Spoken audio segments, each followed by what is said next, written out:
Well, a very good afternoon and welcome to the Masse Club here in Pukekohe. An exciting afternoon of 10 ball to look forward to. It is the WPA Predator Oceania 10 ball championship. This afternoon we will bring you the semi-finals and finals of both the men's and women's. Standing alongside of me, well, Marco Toisha, who last night captained New Zealand to a very close victory over the Australians in the Trans-Tasman Challenge. Marco, you're in the semi-finals this afternoon of the Oceania Championships, but let's just touch a little bit on last night. It came down to a shootout. They said it was going to be close. Did you expect it to be that close?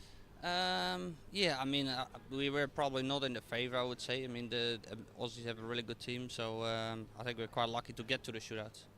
Yeah, let's take us through that shootout format. It looks quite simple, but then suddenly under the television lights, the pressure, wearing the colours of your country, maybe not quite as easy as it looks. Yeah, I mean, the shootout's always tough. I mean, there's a lot of pressure on one single shot, and yeah, it's only a race to four, so we talk about 4 single shots that you have to make, and you know, like, there's a lot of pressure. You're only playing 1 shot each, so yeah, everyone is feeling it. Yeah, it seems like a really good camaraderie and nice relationship that you have between the New Zealand team and the Australians. There was lots of banter, which was great from the crowd, great from a crowd point of view. Yeah, no, I mean, we are lucky that so many people stayed over to watch it, and yeah, it was a good vibe around to play that kind of format. Okay, let's talk about this afternoon. It is the Oceania 10 ball championships. You're going to take on Matt Edwards over here. You two know each other relatively well. You are sort of coming in here as two of the favourites. Semi-finals time. Let's start with you, Matt.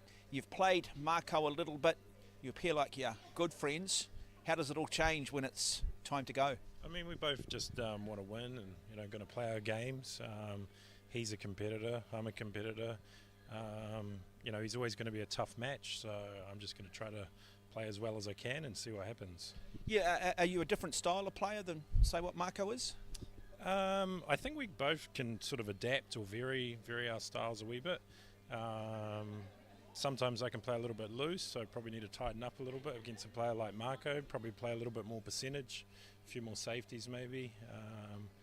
But ultimately, there's a right shot and a wrong shot, and it's just about executing it and see what happens. Yeah, one thing I notice with this sport is that ability to be able to play that defensive shot, to play the percentage, to be disciplined. There's a gambler in all of us, and sometimes your natural intuition is to take the shot on. How difficult is it to have that discipline? I really think it's like on the day. Everything's percentages, but I think the percentages change depending on how you're playing and how you're feeling. Like a shot today, I might play it safe, and tomorrow I might feel really good and I might shoot it. So it's all just about that self-awareness and playing the right shot in that moment. Depends on the circumstances, how much pressure and things like that. But yeah, it's very hard. It's easy to sort of think, especially when you're under pressure, I'm just going to go for the hero shot and go for the gamble. And it looks good on TV when you get it, but a lot of times you might miss it too, so we'll see. Okay, Marco, how important are the first 2 or 3 frames getting off to a good start in these semi-finals? Yeah, I mean, in every match, I mean, you want to go ahead. Of course, you want to have the lead. It's really important, especially with the break format. It's an alternate break, so a couple of games lead early in the matches makes a big difference, of course. So many different variations of Q Sports. This format is 10 ball. You've won the US Open 10 ball championship back in 2019. Is it your preferred format? Yeah, definitely. I mean, I love the break. I love the safety game. I think there's just more pool involved, especially knowledge wise. So yeah, I think it's by far my favorite game. And what about you, Matt? 8 ball, 9 ball, 10 ball. Is this your format? I think 9 ball, to be honest, for me personally. I think it just depends. A little bit of luck and things like that can be quite good for TV. See a few flukes and things like that. Not if you're on the other end of it, but yeah, 10 ball's a good game. I like it. Okay, so the Battle of Bombay, Matt Edwards, Marco Toisha, our first semi-final. Looking forward to this one shortly here live from the Masse Club in Pukekohe. And the scene is set. And this should be an absolute beauty. 2 of the finest. Matt Edwards, one of the greats to come out of this country. And of course, Marco Toisha, the man from the Netherlands, who made his debut representing New Zealand yesterday, captaining the New Zealand team in this test match against Australia. He's been as high as 22 in the world. He's won the US 10 ball championship back in 2019, which is one of the great prizes in the sport, in a US Open in Q Sports. and you do well and truly cement yourself in history. So it is the race to 8 frames in the semi-final. $10,000 in prize money up for grabs for the winner today. It'll be Matt Edwards with the break. Joining me in commentary, the man they call the Professor, Jimmy Henry, because Jimmy will take you back to school. Hey there, Mark. Thank you for that. Yeah, we've got two very complete players, both sound technique, both great temperaments, and both got the good all-round games. And they're both in form at the moment, both in the semi-finals now. Just warming up. So we'll see a few minutes of warm-up shots by Matt. Yeah, we spoke to Bean Hong, the top Australian woman and number 10 in the world, and said she struggled a little bit last night with her form in the test match, particularly in the Scotch pairs, where they're up by 3 frames to nothing, ended up losing to Denise Wilkinson, and said that, yeah, she just struggled with the not having enough practice and just the subtle little adjustments that come with the table. And she, of course, played with Sullivan Clark. My apologies, Denise Wilkinson. And yeah, so she said today, look, feeling better, has had a little bit more time on the tables, but certainly enjoying having these world-class tables, this Predator table, the Arcadia cloth, the Arcos ball. That's right.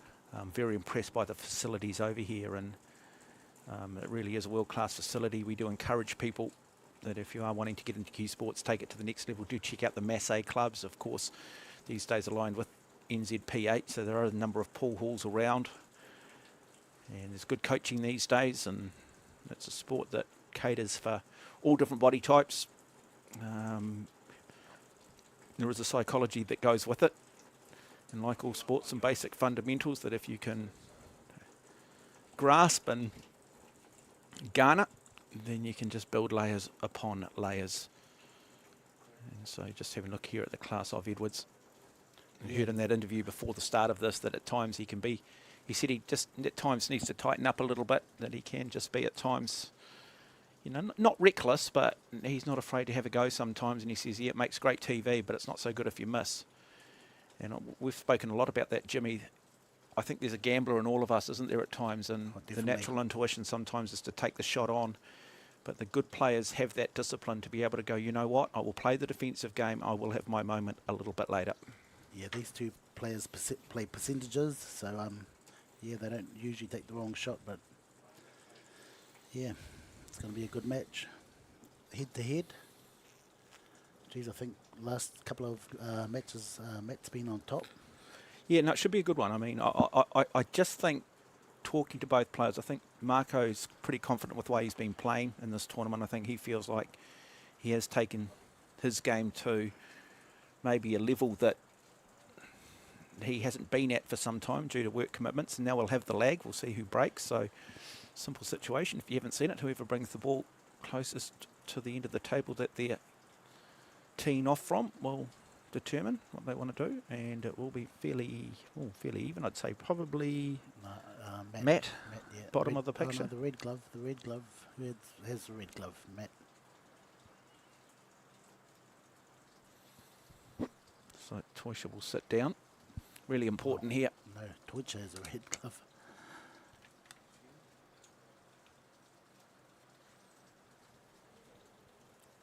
So race to 9.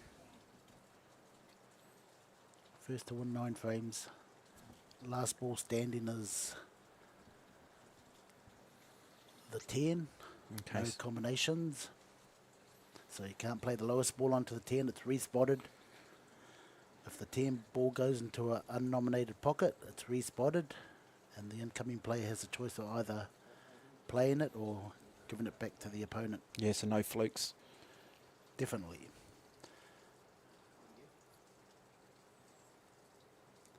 This is probably the best format of the international game, 10 ball. Well, it's now the Olympic point of view, isn't it? So if the sport does become an Olympic sport, this will be the point of view. This will be the game they will play. And I think the appeal at the Olympic level, and more likely 2032 in Brisbane, I think the appeal is to what we saw yesterday with the Scotch pairs, and that's the interaction between the guys and the girls. Yep, that'll be great. And that's Great what they game want to watch. That's what they're wanting to see, is more of that gender competition amongst the genders. And so the only ball that needs to be in any one particular order here in this triangle is the 1 at the front and the 10 in the middle. Other than that, you can rack those balls any way you want. And so now Matt Edwards will break. He'll break from the left-hand side of the table. He'll be wanting to get off to a good start. I think one of these players will want to jump out by 2 or 3 frames early. Definitely, that's key to winning. And now we see other the key- break.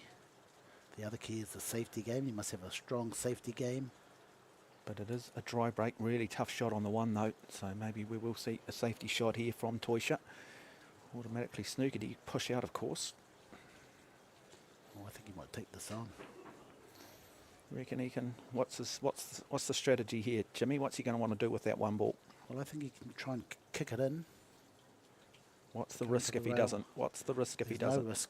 no risk because he's going to go into a safe area. Even if he misses, the white ball's coming down the table. But I think he's going to push out into a jump shot maybe. Oh, don't like that he's left it on. I just wonder whether he looks at that table and thinks, you know what, I'm not sure he's going to run the rack here anyway. Exactly, yeah, look at the 4, 6, 8 Let's cluster. give him the table. Let him then put some pressure back on me defensively, perhaps 2 shots from now. So they will map the table, they'll come to the table, they'll look at it, they'll get a real quick understanding, and then they'll know what pockets for what ball, and at what point there might not be a pocket for a ball 2, 3, 4 shots down the line.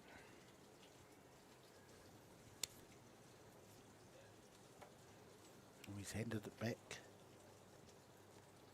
Giving it back to Marco.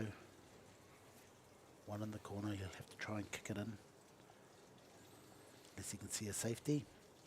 Second option. The man affectionately known as the gunslinger from Eindhoven.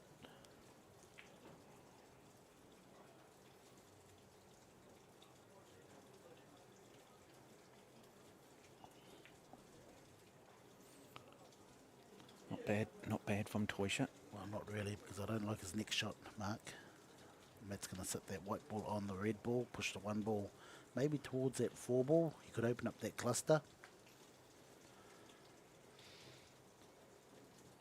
Both in good form.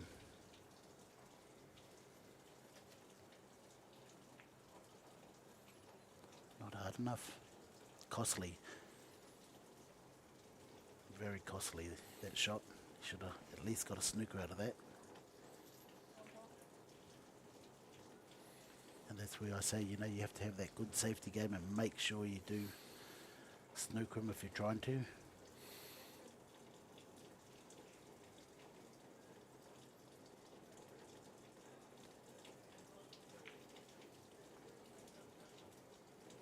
Okay, just might thin this 1 ball and hide behind the 2, 8. Or even go for the pot. Shot for Marco Toysha. So good start. He's moved those balls too. He's got rid of that cluster a little bit as well. Opens the table up a bit. Yeah, great start. So good start for Toysha. Smart player. It is sometimes about shifting the ball that's going to affect a shot 2 or 3 down, and making sure though that in the process you still have control of the cue ball. So it's an art in itself. It's remarkable control. Nice top shot. Great angle from the red ball to the purple ball. Make the white ball come down past his hand. Where he puts his hand, the white ball will run through that line.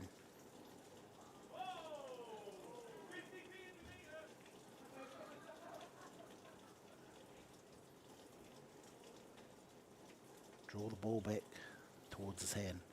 So where his hand is now, that's where he wants the white ball.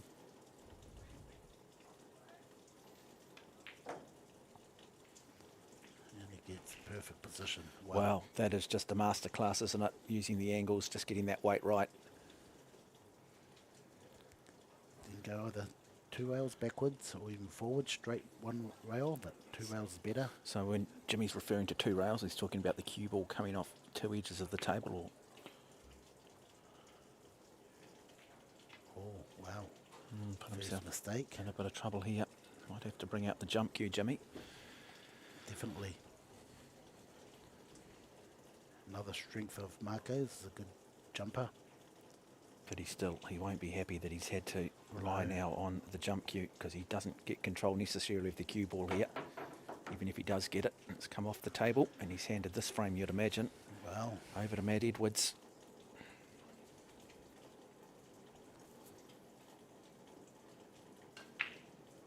Everything's there. Stop shot. Yeah, Matt should be able to run this from here.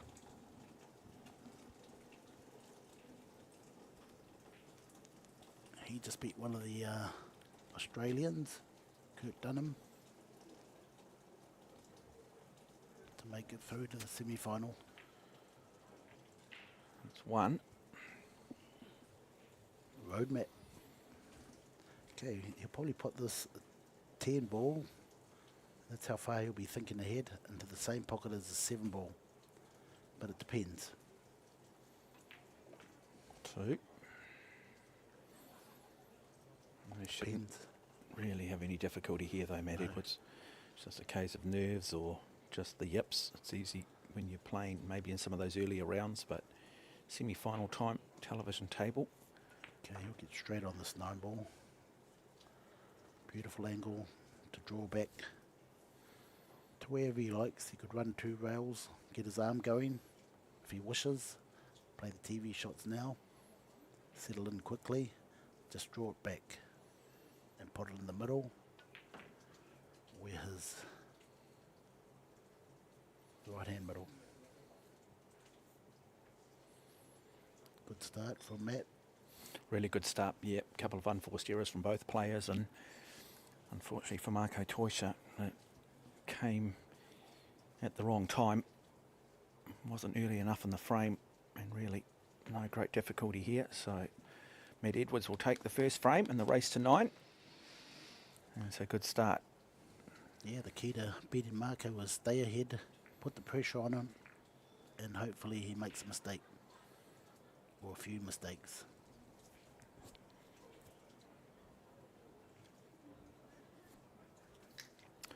International referee today, Jimmy, as well. Yes, Stephen Lai, sorry. Living Singapore. Yeah, living here in New Zealand though now. That's right, just down the road.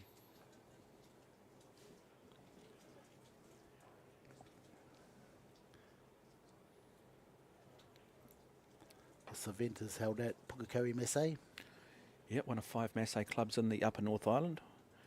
One down there in Taranaki and Hawera, one in Hamilton, one in Gleneden, another in New Lynn, and of course the one here in Pukekohe.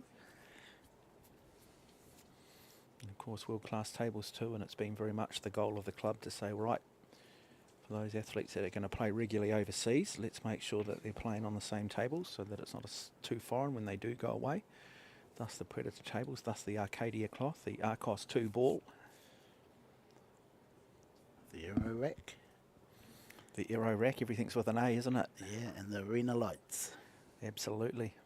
And it really does make for a spectacular. Just struggling a little bit to make sure all the balls are connected, are touching. There you go. Nice shot at Predator. Yeah. Arcadia cloth. I mean, I just think Predator, and you just think quality, performance, no definitely, yeah. compromise, don't you? It's just quality. Look at those clothes you're wearing.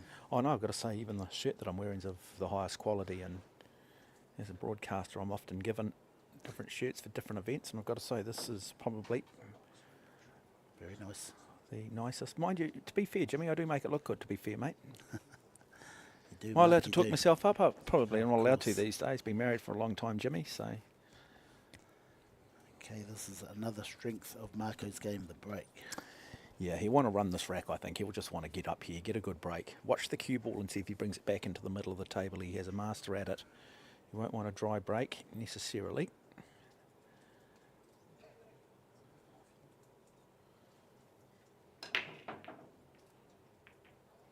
Yeah, I think a lot of the Aussies struggled on this sort of table. I don't think they've got any in Australia as yet, but a few of them struggled. And they just struggle with the run of it, do they? The speed of the table and... Yeah, the speed, the feel. Yeah, most of us wouldn't be able to identify the difference from table to table, but once you get to that level, just even the subtle little changes they do notice and pick up. And just the slightly different run of the, we set in lawn bowls, slightly different run of the green. Not dissimilar to often you see in cricket, a seamer's wicket versus a spinner's wicket to a degree. So here is Matt Edwards. This is soft hands here. Look how soft he played that shot. So Down comes the 2 back, ball. 2. He's got that 3 down there. Does he look to, can he thread the needle there, the 2 ball past the 3, or is he looking to play the plant here? No, he'll play that 2 into the corner. Just play that pocket weight. Pocket weight, yep. Yeah, play it soft and makes the pocket bigger. Tries to bash it in, a little bit risky. Touch it in that pace. Beautiful weight. Yeah, nicely done. Gets Oh, himself that's back pretty across good. the 8. Yep, pretty good. And he's just going to bring it back up the table for the 4. So when he plays this 3 ball, he wants to be near the rail so he can draw back off the purple ball to head towards the orange ball. So it's here for him to play this rack too. It's nicely set up for Edwards. There you go, he's in perfect position here. He wanted to be a little bit closer. He might have a bit too much angle, so second option now is to draw towards the green ball. Just hang around there, he'll be alright. Otherwise he'll have to play a TV shot. Let's have a look here, folks. Well, that's what he says at times he's got to do. Just be a little tighten up, not get too loose, not get too caught up in the moment. He might also have the angle to run behind the yellow stripe ball and the green ball and come out for the orange ball. So he's got 2 options. The safest would be just to stun across to the green. Let's have a look at Matt Edwards' big shot here in the context of this frame. Really big shot. Needs to pocket this. And misses it. Yeah, he went towards the green. Now misses it and it's opened the table up for Toysha. Well, I think this is going to be costly. Yeah, you can't really see Marco sitting down now unless he makes an unforced error. We don't want to put the commentator's curse on him. We just want to acknowledge the New Zealand Pool Association, of course, Masse clubs. The brilliant arrow rack there in the background. I tell you what, I always have a saying in sport that you cannot buy your way to the front. But I tell you what, having nice equipment does help. Draw back into the rail, back out. There's one. A little bit straight.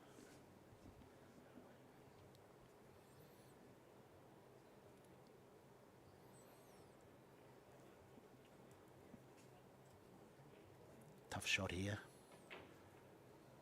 Has to make the white ball really run around the table. A little bit risky. He doesn't mind long shots, so he can play it soft if he likes. Make sure the pot gets somewhere around the 8. Well, he's good enough though, isn't he, really, with this. It's not, he's a player of such quality that it will be challenging, but he is good enough. There you go. And he will play the long shot. Let's just have a look at the angle that he does have though.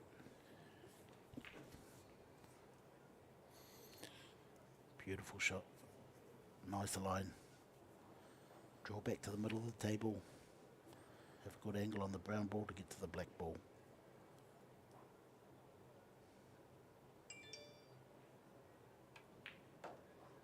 Right.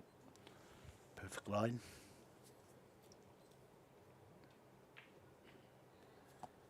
So Marco Toysha looking to try and win the second frame to take it to 1 frame each in the race to 9.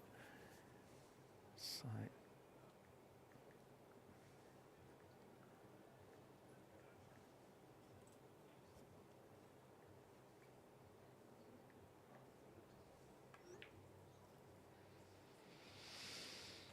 and now Toysha just 3 balls away. Should be fairly simple here for him. So both players have made key mistakes that have handed the other player the frame, assuming Marco does close this out. Just showing even the best can get the yips at times. Nice shot, just head towards his chalk. Okay, now you'll see him run. He'll probably come backwards 2 rails through the middle of the table. He can run forward if he likes, so he's got 2 options. From looking at it now, forward looks better. watch out for the middle pocket.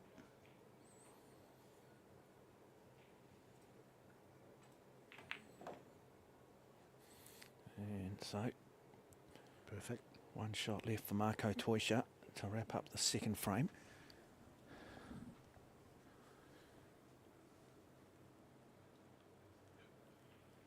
Yeah, Matt sort of needed to get closer to the 6 ball he missed. Then he would have probably hit the frame. And now just the shot. And there it is. So Marco Toisha takes that second frame. We're tied up at 1 each.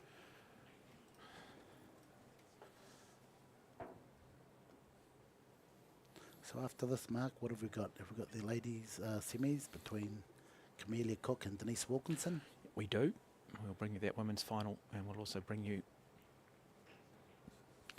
Sullivan Clark, the other New Zealander. He was in a good battle with another athlete who had flown in from overseas, had flown in from Malaysia to play this. What was his name, Jimmy? Jesse Sullivan Clark. Yeah, he beat Jason Marabi, which was one of the top Filipinos that flew over from the Philippines, especially for this tournament. Very good player. Just as good as Marco and Matt. So we know what Sullivan's capable of when Sullivan Clark's on. Yeah, Sullivan beat him quite convincingly. Sullivan's just, you know, he's at that point in his career where he's just desperately searching for that consistency, and you do just sense that he just continues doing what he's doing, and another year, another layup, a little bit more age, and it'll all come for Sullivan Clark.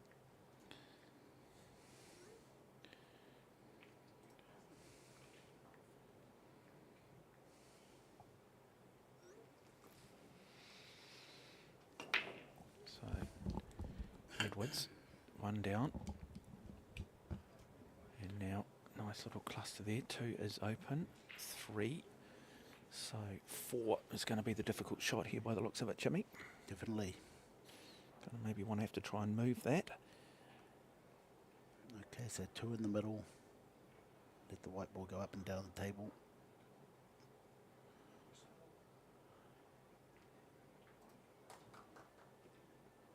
Yeah, just having a look at there at that.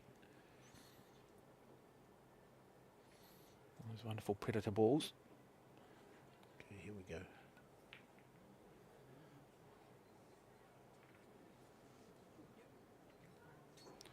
Okay, so the 4-5 plant looks like it's on. Stun across the table, take the plant.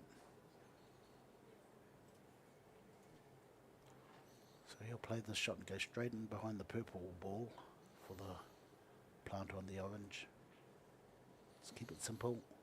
Don't be trying to run into balls when you don't have to.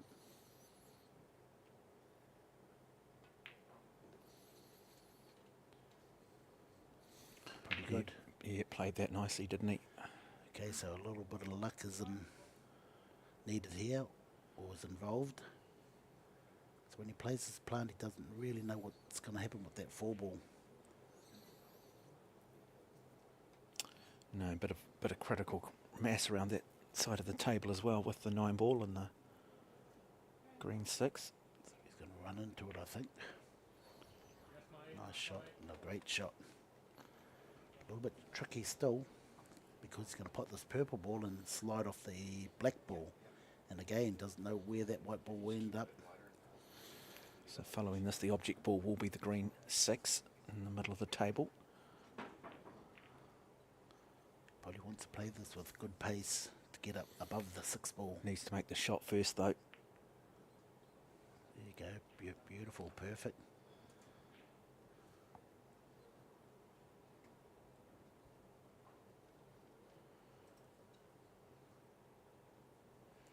Seems to always bring his game to the table, you know. Oh, he's consistent. If you look at his CV, he's won a lot of major New Zealand tournaments. And I don't think Marco Toisha underestimates him. I think Marco Toisha realises the quality of him. 2 rails back to the middle. So really it is here for Edwards now to close this out. It's been an excellent frame for him. Or straight up the table. Straight through the middle. Beautiful.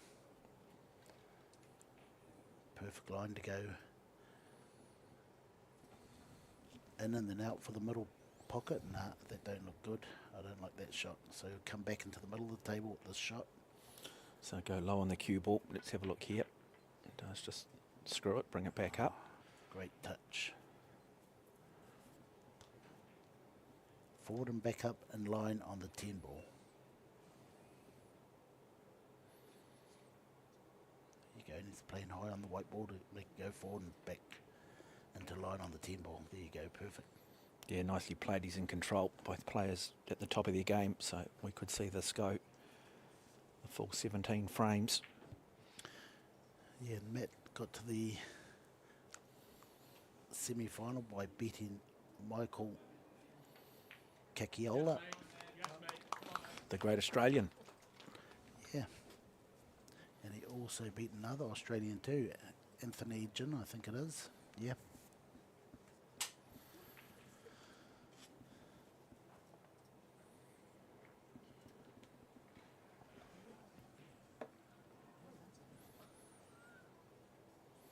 So 2 frames to 1, Matt Edwards leading Marco Toisha.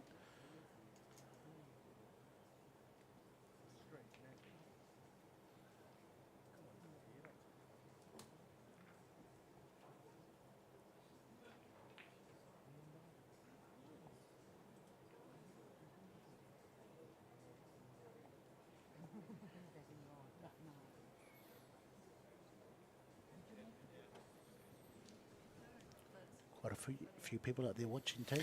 Yeah, it's good actually. I mean, television doesn't quite capture it. There's a lot of people behind the referee here watching it. There's a lot of people mingling around. There are a lot of people on the outside tables watching it.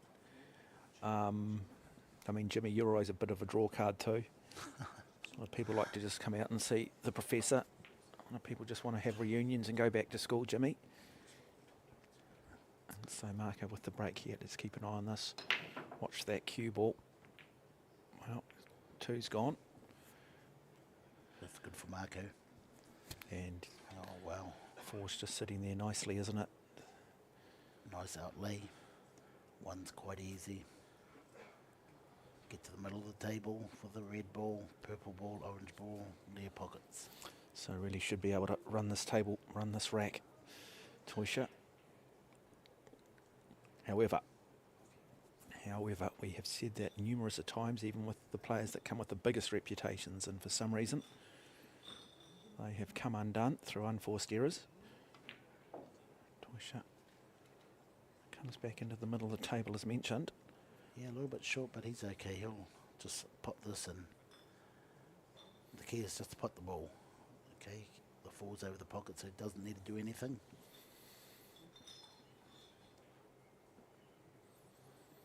Doesn't matter where the white ball goes. He's going to still have a shot at the 4 to get to the 5.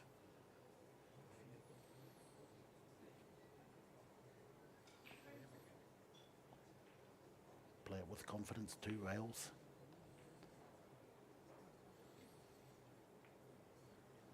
Okay, he might play rail first here. We can just play bottom with a louder right-hand spin, hitting the cue ball around the 5 on a clock. It'll take him towards that orange ball.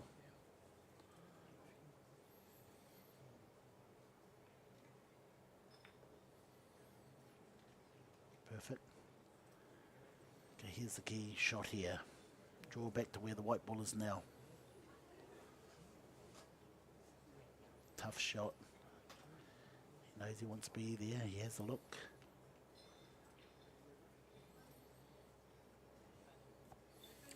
So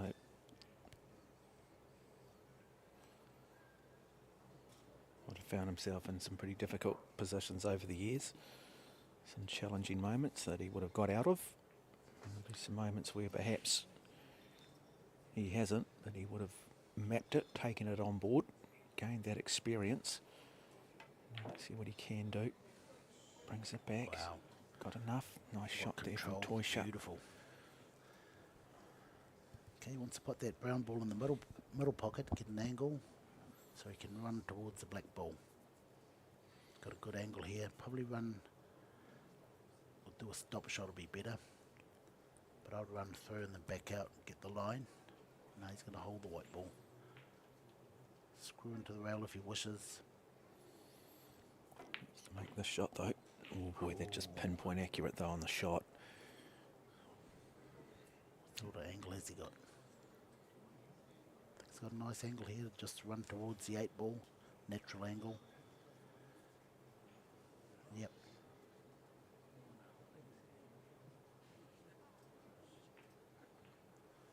Want to try and be dead straight if he can. Well, this shot here is the key shot right now, isn't it? For Toysha. Okay, go back behind the 9. Yeah. Nicely done. Look at the weight on the cue ball there, the pinpoint precision. It's got too much angle on this 8 ball to hold it for the 9 in the middle, so you'll come down the table. Middle of the table, just past the middle of the table. Leave a slight angle. Let's have a look at the cue tip there and his placement on the cue ball. The control, lovely weight, nice soft hands from Marko Toysha, beautifully balanced player. Beautiful, punching off the rail, bit of bottom left, head towards the 10. Does exactly that, Jimmy. Man is telepathic. He is listening to you, listening to the professor. Wants to take it to 2 each, and he does.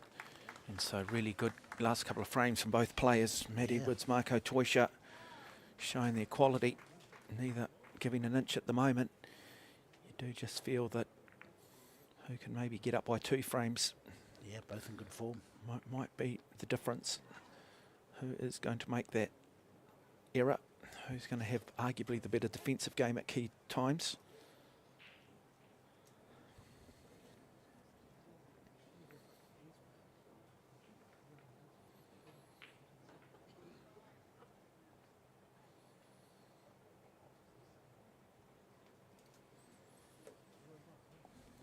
So the ladies semi-final and final will be coming up soon.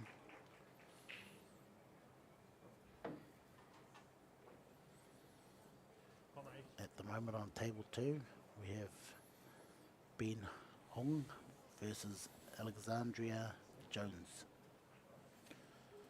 And we'll be Hong, number 10 in the world really, on rankings in a class of our own here. It's just making the adjustments to the table and will be her biggest challenge.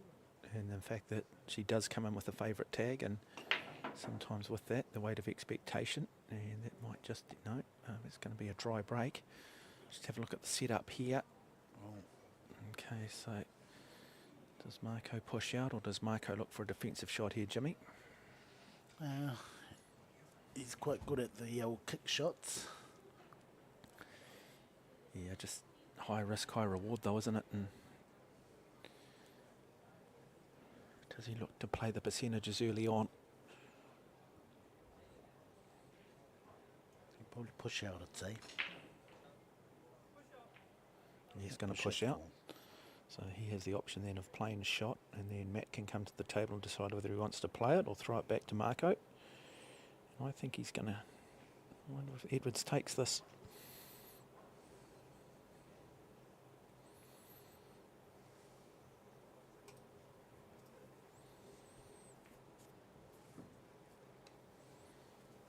Marko was the one that actually beat Michael Kakiola 8-2. Matt beat Anthony Jin 8-2 as well. We've still got the danger man that I picked from the start, Sean Mark Malian. Big reputation. You did pick him too, Jimmy.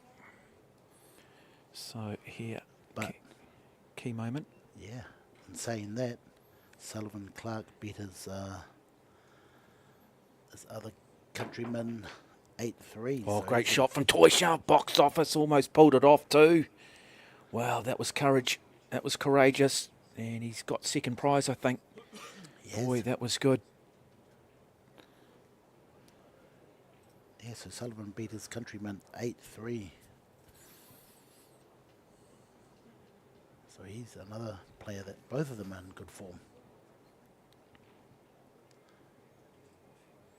Hopefully we can bring both the men's semi-finals. But somehow I don't think so. Yeah, well, this could go the distance, couldn't it?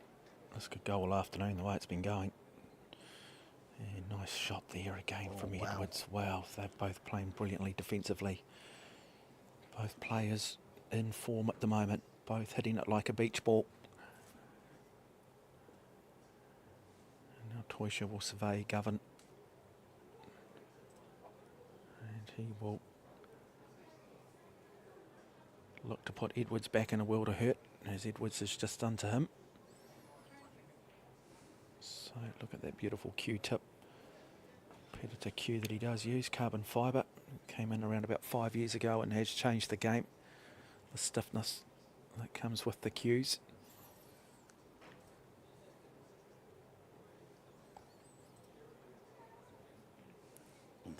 In the ladies semi-final race 7, Ben Hung is leading Alexandria Jones 5-0.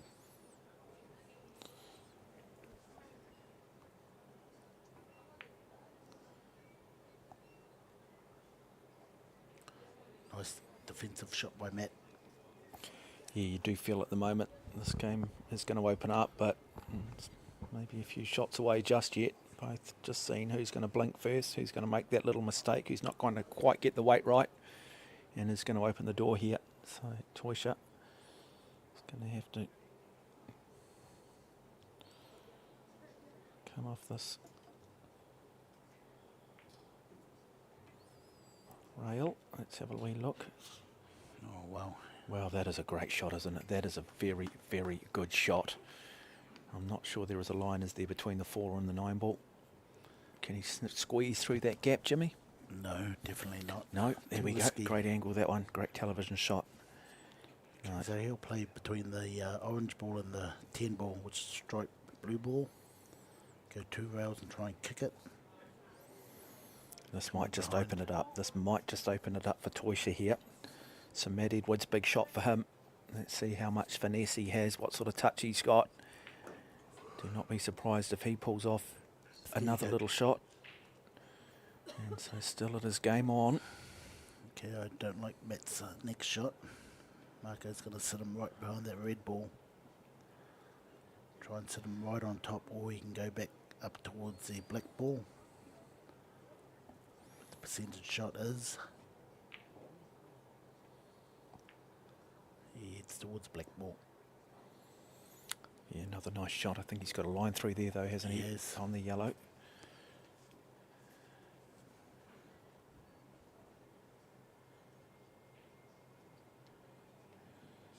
A little bit of a Chinese snooker here, is it? Does he have to play over the top of the 9? He does. Probably just double it, stop shot, get the yellow out of there. He's got lucky too. Good shot though again. Really good defensive play from both players. And for the purists, they'll be loving this. For maybe those that are new to it, will just be wanting to see balls get potted. But this is like test match cricket. This is just seeing off the new ball almost.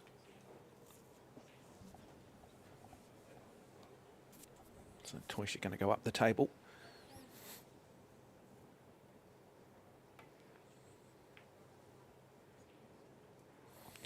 Now table will be open. 2 ball still in a tough position. Bit of traffic to negotiate.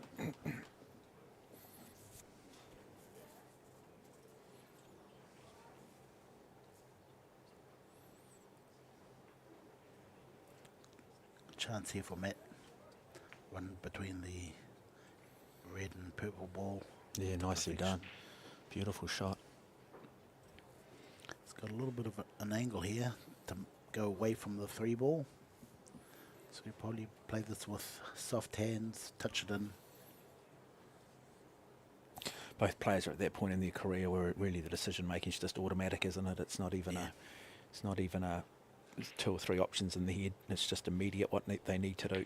Okay, he has too much angle to play that shot, so he plays that shot, which is just as good. So now comes back down for the red 3, purple 4. That is the order in which he must sink these balls. Okay, purple 4 in the middle pocket. Drift across the table into line on the purple ball.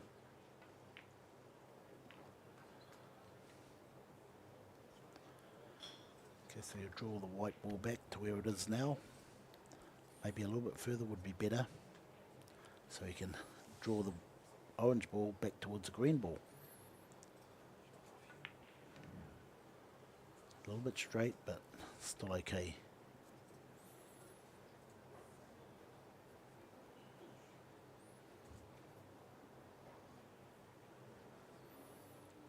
Having a look at an angle, how we can get back from the green ball to the brown ball. Probably best to just stop it there. Give yourself that sort of angle. It's probably thinking of running through in the back close to the green ball, but yep, stop it there is good. Okay, the tricky part, green to brown. So frame right here in this next shot. He has had a wonderful touch so far. Very much a form player. And so you think that he will get this, he will get it right. He's just shown a lovely touch, plays it with good pace, brings it back nicely. And gets away with it. So nice shot there from Matt Edwards.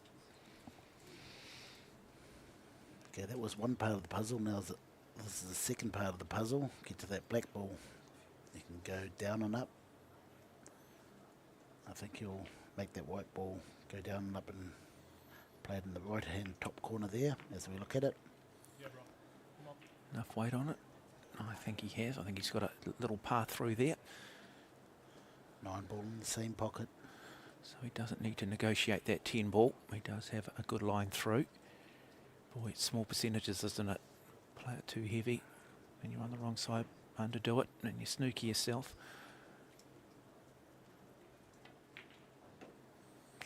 Ooh, Didn't hit it hard enough, but still okay. Bit of player of his quality. Yeah, he wanted to come back a little bit. Now, does he believe? Does he get the yips?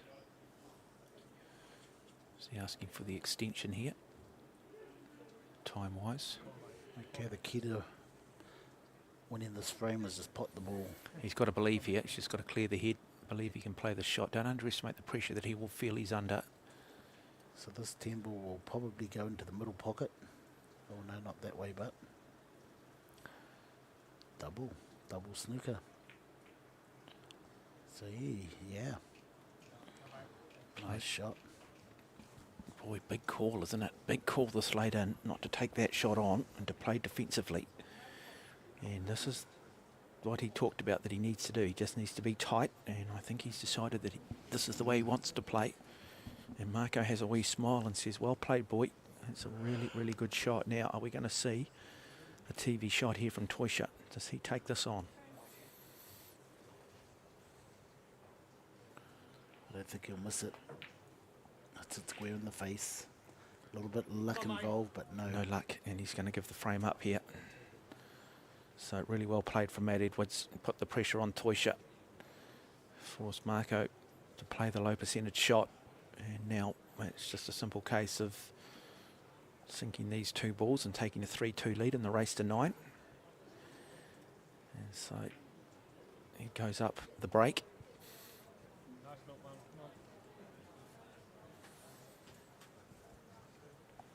Gutsy play with 2 balls on the table from Edwards. And deserves to win the frame. Yeah, frame for frame, isn't it? Mm.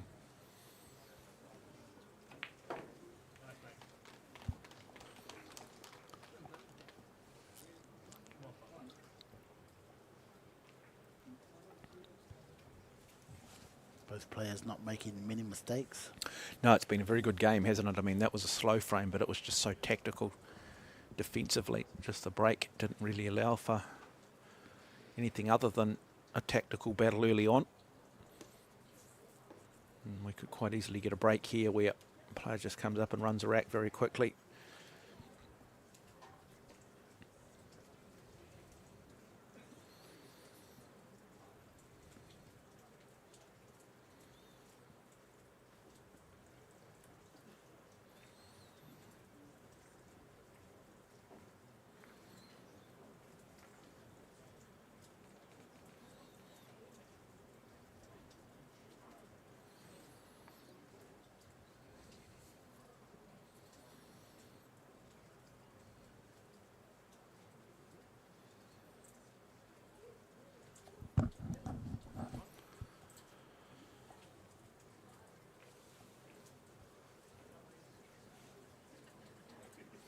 Still not happy with the placement here. He's trying to get all the balls touching Yeah, making sure they kiss each other. as best as he can, but yeah, it's quite tough with a hand racking the balls. You a good kisser, Jimmy? Jeez, I hope so.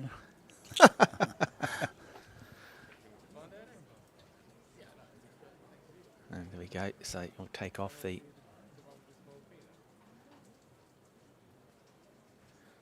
wonderful rack, and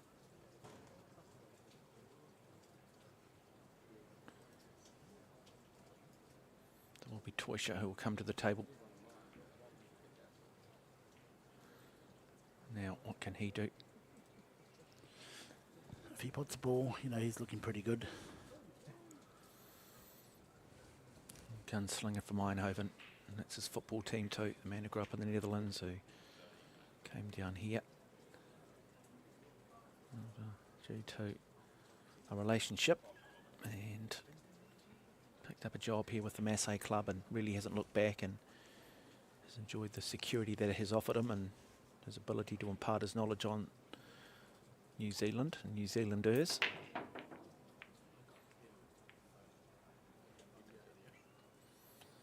And a dry break though. Wow. He's opened the table up here nicely for Matt Edwards. Yeah, looks pretty good. He'll take the 2-4 combination, just a 6 ball, but that's easy to get to from the 5 ball. With a 5 in the middle, 6 in the opposite corner. Just shows the importance of a break, and if you are going to have a good break, you don't want to leave it dry. So Okay, this is an opportunity for Matt to get ahead. yep, and you do just wonder at frames ahead. what point does, it's not underestimated, even the best players in the world, there will be a psychology involved, and they won't want to be chasing too much. Okay, it's called the purple ball, 4 ball into the corner. It's a big shot here, shouldn't have any problem with it. It's more around the placement then of that cue ball. Yeah, soft hands. Nicely 6. done. Nice angle to get back out into the middle for the 3 ball, which is the red ball. The key here is to get from that red ball, good angle on that orange ball. And then really, well, it should be fairly fundamental from there, Jimmy. Wow, the 9 ball's still in a tricky position, so you're gonna see the 9 and the 10 maybe in the same pocket. So he's already probably mapped that out as well. So is Jimmy He's on talking, the wrong side. He's on the wrong side. just talking about how quickly these players can map the table, how they can just join the dots, come to the table, be 4 or 5 shots ahead in their head, automatic, immediately know what they've got to do. The angles they need to play, the type of spin they need to put on the cue ball. There's a remarkable talent on there in the background. Another one of the trophies up for grabs. New Zealand winning that Trans-Tasman Test Series last night. We had to go to a shootout, which was interesting in itself. You don't see it very often, where, like a penalty shootout in football, they just bring the 10 up each time and a player has to go on the balk line, either left side or right side, and try and sink it. If you miss after a certain number of shots, well, it's winner take all. Okay, that green ball, if it's on the opposite, in either corner. Okay, that's where he wants to be, where he's aiming his, lining his cue up now. So he wants to be there for the green ball. Another soft hand shot. With maybe a little bit of left spin to move it towards the green ball. Really, just can't afford to make a mistake here, Edwards. And the way he's playing, he should be okay. Nice, look at that, perfect position. Stop the white ball there. Once he's spotted the green ball, that'll leave him the perfect angle from the brown to the black.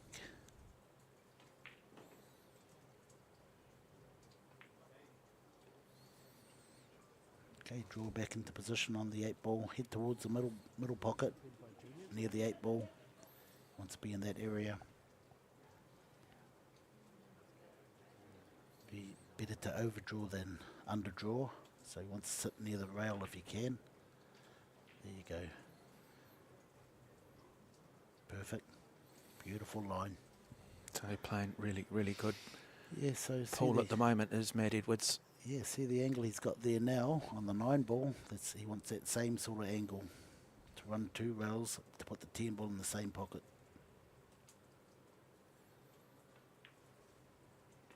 A little bit too much angle, but that's good. That's perfect. So this to go up to a 2 frame to nothing, or 2 frame buffer to go to 4 frames to 2 in the race to 9. It does start to put a bit of pressure back on Toysha. Marco needs to somehow find a way of just shifting that momentum. Nice weight. And now he's got options, hasn't he? And he should just get it done here. Fairly fundamental shot now. So really nice frame again from Matt Edwards. Dry break from Marco Toysha. And he's just run through the rack, has Edwards. And so it's just the nature of the sport at times. And 4 frames to 2 he does go up. And so... Okay, Marco's turn to take a break.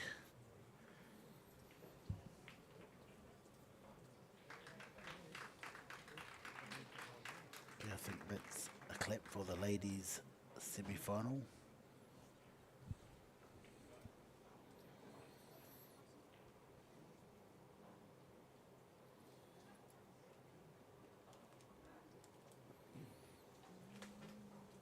Not many mistakes by either player. Mark? No, really, really high standard. I mean, could quite easily be the final, couldn't it?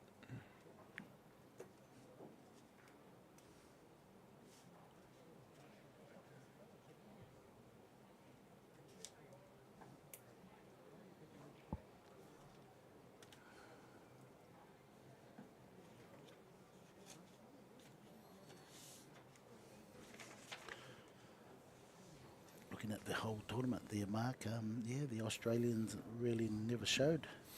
No, you talked about it though. It's a different environment, and maybe you get over here a couple of days earlier and practice a bit more. I mean, you learn from it, don't you? But you also come over here, and let's not underestimate. You still got to get on an aeroplane. You still got to travel.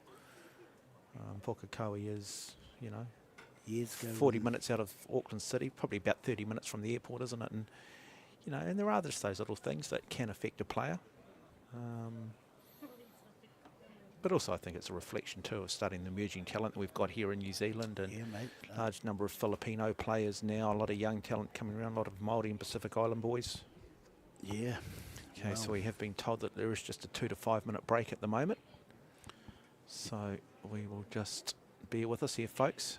Maybe opportunity wherever you are. If you're watching this in a slightly different time zone, go and grab yourself a drink, something to eat. Don't go away because it's about to gear up, I think. This is where it's going to get crucial. You sense that if Edwards wins this next frame, the way he is playing, it's going to be a tough ask for Marco Toysha. Toysha can win this and just shift the momentum a little bit. Then it's game on. Both players will be wanting to try and put just a little bit of doubt in their opponent's head.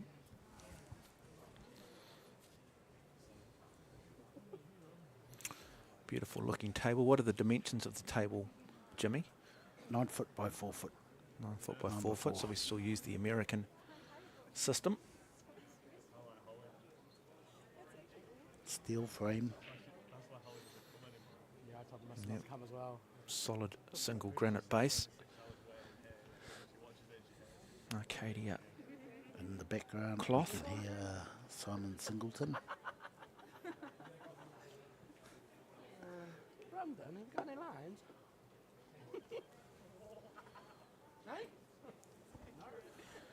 So I wonder whether Marco here too, how deliberate this little break is. Slow things down. You can see it often in some sports where you're allowed timeouts, and it will be taken strategically at times, simply for those reasons, to just get a player out of rhythm, or just to somehow stop the momentum through having that little break. So it can be tactical, and the tactic is in the fact that it's just simply a delay. I think it is tactical. There are the 2 players, the gunslinger from Eindhoven on the left there, and Matt Edwards, arguably New Zealand's certainly most successful domestic player in terms of championships won under NZPA. Years ago, that water would have been bare, mate. Back in the background. Yeah. And if you are watching this and you're inspired, don't forget to, you can do a Google search on Jimmy the Professor Henry. He is around for coaching these days, and so good break here from Matt. The 2 balls down, the 1 and the 6. Don't think he's got a shot at the blue ball, which is a 2 ball. Might be able to clip it onto the orange ball or the brown ball. Yeah, I'd go for the money shot, play the plant off the cut. That's what I would do if I'm sitting at home. If I'm playing in a motel around the country somewhere and I'm just a cowboy, which I am, I'd go for the money shot, the impossible shot, Jimmy. Yeah, what's he going to do here? Safety. Sitting behind that. He's given Marco a chance here. He has opened the door, hasn't he? That's what we talk about. But Marco needs to come with a good shot here. Pop that blue ball off the brown ball and run the white ball up towards the red ball. Looks like he's got bottom on here. Yeah, 2 on the side is called. So it's interesting, isn't it? You go up by 2 frames and then you play a shot like that and suddenly you open the door. That you often see in rugby where we'll just wait for the shot. Oh, clipped the corner of it. Hit it hard though. And now, again, has opened the table. Just saying, it's amazing where you can, you see a team score a try in rugby and then from the kick-off, turn possession over, give a penalty away quickly and suddenly throw the team 3 points back after having done a lot of the hard work. And they talk about exiting on those situations, and similar thing here where you just want to make sure you're up to 2 frames early on. You're not giving your opponent a chance to come back into it. No, he misses the shot too, so it's still game on here. There was an opportunity to win another frame there. Golden opportunity. Well, you do sense now that if Marco can pot this, I'm going to bring it back up the table though for that. What ball's going to offer him the greatest other than the 2 here, Jimmy? Well, it's going to be hard to get to the 3 ball, so he'll be looking for a defensive shot.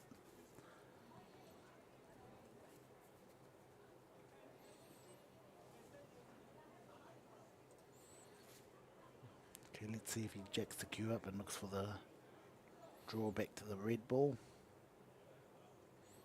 No, he doesn't. So he's looking for... Maybe he's going to try and pot it and run back up there. So Marco Toisha plays the shot, soft hands, runs it. Now. Okay, now I can see what he's going to do. Sit the white ball right behind the black ball. So defensive play coming here from Toisha. Object ball is the red 3. Now watch the deft touch here. It's going to need to be pinpoint precision again from him. He does, just touches it. And not bad, not bad from Marco Toisha. Yeah, put the 3 behind the black ball.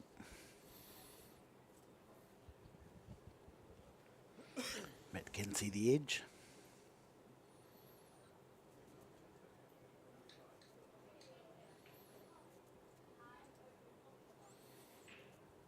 Now we'll all be sitting at home wondering whether he could possibly cut that 3 into that pocket. Any chance at all, Jimmy, of that shot? No. No.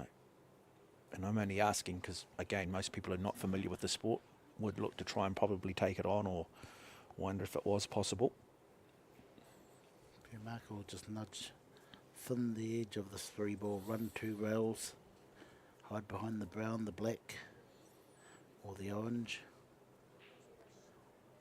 Let's hit this 3 ball really fine.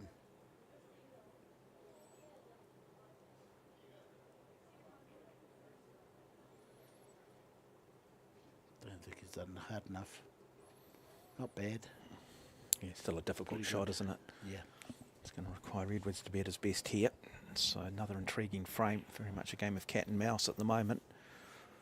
Another case of who blinks first. So what's he called here? Is he going for the shot, is he? Yeah, he's going. He's scored the corner pocket, right corner pocket. Might be doing that on the small percentage chance it does drop.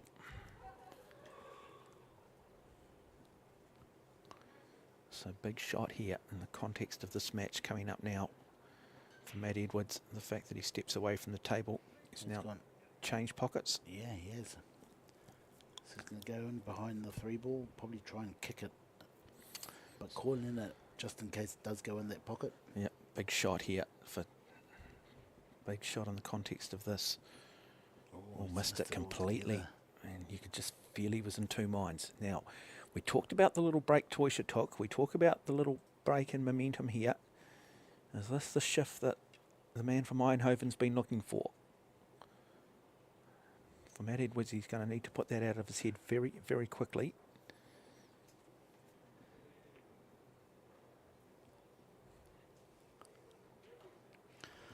Nice angle to get back to the orange ball.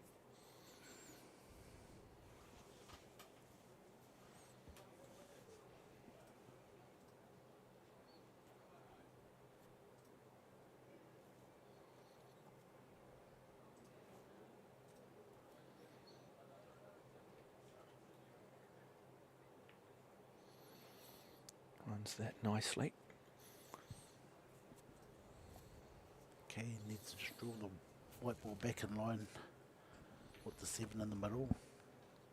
Let's try and be dead straight on this brown ball. Probably go 2 rails. You can punch it in and screw back for 1 rail. 2 options, yeah. Just punch it in and screw back for 1 rail. Push it into the side rail like that. So Marco Toysha 4 balls away from taking it to 4-3. Yep, stop shot. The stop shot gives them an angle to put the black and get out for easy 9. Hope you are enjoying coverage of the 2023 Predator WPA Oceania Men's and Women's 10-ball Championship. It's got no angle here, so he might leave him a 2 rail shot, but it hits quite firm and hard. Yep, nice. Punch it into the rail and back out, or just draw back. Punch it in, back out. Nice. And this is go to 4 frames to 3. So Matt Edwards will still lead, but a frame that Toysha needed to win.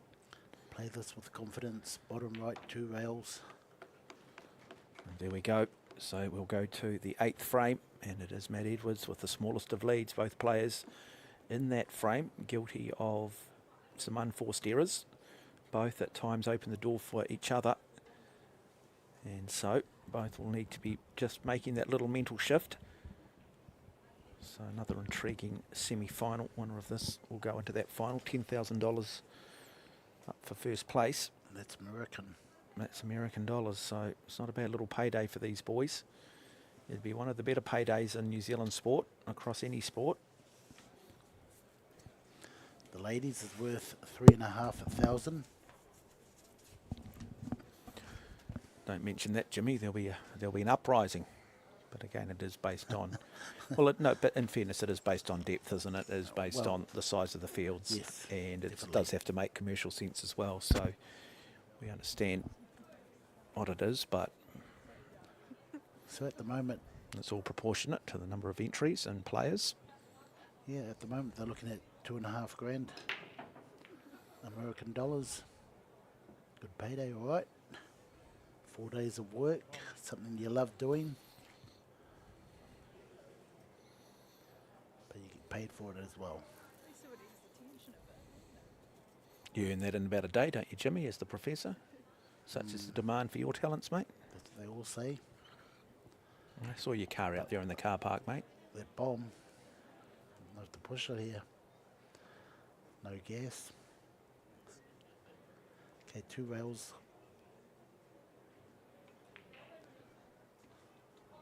Okay, look at this. Got to snook himself behind the 10. He needs to kiss that 10. Nice. Does kiss the 10, so 2 is open.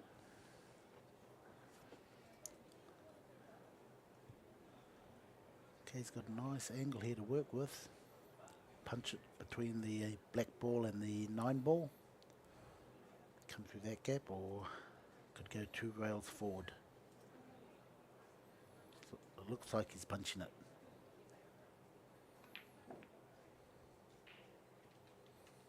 Nice shot. Perfect angle. Okay, so the key to winning this frame is the 5-6. That's where the hard part is.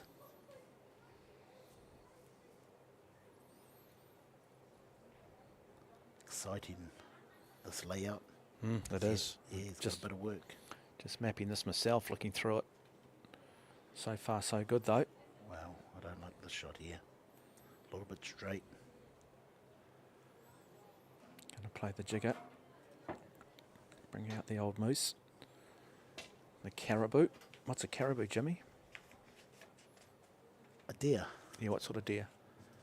A reindeer. Onto it. So would you suggest that Caribou. Santa Claus actually has a couple of caribous? Probably more than one, eh? Gotta have at least 6. Do you believe in Santa? Um, Of course you do. well, look at that shot. A little bit short. Okay, I can see a safety coming up now. Try and sit in behind the green, the black. Oh, he's going for the double. Really?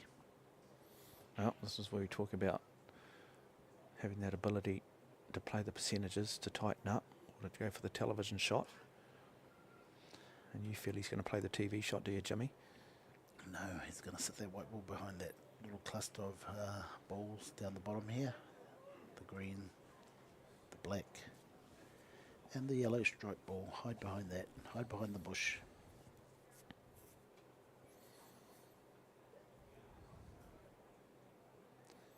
Ideally, he wants to just sit on that green ball so Marco can't jump out of it.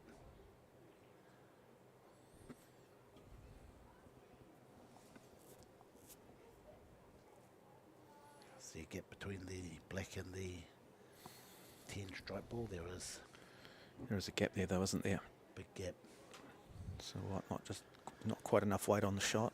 Okay, so this is where you learn from Marco is what sort of safety does he play here. He's going for the cut. Oh, bottom right. No, just run it in and then try and slide in behind the 10 ball, the stripe ball, and head towards the green ball.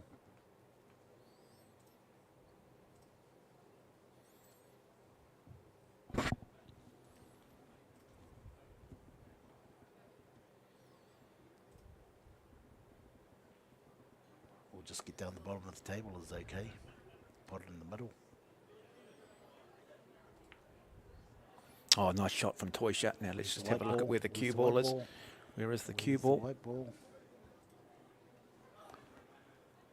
Yeah. Oh my God, he went it off. So now this will hand the frame, you'd think, to Matt Edwards. Wow. Got a replay of that? No, we haven't.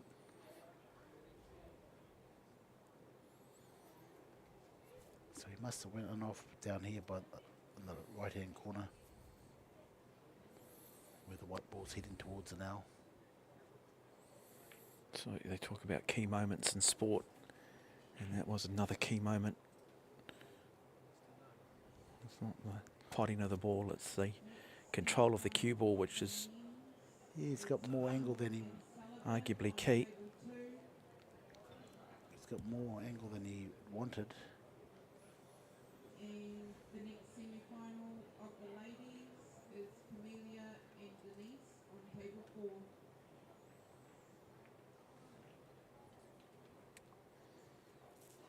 Nice touch. He can run forward here. Put the 9 ball in the opposite middle pocket or the left corner pocket. One of the two. I'd go for the middle pocket. So Jimmy, the Professor Henry, bringing you all the expert comments. He's got a good angle here to put the 10 ball in the middle pocket, opposite middle pocket. So Matt Edwards looking to try and extend his lead to 5 frames to 3. After Marco Toysha in off, cue ball goes down off a very good shot. And the moment that happened, well, the table was open. Still a shot here though for Edwards. Always difficult, those middle pockets with those sharp little corners and edges on them. But really should get the job done from here. And so Edwards will continue and again has that 2 frame buffer in the race to 9. So we will head to the 9th frame.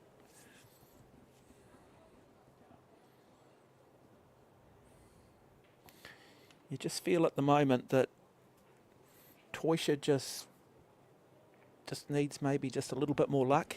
Yeah, luck. Just and hasn't quite had the time at the table, has he? He just quite hasn't had that momentum yet, and it's very much with Matt Edwards. You do feel Edwards is probably playing the better of the two, but you yourself know, Jimmy, that it can change very quickly. And the nice thing is, with a tournament like this, it is that first to 9, so you've got plenty of time to come right. You won't want to drop another frame, though. Yeah, well, Marco's had no luck at all with breaks. He hasn't been getting balls off the break. He hasn't been getting no momentum. So just not running his way at the moment, but he'll just hang in there. Something small could change this whole outcome of the lead. You spoke to Matt prior to this, and he said, look, his preferred format is 9 ball. Here we go, here we go. The camera might change as we play it. No, there it is in the middle. Wow. Yeah, how unlucky is that? We talk about the corners there, and you talk about a fraction to the left there, and it would have, or fraction to the right as you're looking at it, it would have just come off, wouldn't it? And it didn't, though. Thank you, cameraman. Yeah, excellent What coverage. happened? I thought it went down the corner. So that was that key shot, the key moment. Maybe a little bit of bad luck. Call it what you want, but it's Edwards who leads 5 frames to 3. He's playing outstandingly well. Matt Edwards.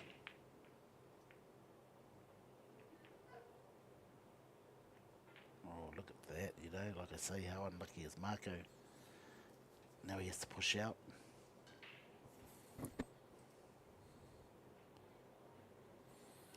But Marco's a player, will just hang in there and hopefully something goes wrong. Matt makes one little error. Well, he'll know too that at some point Matt will make an error, as every player does. I'm certainly not picking on Matt, as every player will do. But he'll also understand too that things will shift, and he's just got to hang tough. He's just got to believe. Exactly, and equally, Matt will be hoping that, well, things continue to go his way. So, little push out here. Okay, Matt's not going to hand this back. He wants to try and sit on that brown ball. Play this one ball sitting behind the brown 10.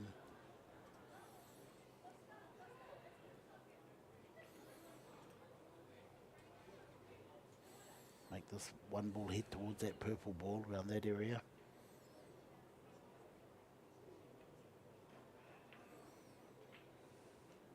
And he does.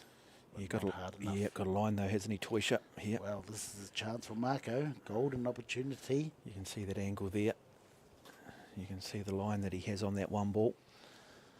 I think Marco will struggle to get to this blue ball. He needs to draw back towards the black ball. Right in the middle where he's pointing now. He's probably looking at the stop shot, I think. So to hit the stop shot, what's he going low on the cue ball? Is he here with a bit of backspin? Yeah, just hit low, low on the cue ball.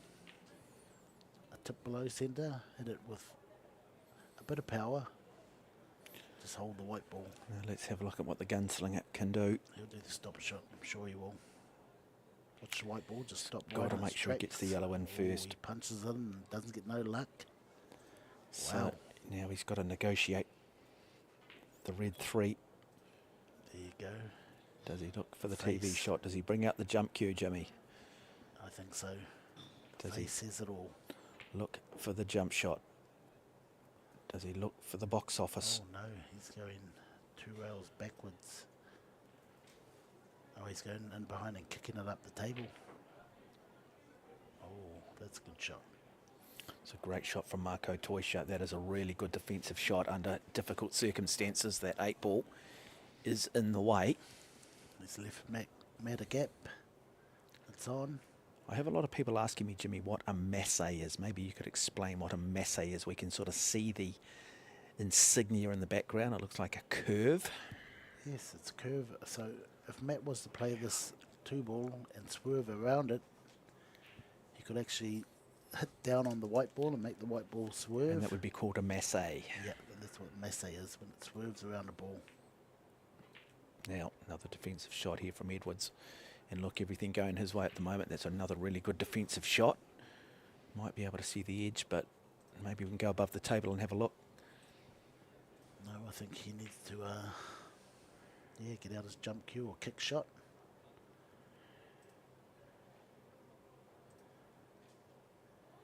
This is such a critical moment in this game right here again. Keep talking about it, but Toysha wants to get closer to Edwards. You just feel that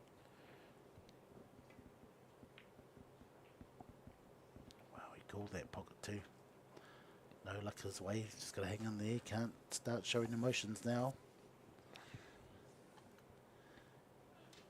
He's thinking to himself, why am I so unlucky? Yeah, when is my luck going to change? But it does change.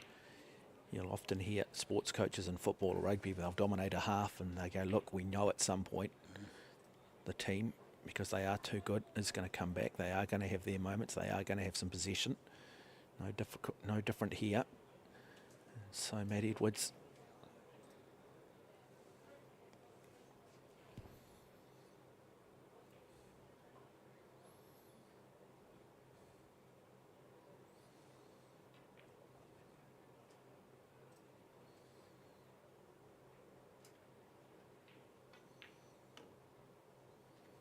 Nice use of that cue ball again.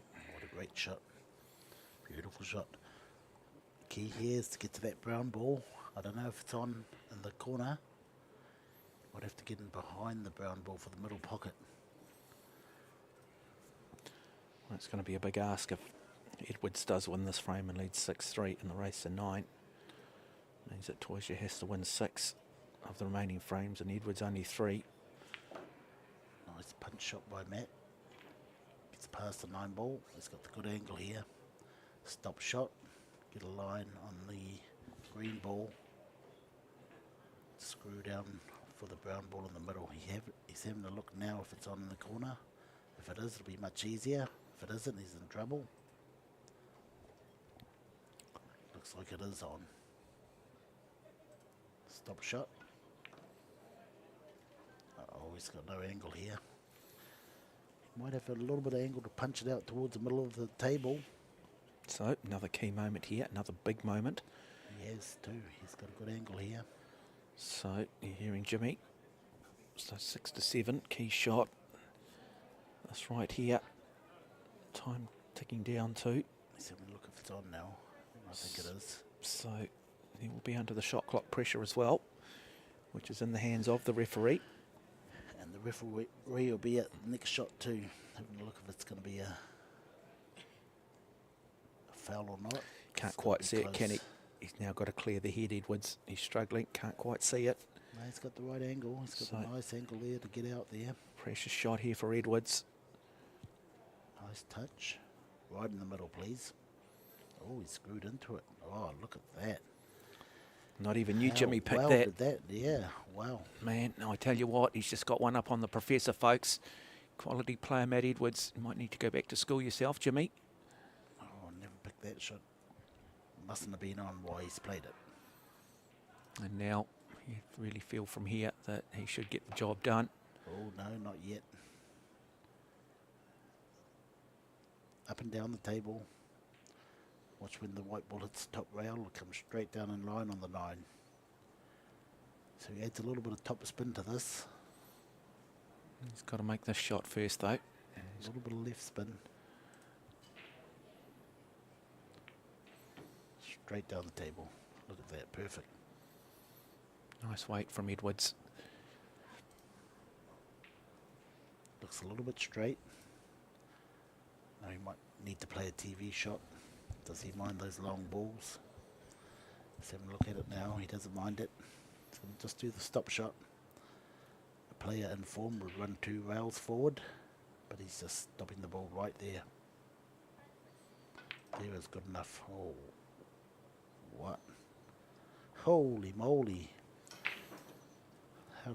How good is that? Yeah, everything going the way of Matt Yeah. Edwards at the moment, but it's because of the form that he's in. It's not luck, it's not fluke, it's just quality and class, and Yeah, a lovely wow. touch from Matt Edwards, and he goes up by 6 frames to 3 now over Marco Toysha.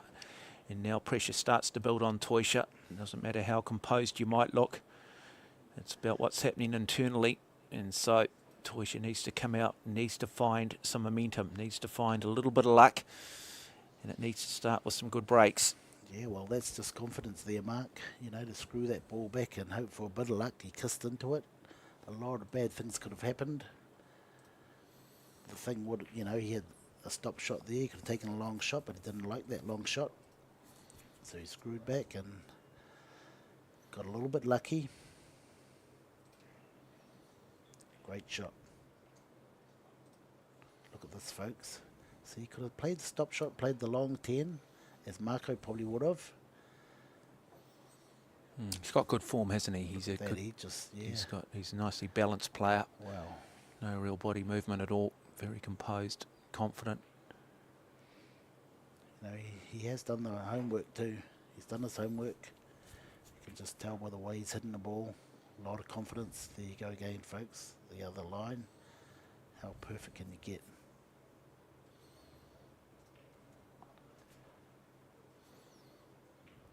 Try that another 10 times. You'll be lucky to get it once. Well, that's it though, isn't it? But when you do get your momentum, this is the reminder, you know, you hang in there, you have those tough days, and then you have the days where it all starts to come together for you. So a big break here for Toisha.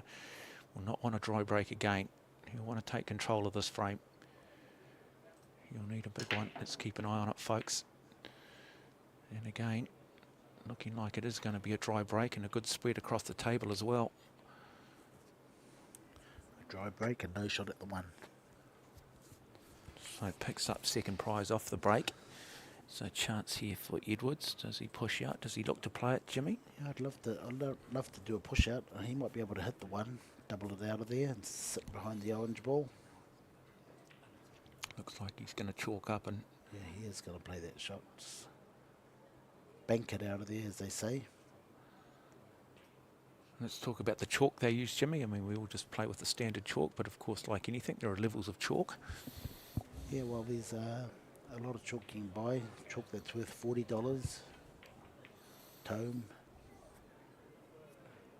There's the Predator chalk out now that's, you know, you can pay $40 or $50 for it. And it's still just a chalk. There's no other substances out there they can use. It's still just a Yeah, traditional just chalk, which clearly comes in, I guess, like a product. There is certain quality involved, but there's no other...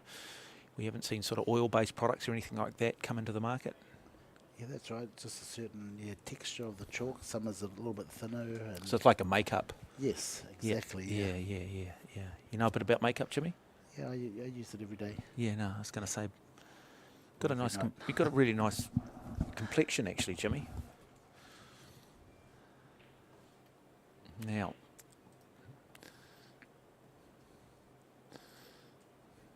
Okay, Marco needs to win this frame here. He doesn't want to give Matt too big a lead. no more safety shot coming here. No, pots it nicely too. He has a Wow. little bit of luck, maybe go Marco's way. But I think Matt can just see this edge of the three, push it in behind the brown ball, sit on the brown ball, put Marco under more pressure. You saw Marco have a bit of a bash at that last shot, trying to change things around.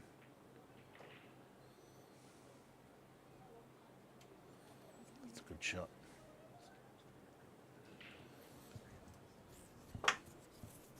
It's got to hang in there. When you're down like this, hopefully things will change. One bad miss could change the whole outcome. Yeah, it can change your whole frame of mind, can't it? You can go from confidence to suddenly not seeing it, getting stuck in two minds. Not so prevalent with players with experience, but certainly younger players who can be a little bit more fragile. So another really big shot here coming from Marco Toisha. Big pressure shot, being put under huge pressure in this match. A little bit of luck. And little bit of luck his way he now. just gets a little Yeah. bit of luck, as you said, Jimmy. He hasn't had much so far, but Matt Edwards is in great form. With that little bit of luck, he's made a cluster there with the purple and black ball.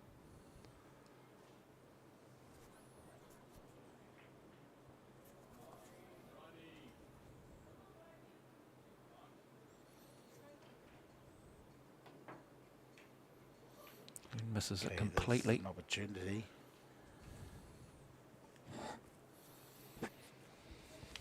So Marco will probably play this red ball. He has to open up that purple and black ball somehow, or get him behind the purple ball for the middle pocket there. Looks like he's going to go into it with that angle. Okay, good things can come out of this, and so can bad things. With his luck, look at that, that's no luck. Oh yeah, that's pretty good. I think he was trying to break that open, that little cluster. But a little bit of luck has run his way for once.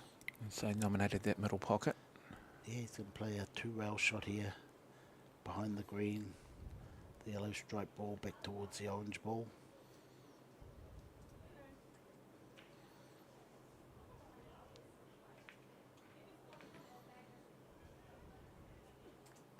Nice shot. Okay, this is the shot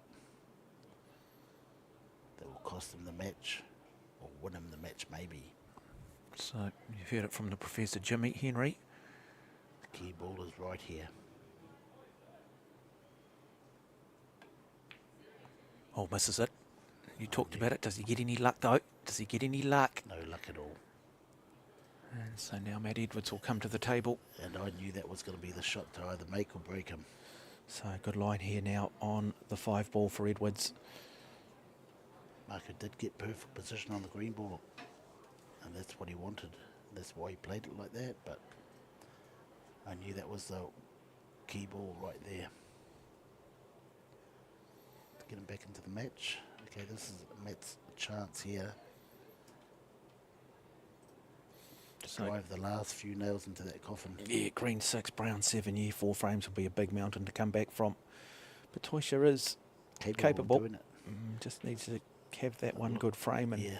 get that momentum and get that belief back. Look at Marco's body language now. Yeah. In the background. But then equally too, Matt Edwards maybe gets the yips and makes a mistake here. That could also put him into a bit of a spiral. So Yes. sports psychology, I keep saying it, there's sports psychologists out there for a reason, because we are all fragile and there is an industry in it, and they cater for all sport. If Matt pulls this shot off, gets perfect on the 8 ball. He does pull it off. Yeah, but he didn't get perfect. It's not bad. He can still hold the white ball. Just drift up to the 9 stripe ball. Yellow stripe ball. Or he can go forward 2 rails, come out. Plenty of options. With this sort of angle. Looks like he can go 2 rails, come back out. Play it with confidence, hit it quite hard. No, he's dribbled it in. Nice pace. So 2 balls away. Just got to watch out for the in-off here.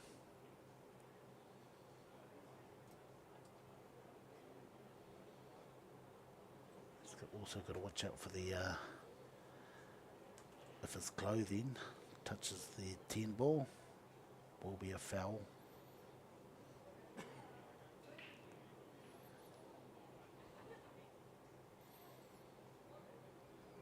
Ref will call it too. Okay, watch out for the in-off. He's played it nice, played it short. Well, Matt Edwards, it's a cliche in sport, but in the zone at the moment and in command. This to go to a 7 frame to 3 lead over Marco Toisha in the race to 9, which will then mean that Toisha will have to win 6 and Edwards only 2 of the 8 remaining frames. And there it is. So Matt Edwards does go up by 7 frames to 3.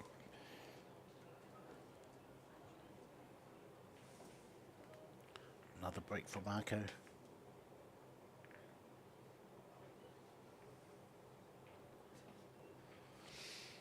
Got to hang on there, even though Marco's capable of running 4 or 5 racks, a 4-pack.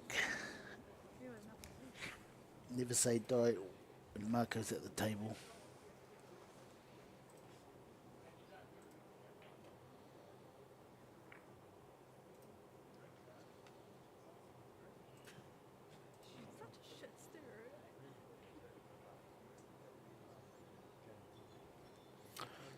Well, it's really, Toisha just needs to win this frame. He just cannot afford to give Matt Edwards what would arguably be 6 match points. He doesn't want to put him on the hill. So another little break here of 3 to 5 minutes. So just an opportunity wherever you are to go and grab something to eat or drink, come back. Winner of this frame will go through to the final.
Back with live coverage of this first semi-final of the men's in this Oceania WPA Predator 10-ball Oceania Championship. It is Matt Edwards, one of New Zealand's finest ever cuists, who's leading Marco Toisha by 7 frames to 3, and it will be Edwards with the break.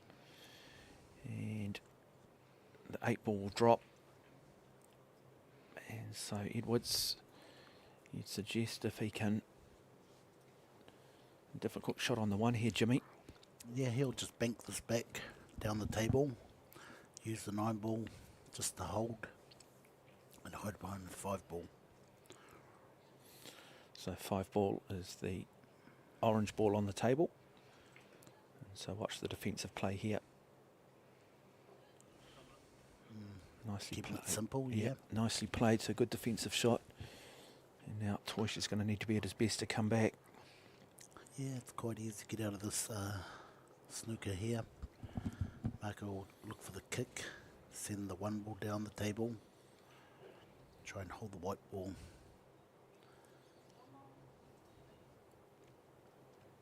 Well,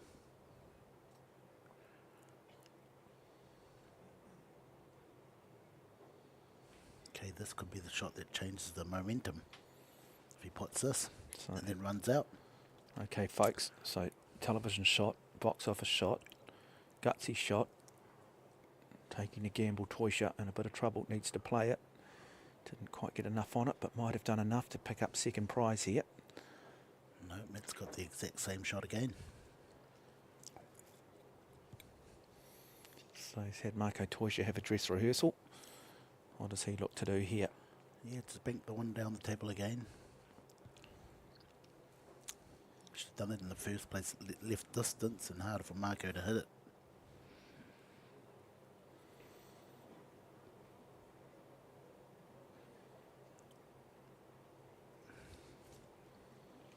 A little nudge off the edge of the yellow and run the white ball down.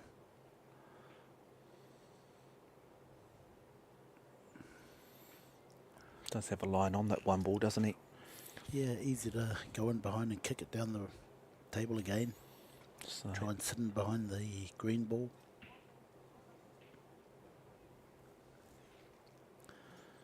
Playing for $10,000 US dollars, that is. 10K. One of the best fields I've seen in the history of New Zealand Q Sports. yep, and the cream has very much risen to the top too. Nice kick shot by Marco. No luck again.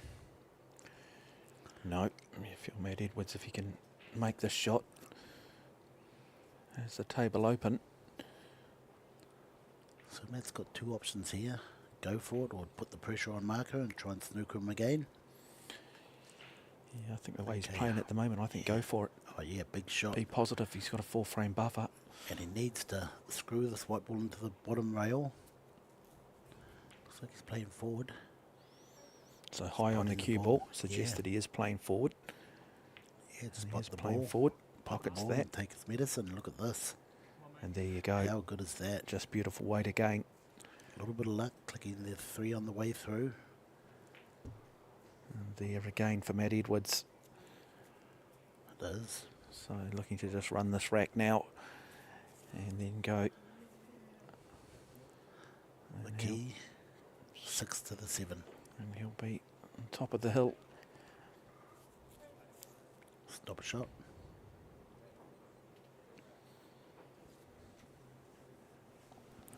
Okay, can that 4 probably... Does he want to go in the middle or... Does he want to go in to the top left-hand corner? I'd go for the middle pocket because you can play a bigger area to get through. or 2, but no, corner pocket is good enough. 4 and 5 in the same pocket, 6 to the 7 is the hard part.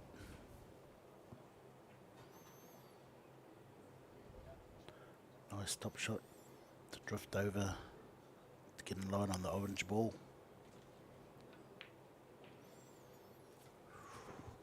Too much angle here. Okay, now you're going to see him playing with some inside English, some left spin. Watch the white ball. Look at that, straightened that up perfectly.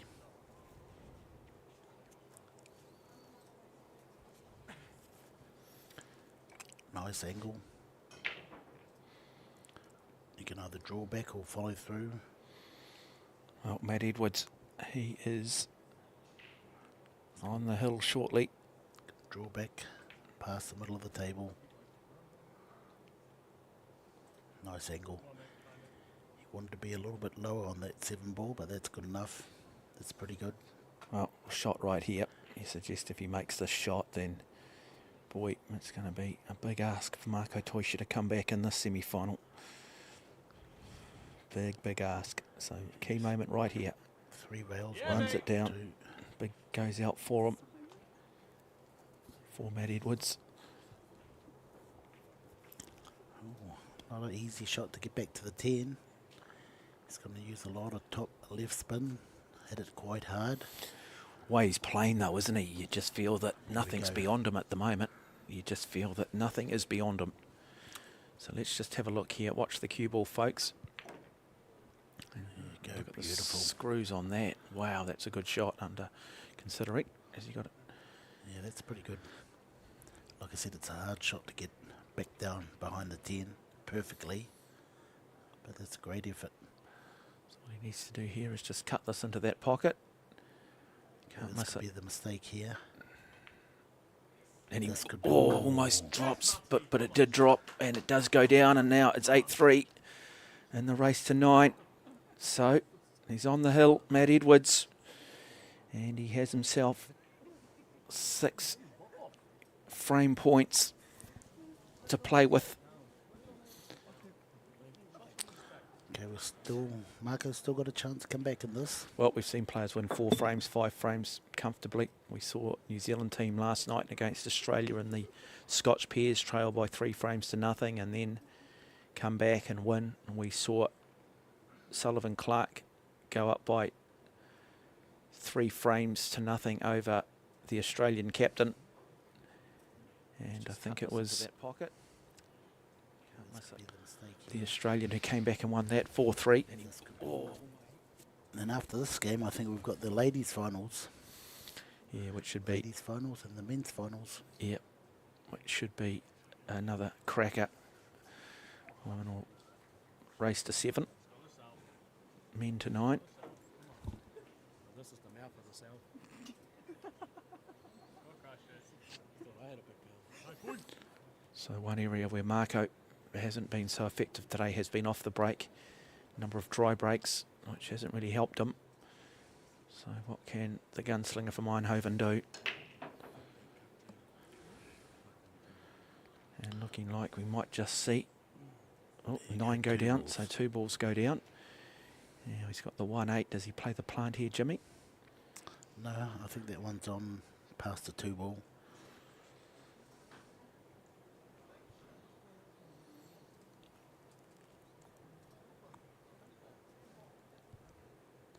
Ladies' final will be race to 9. I'm not sure he played that shot the way he wanted to, Jimmy. No, he didn't. So race to 9 for the women's final. So a big opportunity here for Matt to win this match. 1, 2, 3, 4. Well, it looks all like it. You know, it looks like it's there. Road map. You know what a road map is? Yeah, these days you don't really need them though, do you? You just get straight on Google and it just tells you where to go. But yeah, I Okay. do remember a map back in my day. I do, yeah, grew up with maps. Had to always go into the back of the map book and research the street name and then go back AA and go and find the little square on the map and search for the street. Nice shot. Don't think kids realise how much easier they've got it today, eh? You're pretty much wow. told where to go. Yeah. A couple of very good apps. I use the one Waze, actually. Waze is quite good. Takes you on some really different roads to what you generally get with some of the more mainstream travel apps. Okay, so he's got to find a pocket for that orange ball. Wants to be right where the white ball is now. He wants to try and get back there, and he can. He's got all the shots to do it. He's got all the skill to do it. There you go. He's going to end up perfectly there again. Oh, a little bit short. A bit of work here. So opportunity here. Door is slightly ajar. Slightly ajar. Well, he's going to really hit this quite hard. Chance here for Marco Toisha to get himself back in the frame if Matt Edwards cannot execute this shot. Settle back, folks. Here we go. If he does make this shot, Edwards will win this semi-final. You sense. Then he cuts it and he puts some effort into it. And it's just the way he's playing at the moment. Now, everything that he touches is turning to gold. And so Matt Edwards, 3 balls away from moving into this WPA Predator Oceania Men's 10-ball Championship final. So go back and have another look at it. And it was nervy, but gravity went his way. And now makes that shot, comes across for the 8. Bring the white ball back down the table, and here we go, folks.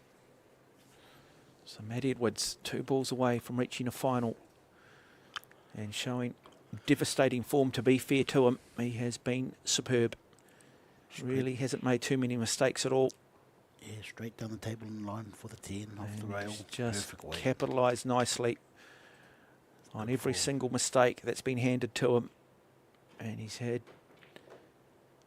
and it will be Matt Edwards who will go through to this final.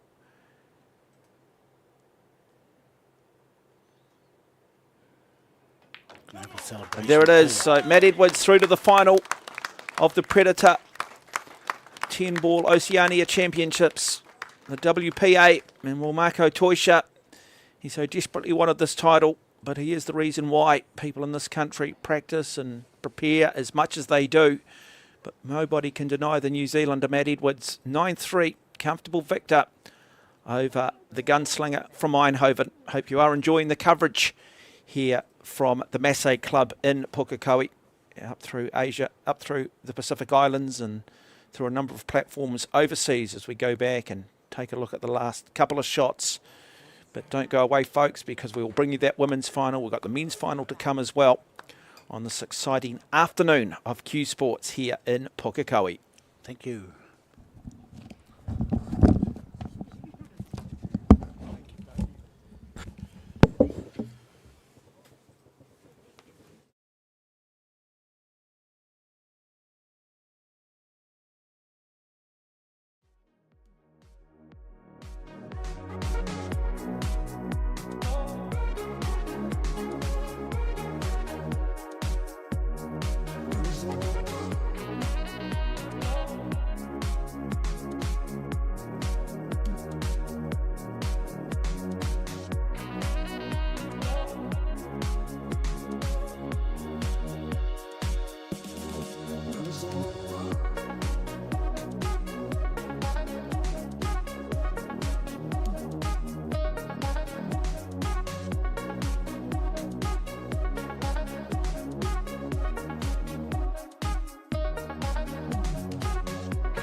Very good afternoon. Welcome back to the Masse Club in Pukekohe. We get set for the women's final of the WSA Predator Oceania 10-ball championship.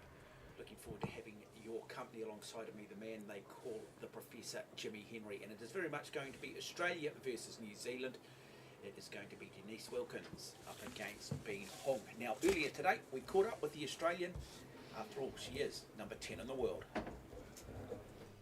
Well, it's a great pleasure now to have one of the best female quists in the world, world number 10, Bean Hong of Australia. Over here, played in the test match last night, but now progressing into the semi-finals of the women's competition. Lovely to have you here in New Zealand. How are you enjoying your time? Very good. This has been maybe 6 years. Last time I was here was 2017. It's good to be here because I've never been to the Masse. You see the setup, the predator table, all the balls, the facility is very well, and all the New Zealand, the Kiwi guys, they're very well. I feel so warm here. Yeah, got very welcomed. Yeah. And talking about your form, clearly you're progressing through the tournament. Are you happy with the way you're playing? Well, to be honest, I got a little struggle last night during the team match because I don't get to practice. Then we just start from cold, so I didn't play very well last night. But today I played great focus and doing the right shot, and especially on the last match, I feel so confident. Like I do the right shot, the good safety, that run out the table. Yeah, now I really get ready to win this. Yeah, we talk as commentators about having to make the adjustment to the television table, the bright lights, television cameras. Is there a little adjustment you need to make? Oh, the adjustment is just about the table, the lights and the table. It's not really affecting much. It's just because the cloth, the speed of the balls, the cloth will affect me most because I prefer make myself a better position. So once it comes to a little struggle on the position, I started thinking about that. I started to struggle. But last night it's just a practice. That's good for me. I think I'll be good in the afternoon today. Well, good luck. We look forward to hopefully having you in the final this afternoon. Thank you very much. There you go, one of the very best in the world of Q Sports. And looking forward to both those women's semi-finals and finals later this afternoon. Yeah, she is a class act indeed. Has been Hong, number 10 in the world, up against the very impressive Denise Wilkins out of New Zealand, who is coached by her father, who was part of the team yesterday, the New Zealand team that got up narrowly and beat Australia in the Trans-Tasman Test match. Well, it is the race to 9 in this final. Looking forward to it. 10 ball is the format. Whoever sinks the 10 ball wins the frame. And of course, first to 9 frames. Well, we've had the lag, Jimmy, and now we're all set to go. And both players come in with a big reputation. You feel that possibly Denise Wilkins might just be her time? Yes, I think it's her time. I've watched her over the last few weeks in tournaments and other sort of games. And, yeah, 2 world-class players. Both great, good fundamentals. Both have played in recent world tournaments. So, yeah, we're in for a good final. Bean Hong there, interesting in that pre-final interview talking about last night she struggled a little bit, particularly in the Scotch pairs, just didn't warm up enough, wasn't quite used to the table. You talked about it, but she's had a number of games today. Yes. She has played on tables that are very, well, other than where they're positioned inside this hall. So really, she comes in with no excuses and certainly took some learnings from yesterday. Oh, yes, definitely. She's a world-class player, and I think she's adapted now. She's got the feel of the table. She's got the feel of the, atmosphere, the people around her, the environment she's in. So, she's going to be really hard to beat. So Denise Wilkinson up against Bean Hong, or Meng Sai Hong, of Taiwanese descent, living in Australia, representing the might of Australia. And so we have a match referee today, an official referee, an international quality referee, Stephen Lai. So this is the final of the Oceania Predator WPA and 10-ball championship. And being from Taiwan, that's one of their main games is this sort of game, 10 ball, rotation pool. They love it over there. Yeah, now It's one of their main games. so underway in this women's final. Look at that, 10 ball off the break, Nelly. Yeah, and that would have come back up on the table, but it's sitting there precariously. Now, of course, you cannot, in this format here, play that 10 ball into the pocket off the object ball. The 10 ball will just come straight back up on the table. It must be the last ball that is sunk on the table. So 9 ball and other forms of 10 ball sometimes. The rules will vary. But nice defensive shot here from Denise. Really nice, good start from the New Zealander. Wanting to put the pressure on Hung initially. And that's the thing, isn't it? Put them under pressure early, particularly a player that's ranked much higher than you. You want to just put a little bit of doubt in their head. You want them to say, hey, how do you handle adversity against a player like me? That's right. You know, she wants to start stamping her name on the World Championship, all the ladies that play in that. And, you know, winning against Bean Hong will give Denise just that, a reputation of world-class player to beat. Yeah, since yesterday, having with that test match, we're in New Zealand and having the television cameras, quite a large crowd, and that she was just a little bit nervous. But I think that experience, or she'll benefit from that today. I think she looks a lot more relaxed already, the New Zealander. Doesn't look quite as tense, and that's really important. So another good defensive shot here. Yeah, might have just left a little bit of the edge of that one ball. I think it's on, looking from that angle. Yeah, so looking to cut this into that top pocket, Jimmy.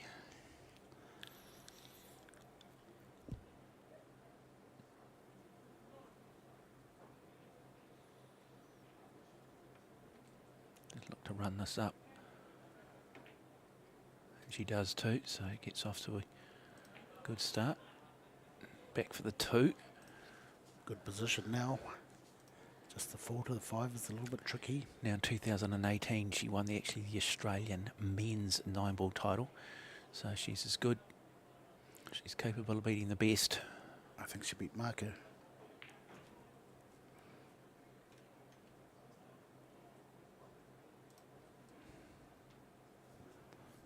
Nice shot.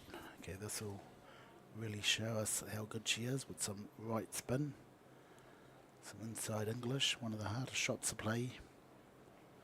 Right spin to make the white ball go towards that purple ball. Natural angle is away from the purple ball, but she can make it go towards the purple ball if she wishes. Got to make the shot first though. Watch out for the snooker behind the black. She I does thought make she'd the take shot. that route. Watch out for the snooker behind the black or the 10. Wow. Yeah, she didn't want to play that tricky inside English shot on that red ball. That's why she's ended up there. She could have.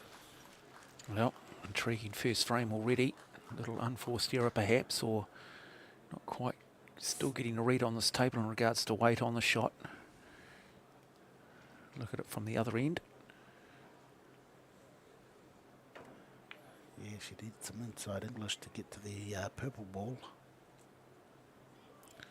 And now finds herself in a precarious position. Okay, a chance for Denise.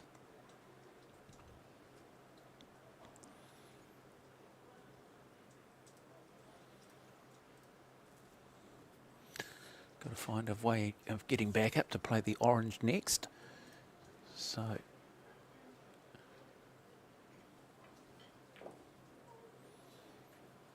it's pretty good. just snookered herself, yeah. Just Okay. stuck in behind the 7. Might just see if we can go above the table, just see if there is a line, in fact, through to that orange. So you were talking about a Masse earlier. This is where she could play the Masse. Screw the Move. ball around the brown. Yep. Let's just have a look here. Okay, might be just on do or die in this situation.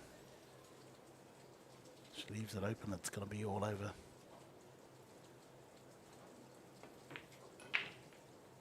She's left it open, doesn't look good. Okay, 5-9 combination looks like she's going to take.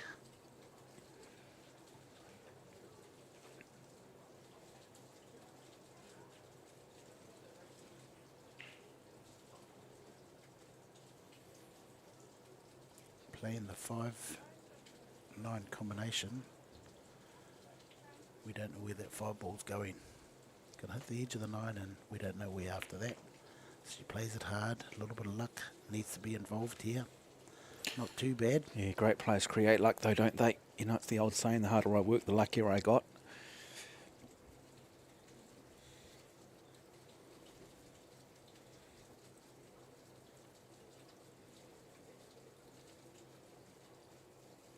Yeah, just a natural player. Look how quick she gets down on that cue. Oh, another chance for Denise. There it is. There's a big folks. chance here for Denise. Wow, everything's in the open. One hard shot. And it's a positional shot. She needs to get to that green ball after this orange ball. Yeah, I sense with Denise too that if she can get off to a good start, she'll grow in confidence. She's not a player that wants to be trailing by 3. She's a player that if she can get up by 2 or 3, then the confidence comes, and then look out, she's capable of beating any player in the world on her day. So, and the thing is, Mark, she has beaten a world champion person, #1 player before. So she's achieved that. Screw back into the side rail. And out. Beautiful. ABC. Connect the dots. yeah, it is, isn't it? Get in line on the black 4 stop shot. Got an angle so she can punch it in, come off the rail. Just need to get off the rail. Stop shot's sufficient enough. She does get off the rail. And unless we see in and off here, she should wrap up this frame for Denise Wilkinson.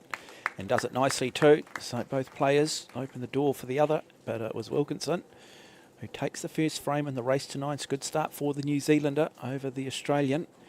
And that's exactly the start she'd be hoping for. And she will build in confidence. The longer this goes, the more confident she will become.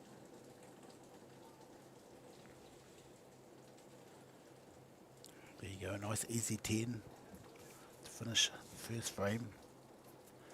10 balls is the last ball standing. Yep. Must put the 10 ball last. If the white ball and 10 ball goes in on the same shot, that's loss of frame. If the 10 ball goes into an unnominated pocket, the 10 ball is respotted and the incoming player has the choice. And it's basically game over. Well, no, you don't get ball in hand. Oh, you don't? No. She just has a choice from wherever that white ball lies. So it could be a hard shot and hand it back. Okay, the loop bridge. Nice television shot there. So, there's Wilkinson. And 9 ball just Nice. sitting precariously. 1 ball goes down. Nice spread here on the table. Bit of work on the 2 ball to be done.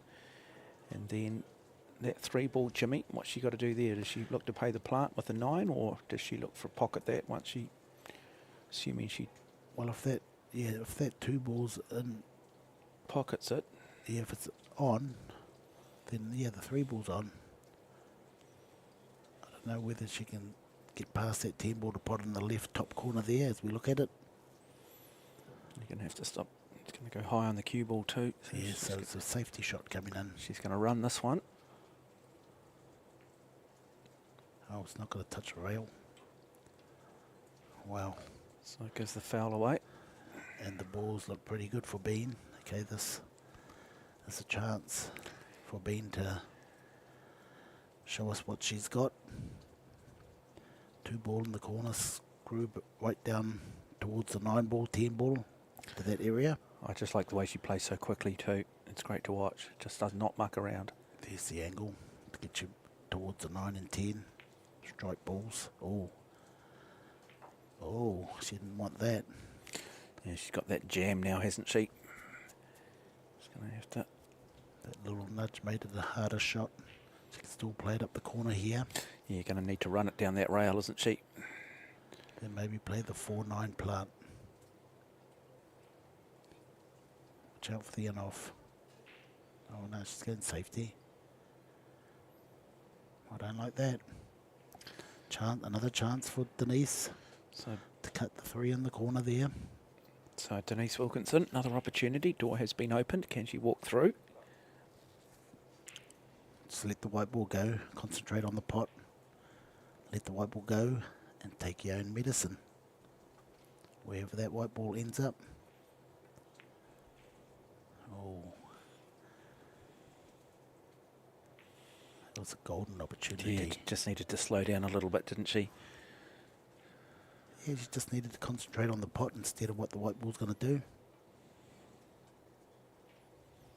Yeah, you see it in a lot of sports. You see it in rugby where the player knocks on because they don't take the pass because they're thinking about the second phase. Nice pot. Now brings it back down. Let's have a look at where the cue ball goes. The 10 ball could be. Got away with perfect. it. Yeah, that's perfect. Okay, she's looking in prime position now. She's on prime real estate. She is looking to try and bring it to 1 frame each in the race to 9. She's going to draw back up the table towards the orange ball, the black ball. She doesn't like it. I would play the shot off 2 or 3 rails. Just play past the brown ball, pot the purple ball, go past the brown ball, hit that area where she's looking now, and then come out for the orange. So follow through. Put a left spin.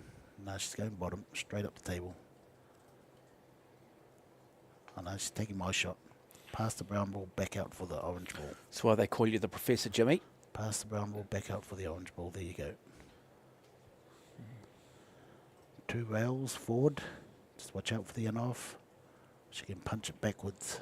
Whatever she likes. Punch backwards is good. Yep. Back to the middle, perfect. So green 6, brown 7, black 8, stripe yellow 9, 10. Yeah, just draw the white ball back for a cut in the middle on the brown ball.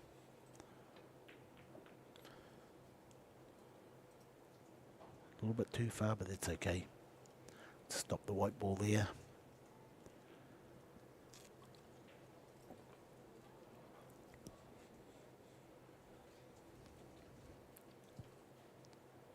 She wants to try and get closer to that 8 ball, so she might. No, she's just touching it. A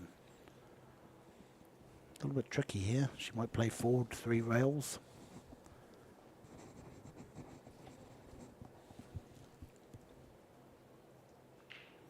Forward, come down the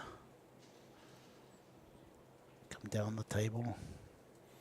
Yep, forward 2 rails. Big shot here. Quite hard. Big shot here. Big shot here for the Aussie. Plays it nicely. So showing her quality and class. Showing why she is amongst the world's very best. Okay, draw the ball back to where she's standing, and then back into the middle of the table.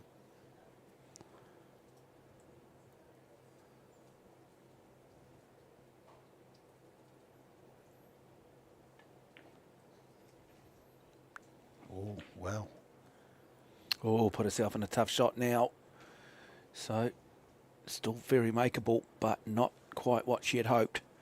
These are the sort of balls that just sit over the rail, but she's looking for safety. She doesn't want to risk the long cut up the corner. We talk about it too. The good players have the ability to be patient. What's she going to do, Jimmy? Well, she's nominated the corner, but I think she's going to play safe. Yep. And calls that pocket just as a safety. Now, Denise Wilkins, does she look to play safety or does she go for it? Well, she's going to go for it. Remember the shot last night? She played pretty much the same shot. Yep. She nailed it last time. So a big moment here for Denise Wilkinson in terms of just confidence and grabbing some early ascendancy in this final. Does she believe? It's on its way, folks. Then she's going to bring it down, bring it down, bring it down. She does it too. That is superb from the Kiwi. Wow. And suddenly she goes up by 2 frames to nothing, Jimmy. Almost against the run of play because it's been Bean Hung who really dominated that particular frame and then just made a little bit of a mistake right at the end. And suddenly Wilkinson has got up by 2 frames to nothing and we're yet to see the best of her just yet. So if Denise can come out and play the way we know she can play, and also capitalise on the errors, well, it could end up being a very special night for her. It seems not fair, does it, when you put 9 balls and miss the last one? Yeah, but that's the nature of the game, isn't it? And that's what I'm saying. She's winning. She's winning ugly at the moment, but we know that she can win beautifully. And so, you know, if you can win the ugly early and then find your form, it's going to be very, very hard for Bin Hong to win this one. Being played at a good rate too, which is great, through 2 frames very quickly. And now the Australian will come to the table. Now she'll be wanting to see if she can run this rack. Yeah, last year she came runner up in the Las Vegas Predator Open, 2023. A couple of years ago, the Predator Canadian Open, 3rd. So 1 ball's gone down, but she snookered herself for the 2.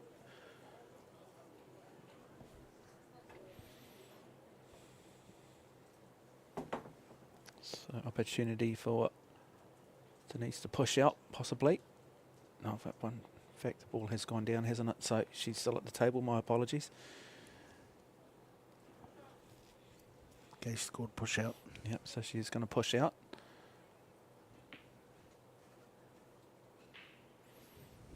This is a good opportunity for other players to learn, you know, how another player pushes out, where she pushes out too. And what's the thinking behind it? That's not very good. Oh, yeah, she doesn't think Denise can play that 2 and get back to the 3. It's not a very good push out. So Denise Wilkinson. Okay, with the 3 over the pocket, all Denise needs to do is pot the 2 ball and get a shot on that 3 ball. Could slow roll this 2 ball. Soft shot, stay on the 3 ball. Or she could screw back and play it aggressively.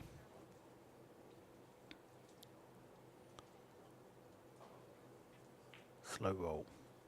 Oh, got it too. Got it too. Well done, Denise Wilkinson. That's good enough. Yeah, nothing ventured, nothing gained. That'll give her some confidence, but now she's got to finish the job here. Well, she's got that little cluster, the green and the black ball, to deal with. Got to solve that problem. When does she look to move those, Jimmy? Probably off the orange ball, I'd say. Pot this, get into the middle of the table, get back for the 5, and use that 5 to open it up.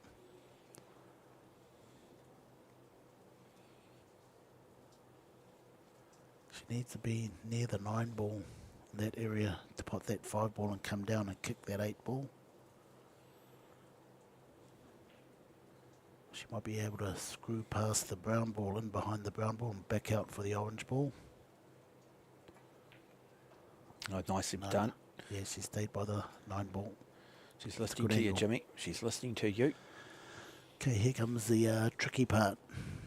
I'd probably go backwards off 3 rails, come in behind it.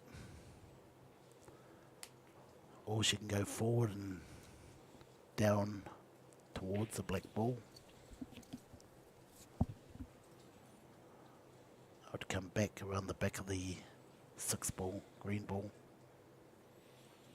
Just looking down that line already. She's under a bit of time pressure here. Needs to start to play her shot. She did ask for the time extension. That'll be the shot to, yes, some left English. Run down towards the black. Try and kiss. Got to make the shot though. Got to make the shot. Got to make the shot. Does make the shot. She's missed it. Okay. So now she's going to have to more than likely play some sort of safety shot here. Jimmy, what options has she got? Just probably... Got to come off the rail, of course, if you're going to play a safety. Probably have the green ball thin. Can't just run the white ball up can't the table. Run it into the back of it. This is really thin. Run the white ball up the table. Nice. Yeah, she's playing well, Denise Wilkinson. That's a good play from her, showing both her qualities offensively and defensively.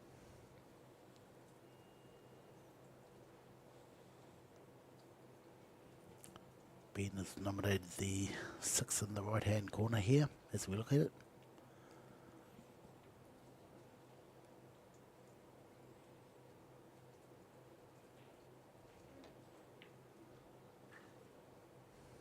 another opportunity for Denise. It's all there. Yeah, it's all there, all right. Easy start.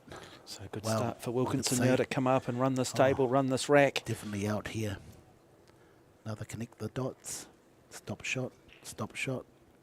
Stop shot. 3 stop shots in a row. 1. Okay, she has to probably go in and then back out to get on the 8 ball. She's got a bit of angle. Punch it in. Off the long rail. Back out for the straight 8.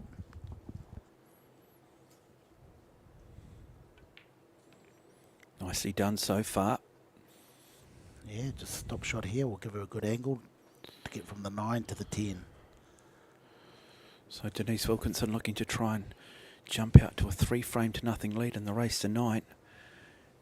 I mean, we talked about how important it was for her, particularly to get off to a good start. And she's certainly doing that. Okay, either draw back or follow through with a bit of right spin. Easier way. Just follow through. Oh, Not hard enough. Not enough hard enough, but She could have gone way harder than that. should have still make the shot though. Wow, tough, So tough shot. we talk about those little errors at key times. Is this one of them? Does she hand what should be a 3-frame-to-nothing lead back to the Australian, and suddenly it's 2-1, and she's struggling, might have to bring out the jigger. She does. Our Caribou comes out, the moose, and now she's got to just stay focused. And she drops it down, and the cue ball stays up on the table, and she takes a 3-frame-to-nothing lead over the Australian. Hang on, there's controversy. Is there? Time call, was it? Well, I wouldn't have thought so. I would have thought they'd bring the 10 ball back up, wouldn't they, in that situation? We better just check on that. I heard Stephen yell out something like time, but I'm not sure. Well, I mean, wouldn't you just bring the 10 ball back up and No, wouldn't? once you potted it, it's game over. But if there was a time situation and See, it didn't there go you the go. There you go. way, 2-1. Yeah, time foul called on Denise. Took too long to get out that jigger. A tough call or fair call? Well, The rules are rules. yeah, I think she just was in stroke when she actually got called foul. See how far she hit it? Just run away from the table. That's when I heard the call. No, 2-1, there you go. So from 3-frames-to-nothing to 2-1 because of a time violation. Tough sport. Won't do it again. And a dry break, but opportunity on the table. I wonder how big that will be in the context of this match. It's very big. It's huge, isn't it? It hurts. It hurts a lot. Best thing she can do is just come back now and win this frame. Wilkinson, of course the Australians will be hoping that Bean can win this. And she's at the table, and let's just have a look here.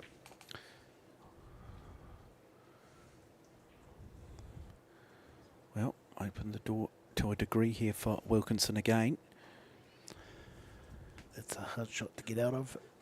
Has she got a line through there on the 4, Jimmy? Yeah, she can hit it. And, you know, her going over there looking at the 2, it must be on.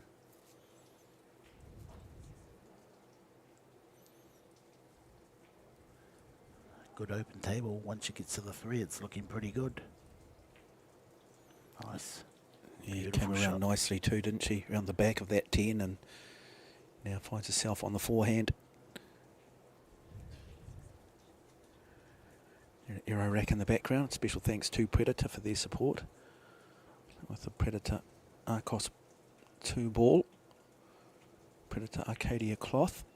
As she pots another, comes back up the table for the 3 ball. So there's an opportunity here to run the remainder of this rack, does the Kiwi. Australia, New Zealand doesn't get a lot bigger when it comes to rivalry.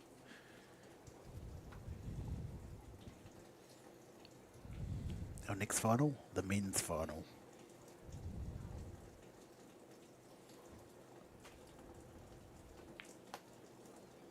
Oh, missed it. Missed it. And now table opens up for the Australian. Yeah, I'm just wondering how much that time foul has, annoyed her. Just got her inside her head. You can't afford to let those things live rent-free inside your head. And that's where you've got to be able to block it out. That's maybe where the experience here of Bean Hong might just come through. Hard and professional. She's done well in some big tournaments internationally, which suggests that she does have a head like granite. Or is she pointing at the 6? She wants to head towards the 6, kiss into the 6. Got to make this shot here though. So going high on the cue ball. So you're going to run through this cue ball, bring it back down the table. Nicely done by the Australian. Has she got her numbers wrong? I don't think so.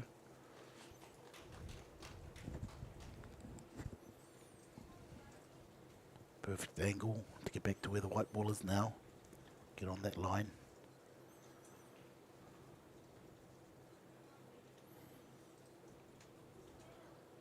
She can run forward, getting behind the 7 ball for the left corner pocket as we look at it. Roll through. Be careful of the white ball.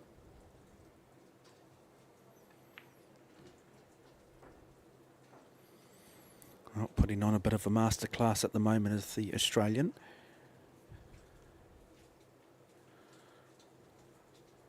Pocket weight. So she's going to punch it out. Maybe get to the middle of the table a bit.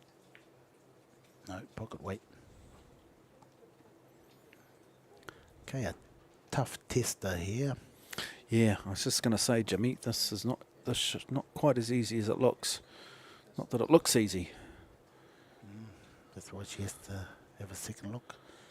Call for an extension. So they get one extension per frame, an additional 30 seconds. Okay, come down the table and back up. Run into position. Got to make this shot though. Run into line. Big shot. Look at the poise, look at the focus. Drops it nicely. Nice weight on the cue ball. Should be game set here.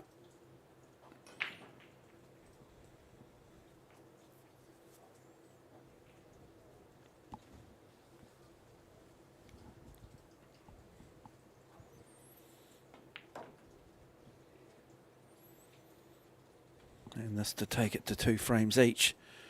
And the race to 9. Her cue of choice is a Zen custom cue. A Zen.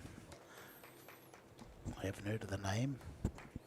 It's not one of the famous names. But she's accustomed to it, so... Absolutely, yeah, no, it all comes down to individual choice, doesn't it? Getting a bit of a feel for it. The weight of it. Just those little subtleties that every individual will interpret slightly differently with their equipment. So it's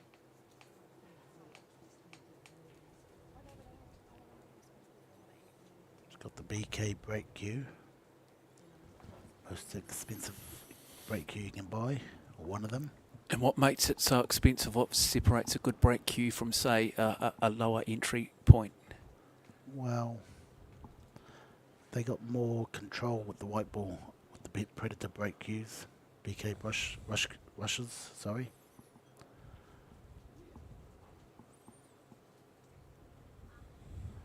She's also got the air rush jump cue.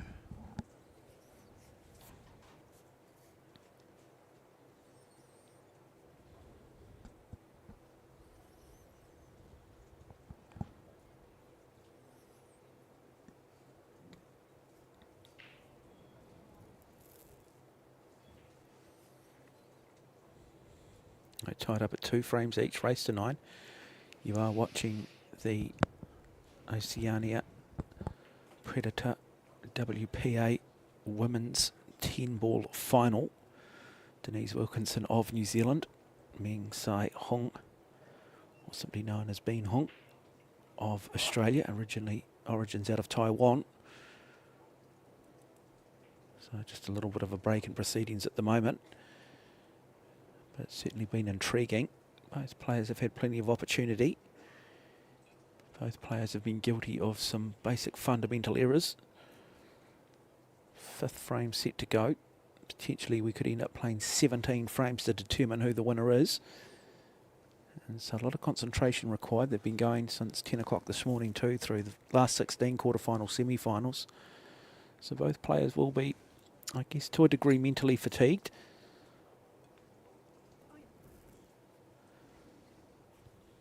So on table 2 we've got Sullivan Clark playing Sean Mark Malin. And what's the score on that, Jimmy? I'll just check out the score now, Mark. Okay, It's amazing what the phone can do. Yeah, isn't it? the apps these days, boy, yeah, you don't want to lose your phone. You feel like you've lost your arm, haven't you? As we see Bean with the break, and we see the 9 ball go down. And where is that 1 ball? So, it's got a line through to it, I think. He's got to find a way, but that 2 ball is well and truly being protected by the 8 and the 3. Okay, that score is 6-4 to Sean Mark Malin. He was the pick of my players to win this tournament.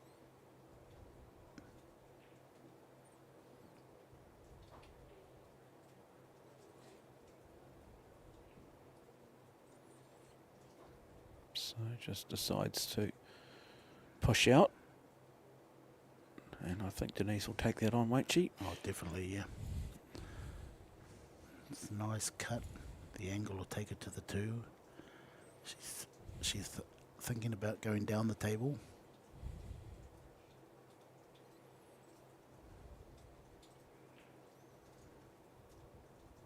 Watch out for the brown ball or the green ball. She's always going to bump one of those. Yeah, now looking maybe to play some safety here. Where's she looking to put that white ball, Jimmy? Just probably push the 2 ball in behind the 8. Let that white ball come towards the green ball. Weight's got to be important. Nicely done, Denise. Nicely done from the Kiwi.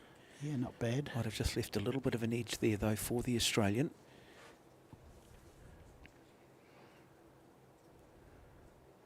She's having a look. Is she going to try and run it down that far end? Can she see a side of it? I think she can, yeah. It's on. Oh no, she can't. Down the table, back up, kick shot. Big shot. And pulls it off. And Oh, gets wow. away with it too. So, nice play there from the Australian. We'll say that was intentional. And so, game of cat and mouse continues. Both players showing their defensive abilities.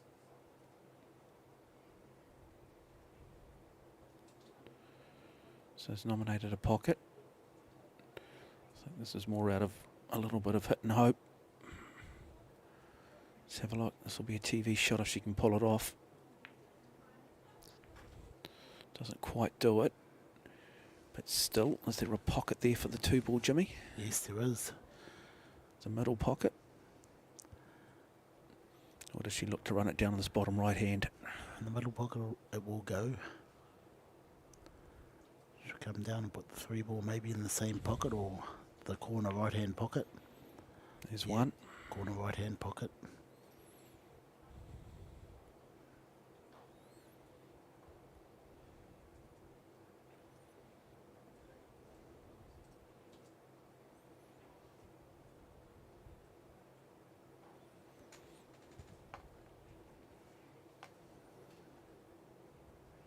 She's looking at 3 rails here, back to the middle of the table, or just a soft roll through and back out for the 4. Wow, she's starting to play more defensive when she can attack the table. Yeah, and I just wonder too, that sometimes that thing, isn't it, come a final and you tend to maybe go into your shell a little bit. I guess only time will tell whether it's the right strategy or not. But she has opened the door a little bit here for the Kiwi. Yeah, Has she seen enough though from Denise Wilkinson to suggest that she's confident Denise can stay at the table and run the remainder of the rack. Yeah, the brown to the black to the 10 is going to be a quite hard run out. Hard pattern there. Depends what sort of angle she leaves herself. Okay, so this is the first part of the puzzle. Get to the brown ball.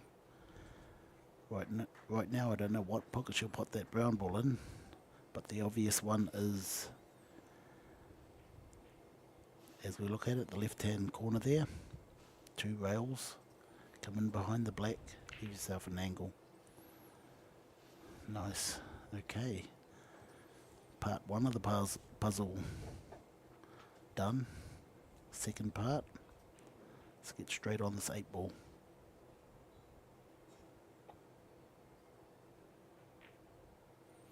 Oh, nicely done. Nice weight. Part 2. Tough shot though coming now. Reasonable distance. Yeah. Never easy. Is it a strength of her game? We will find out. Well, She needs to make these shots if she is to win this final though. She cannot miss these shots if she expects to beat this great Australian player. Real big moment here again for Wilkinson. Got off to a great start. And great shot too. Nice weight on the cue ball. Really good from the New Zealander. beautiful. So that is excellent from Denise Wilkinson. And part 3 of the puzzle was solved. Now this is the winning part. There she goes. Oh, And geez, just drops down. And I Christ. think her heart rate probably jumped and skipped a beat. And I think for a moment there, Dean Hong thought, you are joking, haven't you? Have you handed it to me? But it just shows even the easy shots in a final situation with television cameras, bright lights, can suddenly become difficult. But it is 3-2 to the New Zealander over the Australian in the race to 9. Another really entertaining frame. Come back here, just have a look. And gravity goes her way on that occasion. And the winning player gets $3,500 US. It's not bad, is it? 5,000 New 5K, Zealand dollars, yeah. yeah. What would you do with $5,000, Jimmy? You asked me that last night with 10,000. I know, mine would go straight to my wife. Okay. Yeah, I probably might have to do the same. Would you bank it? Do people bank money these days, or did they Nah, go out they and don't. buy luxury goods and Yeah, they just hold it. then just worry Put it on about the mattress. worry about life later on? Everything's so much. It's such a consumer society these days, isn't everything? So much cheaper. Everything appears a lot cheaper these days from when I was growing up in regards to different costs. She's got a ball. Yeah, red's gone down. She's got a shot on the 1 ball. If she can pot this. 2's open. Yeah, she's got a good chance of... 4's pretty good. 5's open. Yep, got a good chance here of running the rack. 6 to 7. How's that looking, Jimmy? yeah, good. I'd have a go. So If you miss... needs to take a well, chance no. here, does she? Yeah, I think take a chance. Or does she but play safety? Yeah, she's looking at the safety, I think. Double the 1 ball onto the rail. The back rail. Hide behind the purple, probably. Oh, see what happens. And now she's going to have a Yeah. Chinese snooker, but the table is now open for the Australian because you'd expect her to make this shot. She's going to go left hand, go southpaw. All the balls in the open. Oh, wow. missed it and drops the cue ball at the same Wow. time. So now it's a New Zealander who just needs to cheat. This is a training session. Yeah, and you Keep know, a clear head here, and she can go up to 4-2. we've seen some of those shots last night. She was playing left-handed and missed a couple as well. Yeah. Doesn't like using the jigger. No, well, what I say, you always work on your weaknesses and you practice, and if jigger's not your thing, learn to make it your thing. Okay, to the middle of the table we go. So really, it's an unforced error here. She will cost Denise Wilkinson, but if she's at her best, she should be able to run this rack. Okay, stop shot. Nicely done. So it'll be purple, followed by orange, followed by green. That is the order in which the next 3 shots will be made. She looks like she's going to draw the white ball back a few inches. So she's just going to put a bit of backspin on that. Oh. In fact, played forward. Now she's going to Yeah. have to play up the table, or is she looking for the left Yeah, pocket? just down the corner pocket. She'll put this with ease straight into the corner. Jimmy, never say with ease, Jimmy. Never say with ease. You've just given her the commentator's curse, Jimmy. No You've way. given her the commentator's curse, Jimmy. I've seen her play over the last few weeks, and Jimmy, you've given her right. the commentator's curse. What did I Wow. say, Jimmy? oh dear. There's never an easy shot in a final, my good man.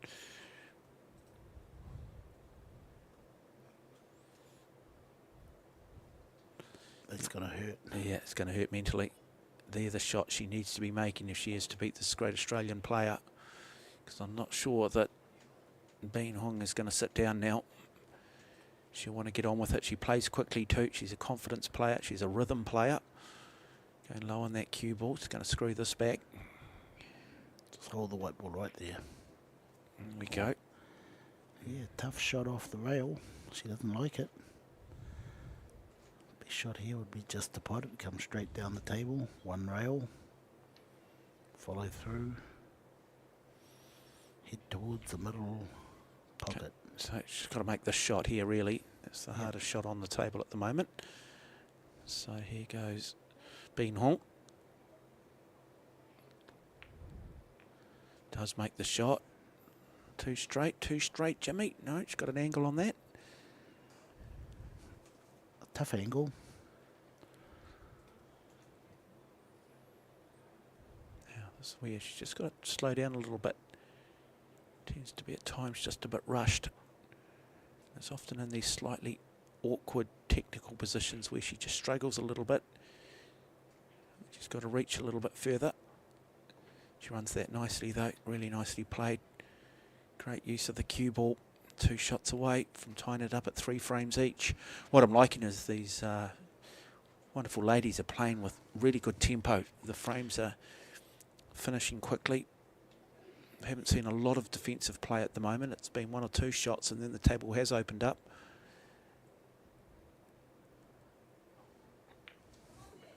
There we go. So 3 frames each. Race to 9. 7th frame about to come up. I hope you are enjoying coverage here of the WPA Predator Oceania 10-ball championship. This is the women's final live from the Masse Club in Pukekohe.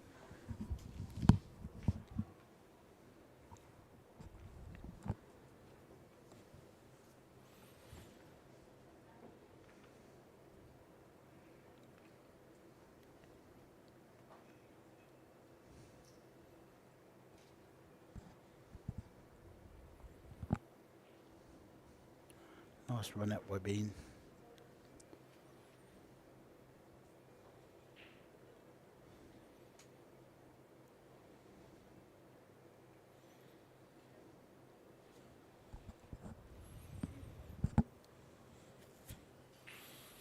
Yeah, of course, Christmas starting to approach. Jimmy, you got any plans for Christmas? No plans at all. No. Been invited to a couple of places, but You're going to go though, aren't you, Jimmy? yeah, probably. You're a good Probably. social man, eh? I understand Definitely, you left my gift at home today. You left it at home yesterday. It's You'll still- probably try and catch up with me before Christmas and give it to me though, eh, Jimmy? Sure. Yeah. Should I drive it to your place or Yeah, well, I mean, what sort? it's what been sort would rumoured you that like? it's been rumoured that it's that top line Predator Q. Well, you should buy cars for my mates. Okay, I'll take a car, Jimmy. What sort would you like? Well, I'm a humble man. I don't know, something European perhaps. Expensive.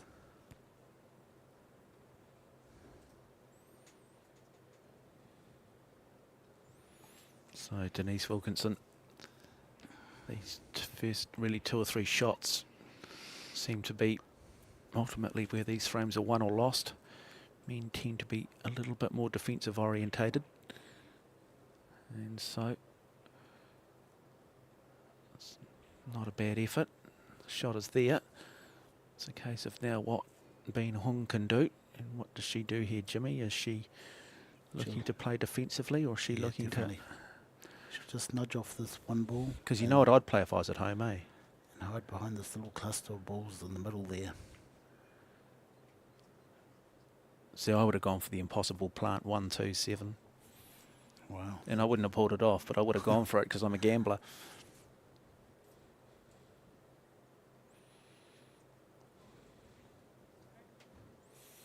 Difference though, I guess, between playing with your mates. There's no jeopardy, is there? There's no real consequences if you lose. There's consequences if you lose here. It's called around 5,000 New Zealand dollars. So therefore your decisions have to be a little bit more exact. Yeah, second place gets 1,700. It's not bad, is it? Couple of $3.5 grand. yeah. Yeah. Play money, Well, is it play money, Jimmy? Monopoly money. Nice plant. Did what I would have done. Another plant coming up. So 1 onto the 2. And then what she got to do, come back up for the 3. And then does she need to move that 4-6-9 combination at any point? Once she gets to the 4, if she can nudge it, that'll be sufficient enough. Yeah, it's a nice shot, isn't it? Now, what does she do with the cue ball? Got to come back up the table for the red 3. Yeah, she'll run 2 rails into the middle of the table.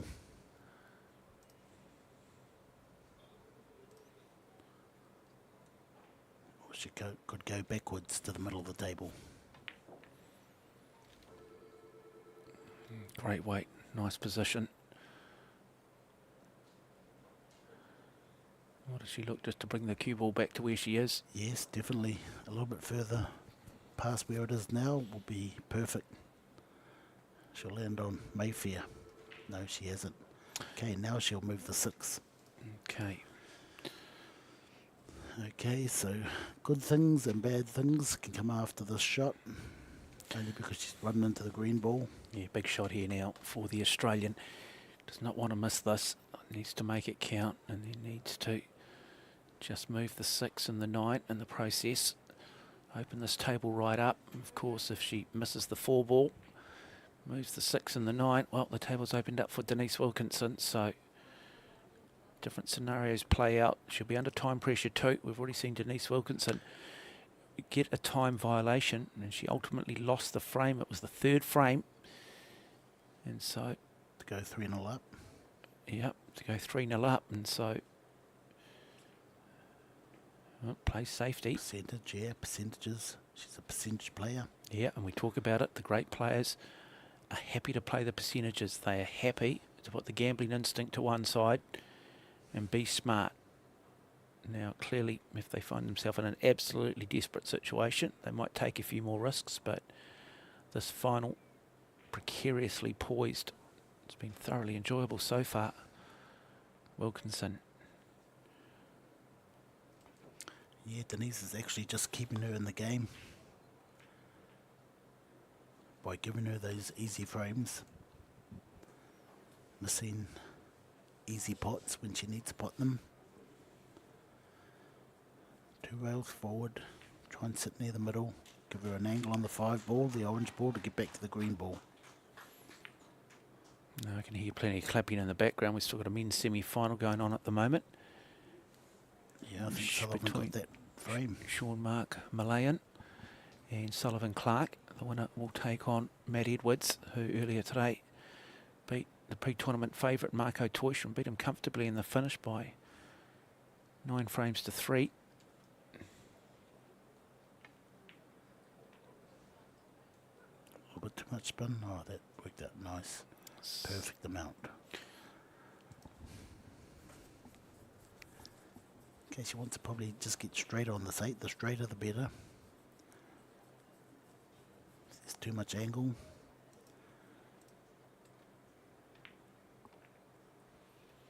She's short in stature, big in heart is the Australian, so It's pretty good.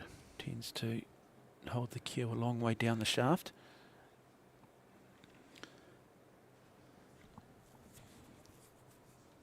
Be better to play the shot and go towards the 10 ball, come back towards the 10 ball. Pot it in the opposite middle. Yeah, she does a little bit too hard, but tough shot now. Now opportunity door is open for the Kiwi. Can she bank this, Jimmy, or is she going to look to try and She's going to cut it cut in it, here. cut it in here? Chance of any in off? Maybe in the top corner, but I can't see it. She's going to end up perfectly on the striped 10 ball. Big shot here for the Aussie. Nice weight, She's got nice it, weight, she's nice got weight. It's going to drop. Good on her. Well done to the Australian. And so now Just the 10 ball to go, and she'll take a 4-3 lead. First time that she'll lead in this final. So she's come back strong, and you just think she's starting to get into her work too. And it's only through Denise Wilkinson's errors that she's still in the game. And drops the 10 ball, and there it is, 4 frames to 3. It's 5 frames away from winning this Oceania title.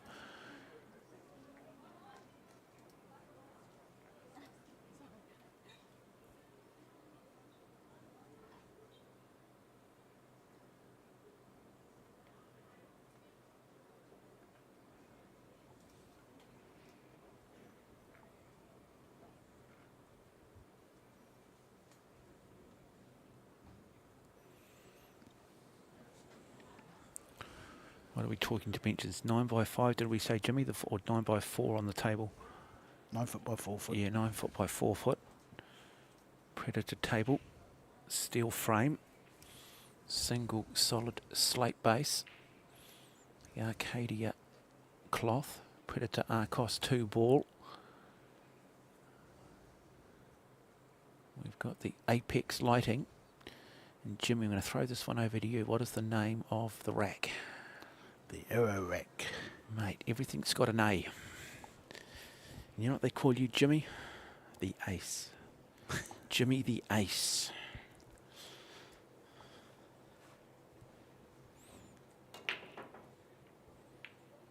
I love that above the camera shot. It just gives us such clarity in regards to being a dry break or something dropping. So, reasonably open table. When you look at that, Jimmy, what's the any ball of real concern there if the 1 is potted? Yeah, the 3 ball has to find a pocket. It may go past. She'll have a look at it now. She knows the 1-2's okay. All she can do here is draw back towards the 8 ball. I guess the other thing too, if you're playing an opponent and you sense they're down a little bit on confidence and it's early in a frame, you're probably less concerned if they do come to the table early. You're thinking, well, you know, they're down on confidence, they're not playing to their true ability, there's still a lot of balls on the table, I'll sit down. That's right. They haven't convinced me yet that they're going to run the remainder of the rack, and so, you know, body language is important, confidence is important, don't understand the psychology of it all. Exactly, and let them, you know, solve all the problems for you. Yep. Especially if it's a hard rack. Clearly, if you get a player like we saw with Matt Edwards against Marco Toysha, you're going to sense that if he comes to the table, he's going to get a job done. Now, Denise Wilkinson has in a bit of difficulty here. In fact, a world of trouble. Okay, and she can't let Bean run away with this match. She gets a couple more frames. It's going to be hard to get back into the game. Whether it's just a bit of hit and hope here, eh? Oh, tried to... Yeah, she tried to bounce back over the 4 ball and hit the 2 ball. Great. Nearly worked. Creative thinking from her. And now... See, like I said, the red ball hasn't got a pocket. Can't squeeze through there, can she? Maybe. What she'll do is... Could she draw this right back? Could she Yeah, put a lot of that's what underspin she'll and do. just draw it back here and move it? Yeah, starting to learn the game well, Mark. She didn't hit it flush, though. No reward for her. Okay, run off the edge down towards the yellow 9 ball. Just watch out for the in off.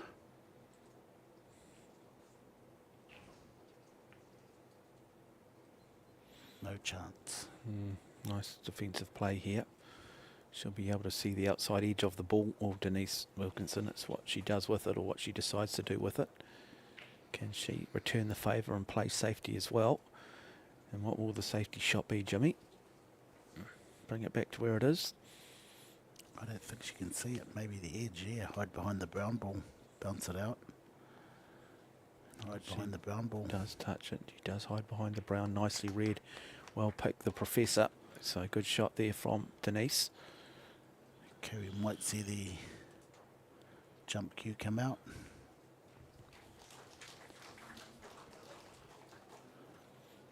I think Sullivan might have got one frame there by the sounds of it. Yeah, that might go the whole distance. Then, of course, you've had Matt Edwards, who's had a chance to have a bit of a break, clear the head a bit. And, of course, we'll bring you that men's final. But if it is Sullivan Clark or it ends up being Sean Mark Malayan, well, both of them will have come off very tough semi-final. Won't have had a lot of time to get some clarity. Mind you, sometimes you just want to keep the momentum going so it can go both ways. Yeah, 100% 110.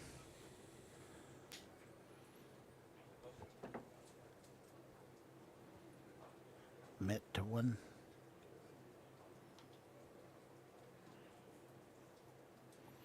Can she see it here? Does she have a line? No, she doesn't. Can't squeeze it past the 10 ball. This is where they can play a Masse. Yep. Swerve around it. Look, she's going to swerve around it. Going very low on that right-hand side of the cue ball. Nicely played. Now, Wow, where does nice it end shot. up? So 4, purple 4. Up this far end of the table is her next shot. So things just starting to open up for the Australian. Looking to try and take a 5 to 3 frame lead. Draw the white ball back to the middle. Or even the stop shot's good enough. What a shot. It was nice. Nicely timed. She can draw through between that. She can draw between the black ball and the 10 ball. Come straight through that gap. 2 balls around the middle, draw through there. Head towards 6. Or make the plant even.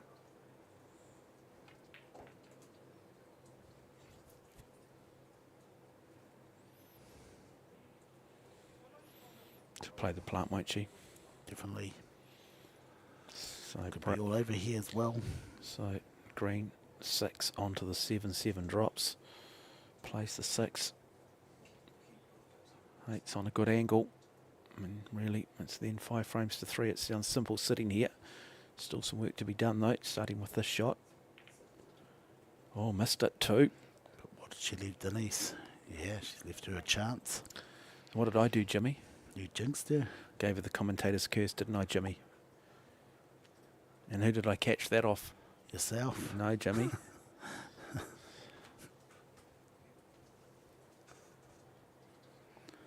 Okay, just go forward towards the brown ball. Put the brown ball in the far corner. Oh, a little bit short again. She's starting to struggle here. I think I do think with Denise, it's just, yeah, it's just mental at the moment. I think the game's there. It's just putting herself in these pressure cooker environments and not being able to necessarily clear the head. But that comes in time. And as I said, it's something that a lot of athletes have to deal with. That is the mental side of it. That's why I say there's an industry for sports psychologists, because most of us, well, most people at the elite level in sport have some mental frailties, and no one's immune. Watch out for the middle pocket. Bring it back. She's got around it. Perfect. Now she's starting to settle into her game now. Starting to get these chances. And Yeah, you did feel that Denise just needed to take those opportunities, and giving that frame over due to that time constraint was a big, big blow for her. Such a quality player, Denise Wilkinson. Real asset to Q Sports in this country. Her Dad is a coach. Dad here today? yeah, he is. Yep. Wanted to do some commentary with you. Oh, did he? Yeah, Yeah. sounds like a very intelligent man. I wouldn't say that. What, you're saying his dad's not an intelligent man? That's a bit tough. No, I'm only joking, Bruce. Bruce, I think you're very bright, mate. I think it's a bit like the pot calling the kettle black, Bruce. No, he's very intelligent. Good guy, good bloke. So there it goes, 5 frames to 3 in the way of the Australian. And now, if the Australian takes this next frame, it might just be Yeah, she might too run big away a, with it. yeah, too big a bridge to. She's settled right in now. She's got her rhythm going. She's in stroke. To encourage people, if you are looking to get further involved, check out NZPA website, check out the Masse website.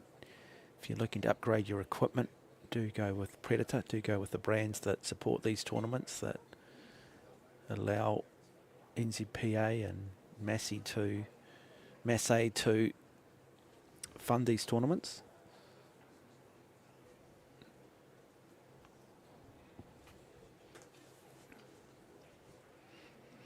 Okay, the men's final was supposed to be at 6:30. Why so late? Well, we've still got time, haven't we? It's only an hour now, so 5:35 local time. And I think the score was like 7-5 to Sean Mark. How would you say his name? Malayan? Malayan. Sean Mark Malayan. 8-4. He's on the hill. And then it'll take up Matt Edwards in what a final that'll be, because Matt Edwards very good earlier in the semi-final against Toysha. And now a dry break here, and let's have a look. So 3 blocking a pocket, 2's open. Yeah, the one looks like it can go. 4's open. Just having a close look now. So Denise Wilkinson, she needs to stay at the table here. She can't afford to sit down. Got lucky enough too to have the gunslinger from Eindhoven join us. Might bring in a chair and bring him into the commentary shortly. No, I think he's had enough of Paul. I think he's had enough. Well, he's the reason why the standard in this country has been forced to improve, is because he's brought such quality to the sport in this country. Didn't go his way in the semi-final this afternoon, but he'll understand that. Well, yeah. You know, a couple of our juniors knocked out the top Australians.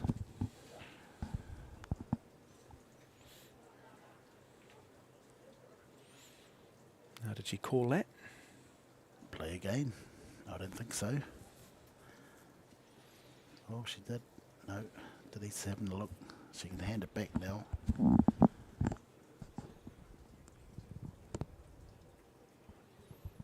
Hand it back.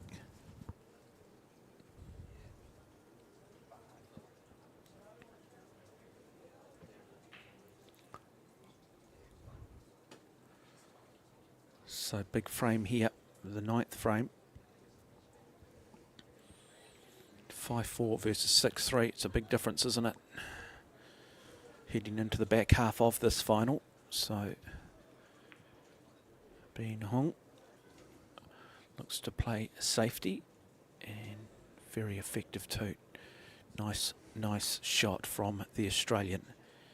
And now work to be done again by Denise Wilkinson. Doesn't have a lot of options here.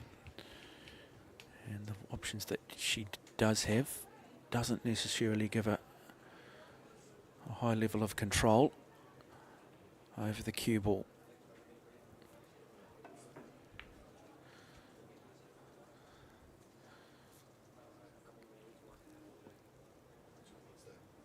Yeah, she started off real well, Denise, and then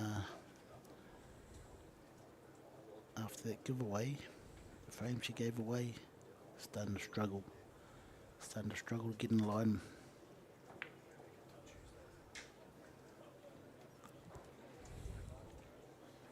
Okay, I'd put the white ball right to where it is now, get back to that area. So she can go further and get closer to that purple ball. Yeah, and then free up that orange 5. Yeah, and she will get closer. Yeah, there you go. Nicely played, beautiful weight. That is nice from the Australian. Now she run forward. Oh, it's on. It's on from the middle of the table. She's just had a look. Even if it's not on, she can do a stop shot snooker. Oh, nice. There you go. She's starting to Gives herself the angle, doesn't she? Then she can run that. Green 6, brown 7. 7-8 is a little bit of a problem. Can she move the 8, Jimmy, at any point between now and having to play that brown 7? No, she can't, and she won't. Don't need to. Maybe kiss into the brown ball.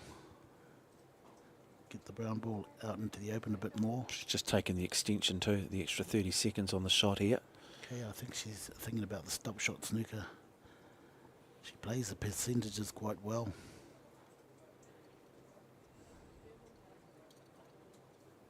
rather put her and Denise into a snooker than actually go for the finish. Get ball in hand and then finish. There's stop shot snooker, go in. We need it to go in. Not a bad one to get out of. It's relatively easy. Off one rail, kick it. She can kick it in. Watch out for the in-off. If it goes behind the 5, she's going to probably go in off. If it hits it right in the middle, go in. Nice shot, called it, but didn't drop. But that's where, I keep going back to it, I think Hong of Australia realises that Wilkinson at the moment struggling a little bit, so she'll know that she probably only needs to be on key shots, get it 90% right. I don't like Denise's next shot.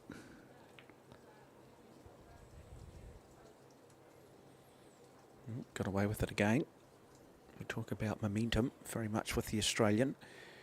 So Denise Wilkinson now still got some work to do. Has called the far pocket, this bottom pocket towards us. This is more really around chance, and Okay, this could be costly if she misses. She needs to hit it. okay, this will also be box office and television highlight reel stuff if she gets it. Low percentage. Missed it completely and drops it down, so nothing going her way. She's got to somehow regather. She's got to get her focus back. Okay, 5 ball in the middle near the 10 ball. Run into position. So, Ming Sai Hong.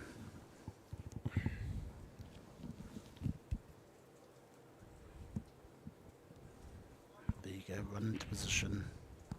Straight shots on the 6, 7 and the 8.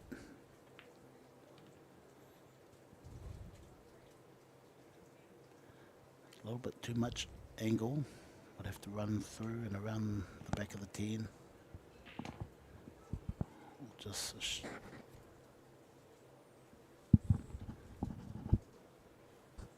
drift out to the middle. Tough angle to get back to the 8. So I knew the 7 to the 8 was going to be the hard part if you didn't get the right angle, and she hasn't got the right angle. Unless she can draw into it. Yeah, I wonder what's the safety shot here, Jimmy? No safety, should be going for it. It's got to end up with a shot on the 8 ball. It's going low on the cue ball there. Yes, going towards her hand and then back out for the 8. Let's have a look at what that cue ball does. She misses the thing, so opportunity now here for the New Zealander. Not much. But an opportunity, Jimmy. Definitely.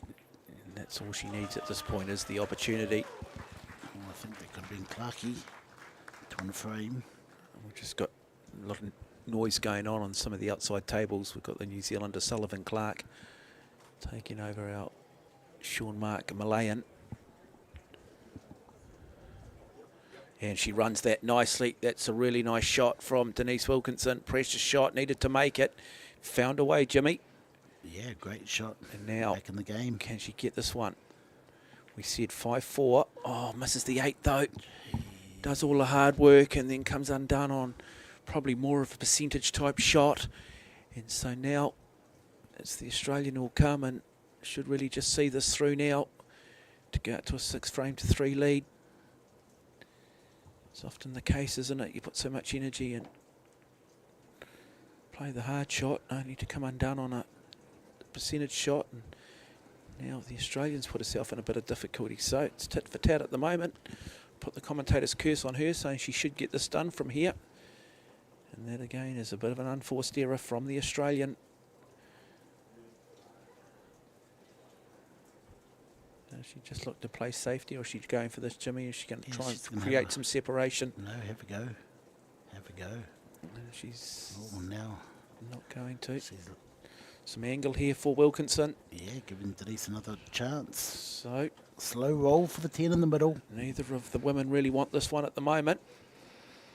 Now, just got to believe here, Denise. She's just got to stay composed. She's not playing for second. She's got to believe she can win this. Oh, no, I think she's going to go 2 rails. That's good. So this That's to nice, take it perfect. to 5-4, which reads a lot better than 6-3, but she's still got to make this shot. Beautiful weight. And she does make it, and there it is, 5-4. Wow. Australia over New Zealand, being hung over Denise Wilkinson. Have we got an update on that second Yes. semi-final of the men's? Yes, Sean Mark Malayan won it as well. He won that 9-4. So 9-4. So it'll be Sean Mark Malayan taking on Matt Edwards. That is the men's final. That'll be, again, a race to 9. And 11, I think they're going oh, to. they're going to 11, are they? So we'll bring you that final following this women's final. Could be a late night, folks, so settle back. Enjoy this one. I think they're going to be right on time for that men's final.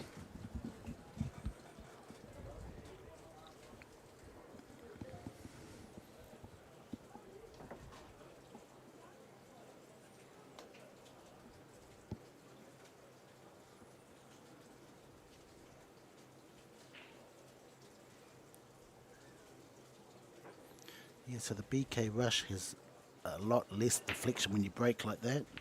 It's got more control on the white ball. So Go, we need a ball to go in. eight ball goes down. Yeah.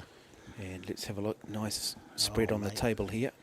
Yeah, 3 to the 4. Once she does the 3 to the 4, red to purple, she's going to be in prime position And again. as Jimmy has mapped that out incredibly quickly for you in commentary, these players are exactly the same. They map the entire table, know exactly what needs to be done, exactly how they need to control the cue ball. Now, Denise just needs to make sure that she just gets the fundamentals right here. A little bit tight here, a little bit of a risk. A little bit risky because that green ball's in the way. She needs to try and get past it without touching it. Any collision, miss. Nice shot. Yep, nice weight on the shot too. Played with soft hands. Okay, the 3 ball. So she's going to end up in this left-hand corner here as we look at it. It's got the angle to go right down the end there. The right-hand corner here now. Got to just make sure it gets past the 9 and doesn't go in off in the corner pocket. I don't think she's going to get past that 9. She's going to run into it so she can hit it thin and go there. Yeah, she did. Nice. That worked out perfect. Hitting that 9 on the way through. Okay, it's all there, Denise. It's up to you. You've got to make this shot. Run this down the rail. She Oh, misses way the shot too. hard. She's missed 2 or 3 times in that pocket. Look at that. And now And the hands 5, 7, everything was there. hands, Wow. hands the advantage back over to the Australian. Yeah, she's not, concentrating on that ball that counts, the money ball. So maybe She's get got to really focus on that winning ball. She's not doing it. She's just giving too many winning balls away. Now Ben knows she's in for an easy run out here.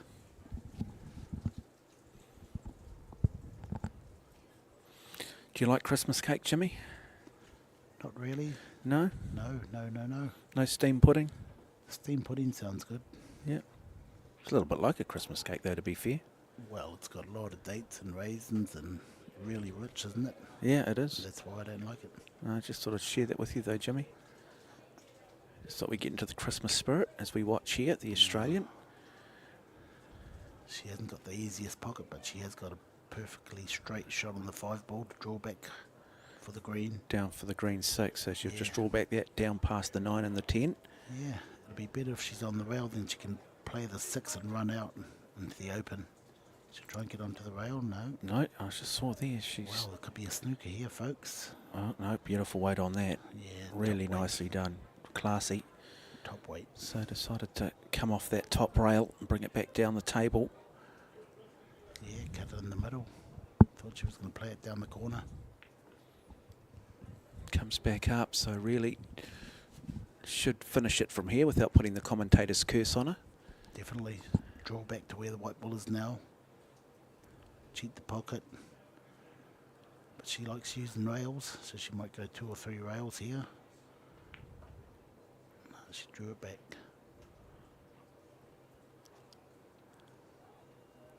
There was another one there that Denise gifted her.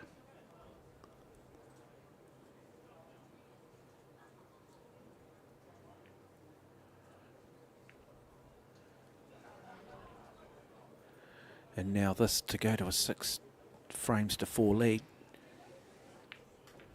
And does it comfortably too. So Denise Wilkinson, just some unforced errors, handing that frame back to the Australian when really she looked like she was in control of the frame. So Yep. we will go to an 11th frame. It's all there for the taking. She's just not concentrating on that ball that counts. The winning ball, the money ball. No matter what you call it, you have to pot it. There's so many components though, isn't there? You're thinking about potting the shot, then you're making sure that you're looking at the next phase, and the weight is important. So it is a multi-dimensional sport which requires huge concentration, and one little mechanical mistake will affect the momentum of the other phases.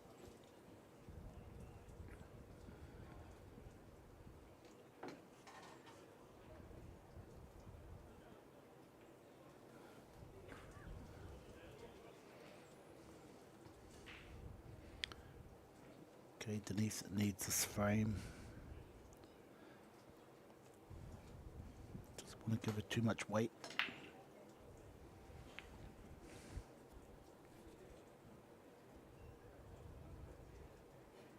Okay, got a nice down on the yellow ball. Quite easy to get to the blue ball. Another roll forward.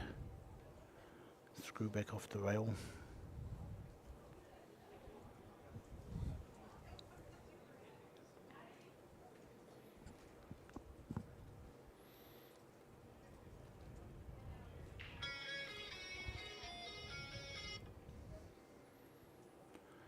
Guns N' Roses out there. A little bit of the old GNR. It's not a bad song though, is it? It's a bit of an anthem. Okay, she's got a chance here to move that purple ball down. Roll through, push the purple ball down into position. So when she does play the red ball, the purple ball's much easier to get to. Make sure you push it right through. She does.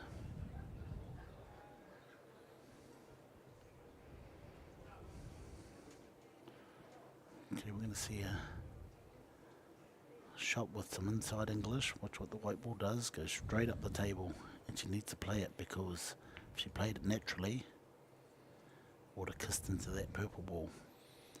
Okay, this is where she's having trouble, getting into line. She needs to get to that middle of the table.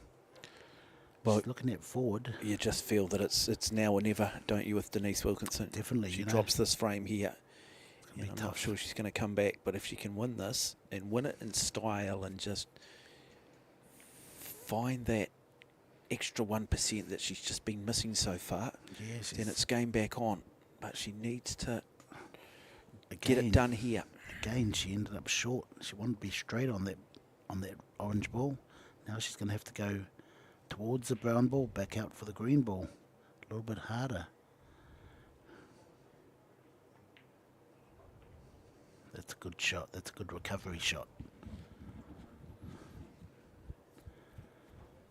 Okay, follow through. Get to the middle of the table. You don't want to be too close to the rail. Middle of the table, so she runs the 7 up and comes out for the 8 in the same pocket, which will give her a line to the 9. Beautiful angle. Thing with where that 9 is, she struggled with a lot of those balls down that rail.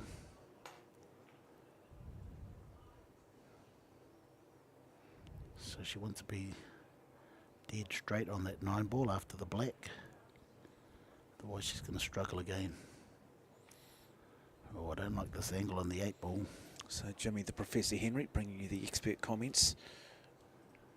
At least she can hold the white ball and just nudge over to the 9 ball, she'll be okay, but if she's going back and forth, I think she'll end up short. Well, it's now or never, isn't it, for Denise Wilkinson? Needs to just finish this, make some mistakes. She's going to trail by. Yeah, oh, see, that's why she had a She bad makes a angle, and mistake. she tried to lever that angle right there on the 9. Even Bean's having a look at that 9. She knows it's difficult because it's right on the rail. But now the Australian steps up. 3 balls away from going out to a 7-4 lead. But difficult shot. Has an angle on the 9 ball. That's a good angle. Just needs to roll it down. She can come to the left of the 8 and put the, left of the 10 and put the 10 in the opposite corner pocket. Subtle little touch, runs it But down, no, drops, and now just the 10 ball to go out to a 7-4 frame. Another opportunity that the Kiwis let slip. And so the Australian now starts to take control of this final, 7 frames to 4. And frustration for Denise Wilkinson. If she loses this, she'll have a lot to reflect on. She certainly had her chances, she certainly had her moments, but it is not over yet. Not quite on the hill, but certainly approaching it. Is there a particular hill they go on? Not A really. lot of little hills around Auckland, aren't there? Was there 47 different volcanoes or something? In Auckland, yeah, Yeah. maybe more. Is that a fact or? I don't know. I should do a quick check I on it. guess. I know there are a lot of what they call volcanic peaks. Yeah, there's quite a few mountains around.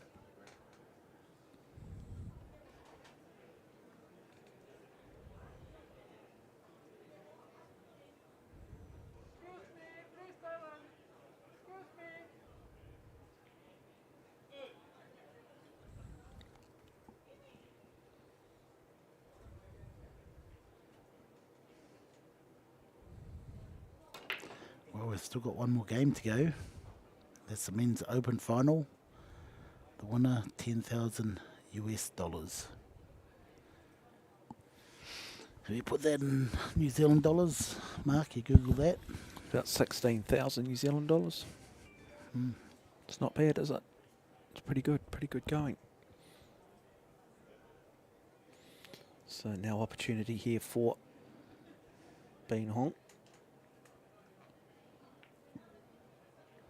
Now looking to play safety. Plays it very effectively as well. It's a very good shot from the Australian.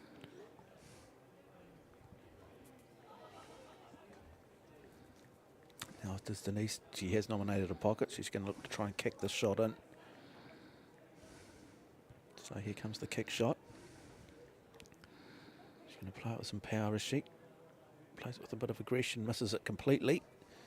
Cue ball goes down and hands the advantage straight back to the Australian.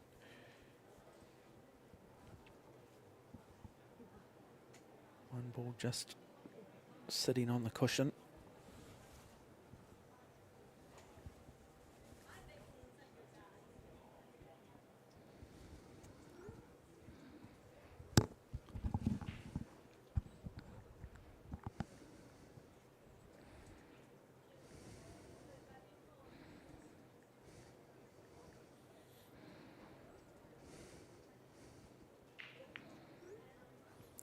One, moves it beautifully back up the table. We'll just play this. How does she want to get herself on the 3 here, Jimmy? Yeah, just get up behind it, 3 into the middle. So what, just play through on the cue ball here? Or does she Yeah. come off the rail? Yeah, she follows through or punches it up there. Nicely done. Enough angle on it too. Yeah, just back to the middle of the table for the 4 and the 5 in the same pocket probably. Depending on what angle she'll get on that purple ball. We shall see. She's playing with confidence. She'll go 3 rails with no problem, but the easier way is just out to the middle. That's the best way. Now tough shot here, long shot, distant shot. Never easy, even for the best of them. She can play this with a lot of confidence, push through the ball, go 2 rails back, 5 in the same pocket. That's 1 rail. It'll come off the 2nd rail. Sitting behind, Denise needs that sitting behind. Now it's a tougher shot. Yeah, bit of a Chinese snooker here, having to play over the top of the green 6. So going to need to set up that bridge a little bit higher. Won't quite have the control on the cue ball that she'd like. Are you one-eyed saying she needs to sit on that 6 ball, so give her a Chinese snooker? Or was that me saying that? Oh, missed it too. That's what what we're talking about happens. with the lack of control with the Chinese Yeah, snooker. made Where it a you've much got to harder play shot. a little bit higher down. question is, though, is she concerned? Because we haven't seen the best of Denise Wilkinson, and she'll be aware of that too. So I'm not sure Hong at the moment will be overly concerned that she missed that shot. Denise should call the 5 in the middle and stay on the 6 ball. Just go for it now, got nothing to lose. She misses it. And she opens it up. Well, not too bad. I think Ben's going to put the 9 ball here. So 9 in the middle. So come off the orange 5. Yep. Back onto the 9. What's the terminology for that shot, Jimmy? A cannon. That's what you call a cannon. So she's going to cannon off one onto the other. No, she's not going to. That mustn't be on that shot. Maybe she just doesn't have the vision you have, Jimmy. I'm sure she does. She's 10 in the world, so she's a quality player playing safety, however. She just wants to try and bring that down. Not enough weight on it. Way too short. Okay, Denise needs one good snooker here behind the black ball. She can sit that white ball behind the black ball. She's got a chance. She needs to win the next 2 frames to put some pressure back on Ben Hong. She doesn't want to drop this frame, does she? No. 4 match points then in favour of the Australian. Well, that's a funny way to play it. She just played straight at it. Now the door is ajar. Starting to make too many errors now.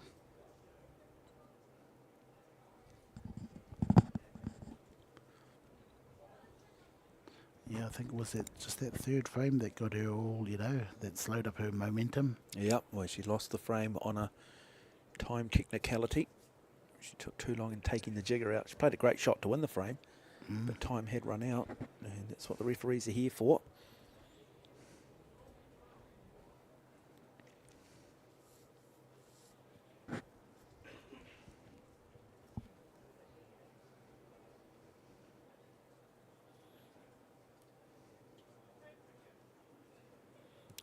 Goes low.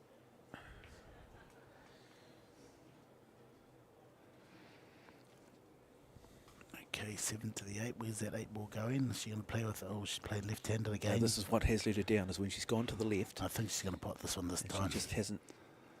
Don't commentators curse, Jimmy. No, she's going to pot this one this Commentators time. curse, Jimmy. Taking more time though, isn't she? Commentators curse. Jimmy drops though. You picked it. But again, a little bit shaky, but she's got away with it. Okay, now she'll play 2 rails if she's in stroke. Nothing to lose. Or keep it simple. Simple it is. Punch in, back out, near the middle. Cut on the 9 for the 10. Yep, perfect. Playing it good now. Playing some good pool. She can either go forward or just punch down, stop shot down towards 10. She goes to the top of the hill. Or just goes to the hill, on the hill, with this shot. So this to go 8-4, to go to match point, go to championship frame. And there it is, 8-4. So in control is the Australian over the New Zealander.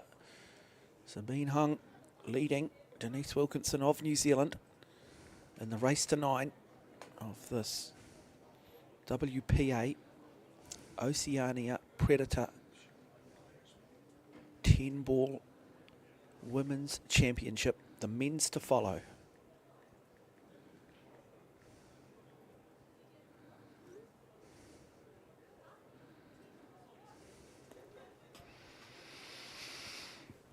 Yep, had plenty of opportunities, but she just didn't take them.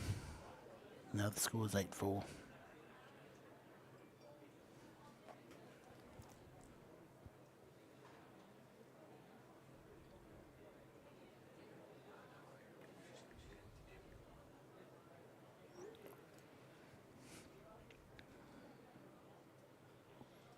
So, another big break, another big moment. Here we go.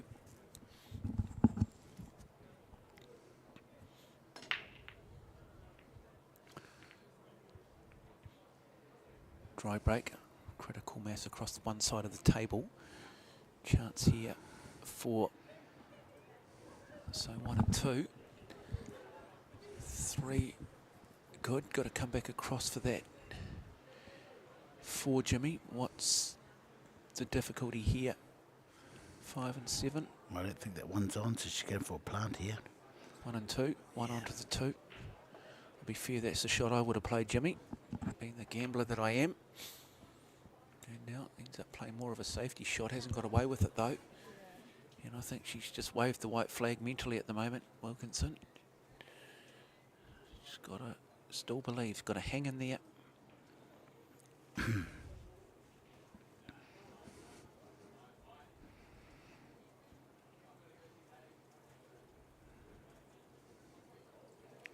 Double the one in behind the blue and the brown ball. Let the white ball go. Yeah, pretty good effort. It's going to be hard for Denise Wilkinson now. To win, yes. But you never know. Oh, no. Sport has provided some of those unbelievable moments where you think it's all said and done. And Great shot by Denise. Could be 3 fouls here. Denise might be able to get 3 fouls if she can think it out. Oh no, yeah. Jump cue. Right in behind that 5 ball.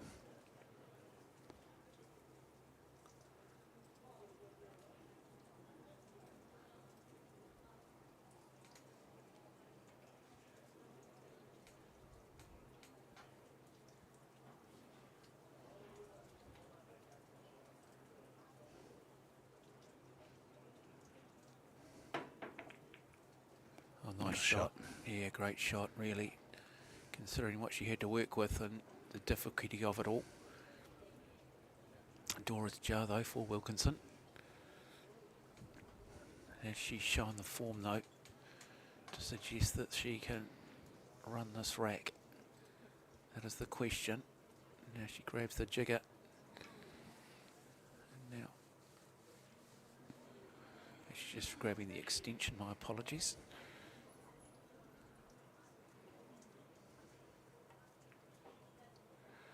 Yeah, just Wow, got away with it. picked up second prize.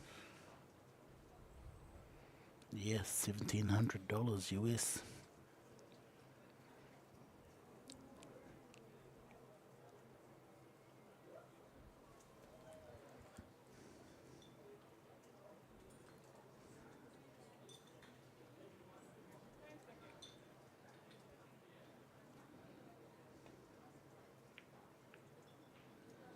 Okay, and drops the cue ball down. So,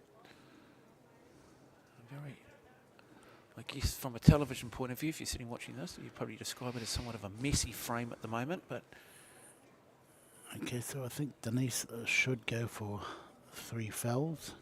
3 consecutive fouls means what, Mark?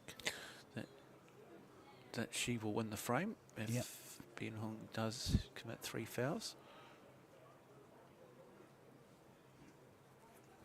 Try and tuck that ball in between the green and the purple ball. How's that for a shot? She played it yet? No, we are still There we waiting. go. Here we go. Oh, no. Too heavy on it. And now the door has been left ajar again. Keep saying it. Okay, Ben will just draw back to the middle of the table. Straight between the yellow stripe ball and the black ball. Just breaks it up a little bit along the way. That's good. Play the 2 ball, 3 ball, and get behind the purple ball. Just looking at that angle now. She wants to be behind that purple ball. So blue ball, red ball. Stop it there.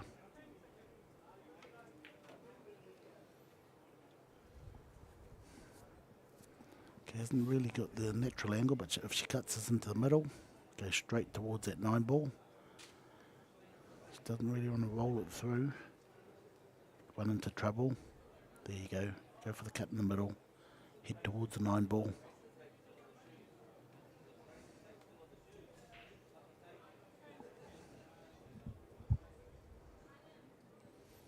And a stop shot on the purple ball. Oh, missed it.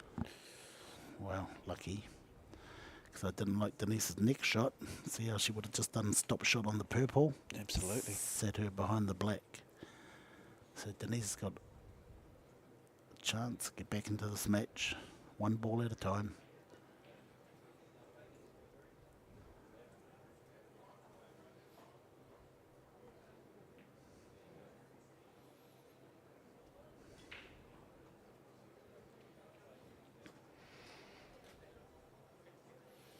Yeah, I do feel this frame is about to be broken open shortly. Very strategic at the moment. A lot of just cat and mouse and who blinks first. And now, really nice shot again. That is superb from the Australian. Wow, that is good. That is outstanding. She makes some good decisions. Yeah, but the execution too, the finesse required to play that shot. Yep, cue ball speed is perfect. And now nominates a pocket here, so maybe just a little bit of hit and hope. Moves. They're going to go for it.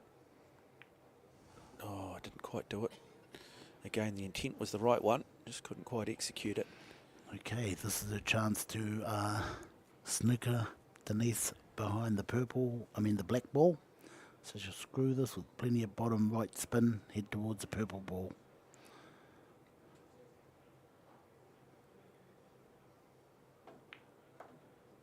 There you go, head towards the purple ball. Now I don't like Denise's next shot. Still, in saying that, even if you do give her a ball in hand, the green ball's a little bit of a problem. But looking at the green ball from here, it's not a problem at all. Sit on the black ball. Comes off the rail, so the snooker counts. Remember, you can't just run the ball directly behind the ball and just touch it. You have to come off the rail, otherwise it's not a snooker and you'll turn possession over. Okay, It just stops people from tapping it a millimetre. And Denise is going to hit this purple ball. Wow, just missed it.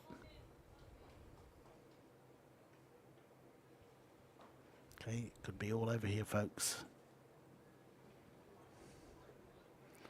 Okay, a little draw to get straight on the orange ball. She wants to be dead straight on the orange ball to draw back for that purple ball. I mean, draw back for the green ball. Purple, orange, green. Right where the white ball is now. it's one. That's a good shot. She can punch in off the long rail, back down towards the brown ball. Picking her to just actually nudge that brown ball. She wants that line. But she, yeah. She nudged it. Nice shot. Well, just 5 balls away now from wrapping up this championship and picking up 5,000 New Zealand dollars. And then you're going to have to go and Grab a quick IV interview with her, and then we'll bring you that men's final as well. That should be an absolute beauty. Looking forward to that. Sean Malayan up against Matt Edwards. okay, draw back between the 9 ball and the 8 ball. Or follow through, get a shot at the 8 ball. She should draw it and just hold the ball.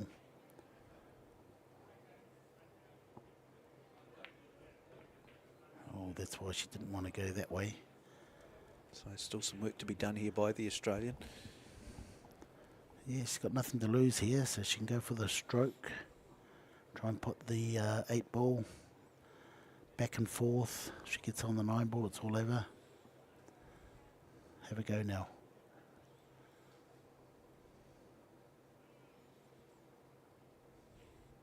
She look to play safety here, Jimmy. No, definitely not. She'll go for the game here.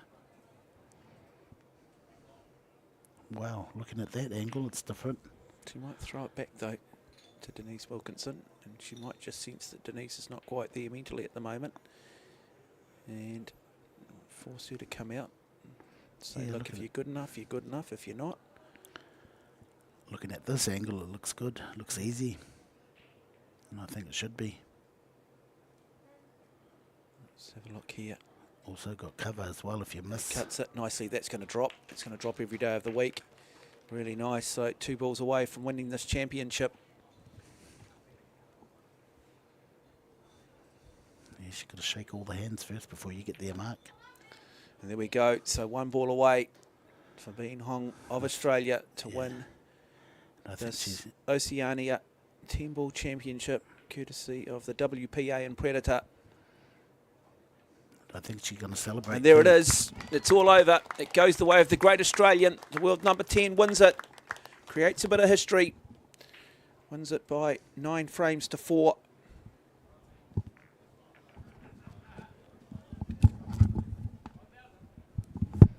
Okay, Mark will just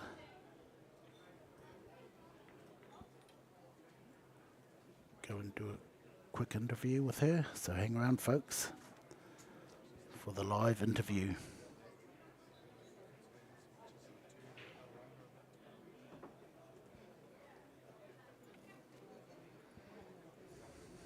Yes, Denise had plenty of opportunities to stay in the game. Missed a few crucial shots at crucial moments and let Bean get away with it. She's a player, just the same ability.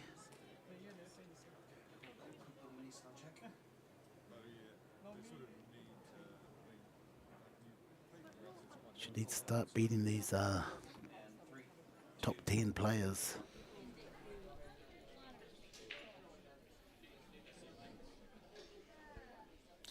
And we're standing here with our women's champion, our Oceania 10-ball champion, Bean Hung. Well, congratulations. A very, very comfortable victory in the finish, but got off to a little bit of a shaky start. Yeah. In the beginning, quite struggle at our table speed, and like I know like my opponent, she is the New Zealand like local player, so everyone's support for her, and I'm still trying to learn how to play on that table because I didn't play on the Predator table for a while, so a little struggle, but lucky it's just she missed too many easy shots to get me the chance to get back to the table, and I start to understanding how it works.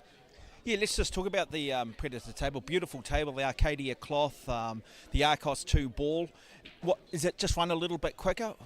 Oh, the Arcadia cloth is getting better and better because I've been playing the Predator tournament for a while, and then their works is just like keep improving. Yeah, just because the humidity and the condition here, we need to learn how to adjust it every match.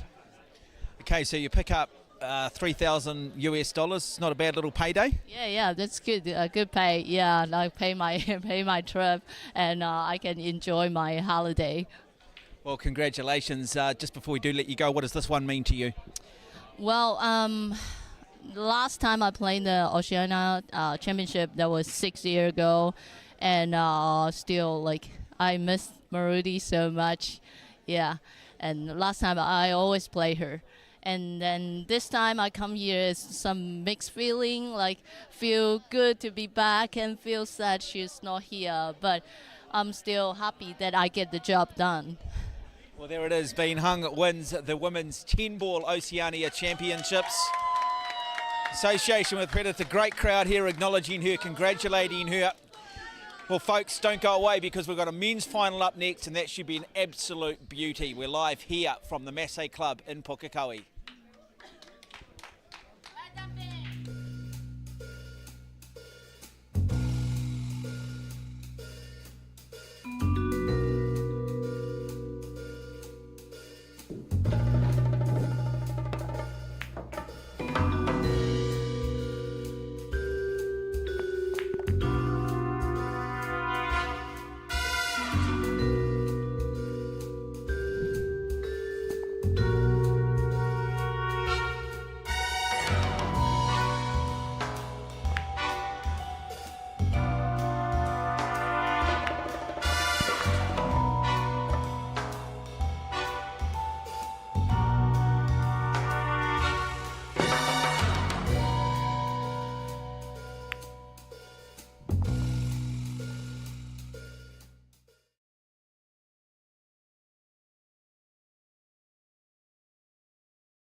We are back live from the Masse Club in Pukekohe as we bring you the WPA Predator Oceania 10-ball championship. It is the men's final. Looking forward to this one. It is Sean Mark Malayan up against the New Zealander Matt Edwards in what we first to 11 frames.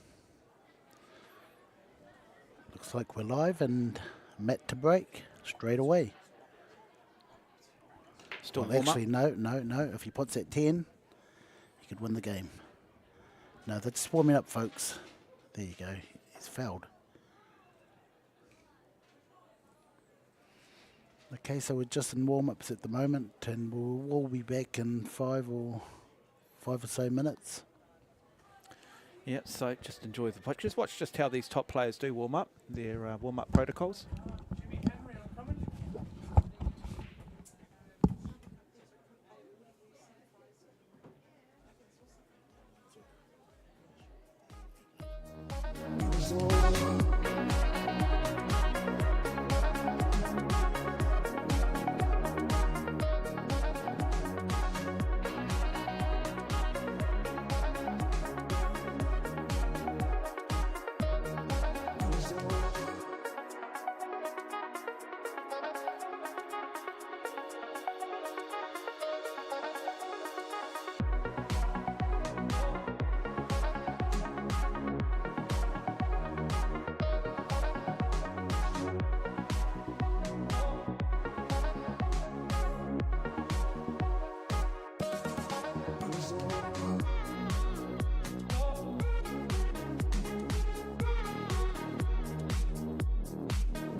Okay, live from the Masse Club in Pukekohe. This is the Oceania Predator WPA 10-ball championship, the men's final, race to 11.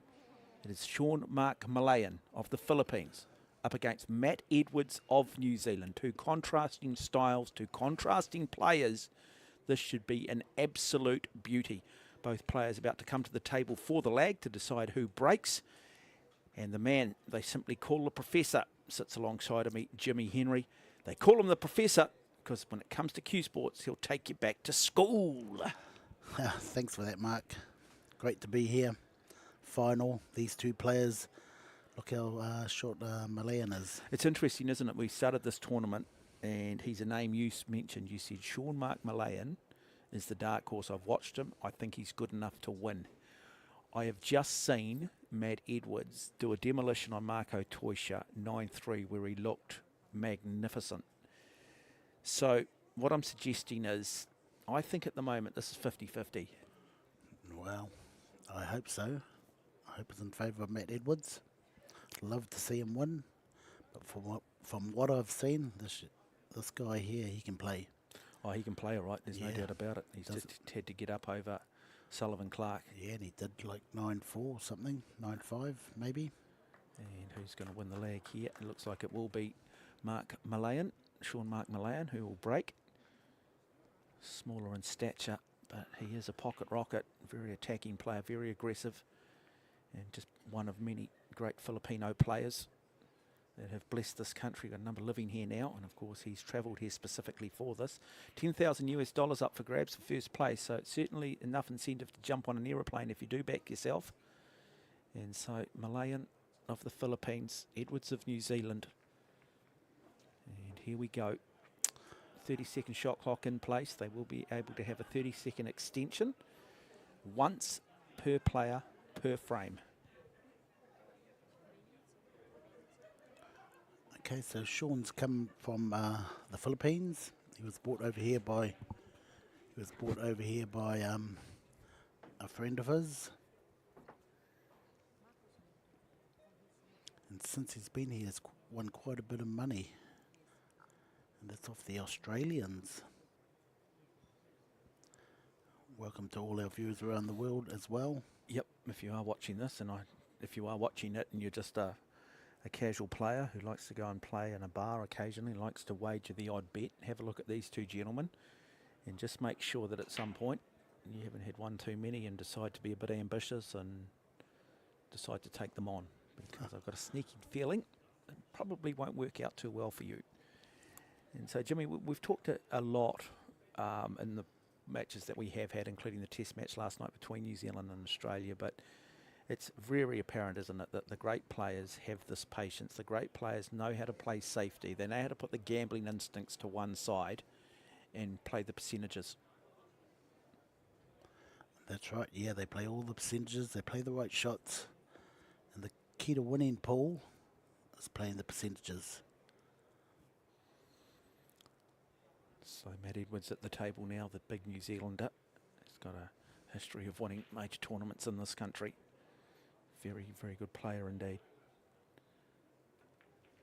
And he just cuts that nicely into that pocket, brings it back. And so he's got a... That was a great shot, using the 6 ball to hold the white ball for the 3, for the red ball. He's got a pretty tricky shot here. He doesn't want to screw too far back.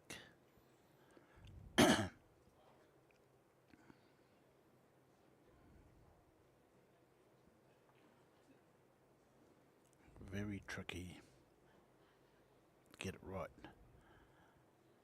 But he's playing well at the moment.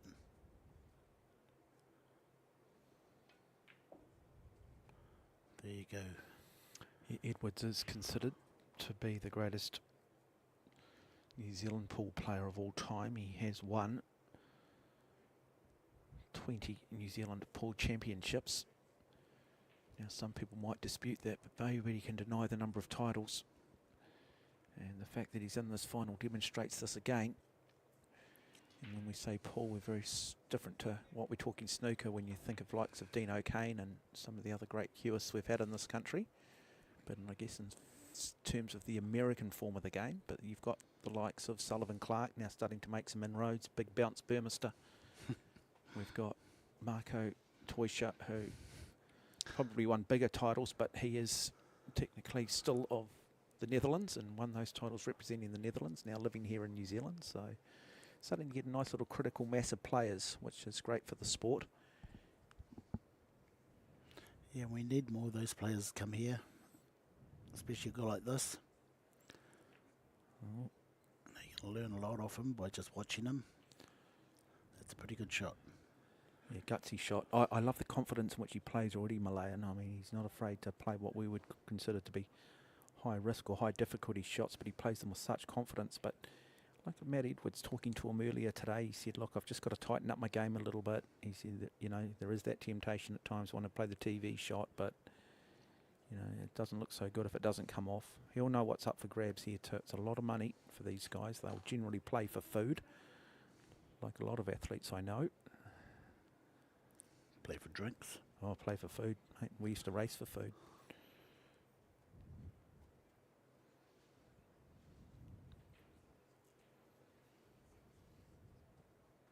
Okay, he's going to do the big TV shot. He's going safe. Not a bad shot. Has he got a pocket here, Jimmy, or is he? No, he doesn't look like he has got a pocket. 4 into the 7 might be a bit risky to take on. He's sort of looking at it. No, I think he's going to run behind that brown ball. So generally get an idea of where the Q-tip is on the cue ball. And he plays it beautifully too. So great safety shot from Malayan. Easy kick shot to get out for Matt.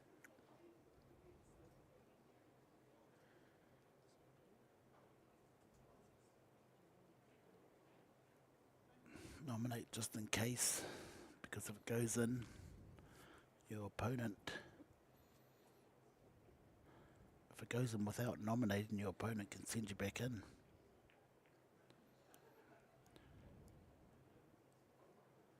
It's a real game of cat and mouse here at the moment. Nobody blinking just yet. Who will blink first?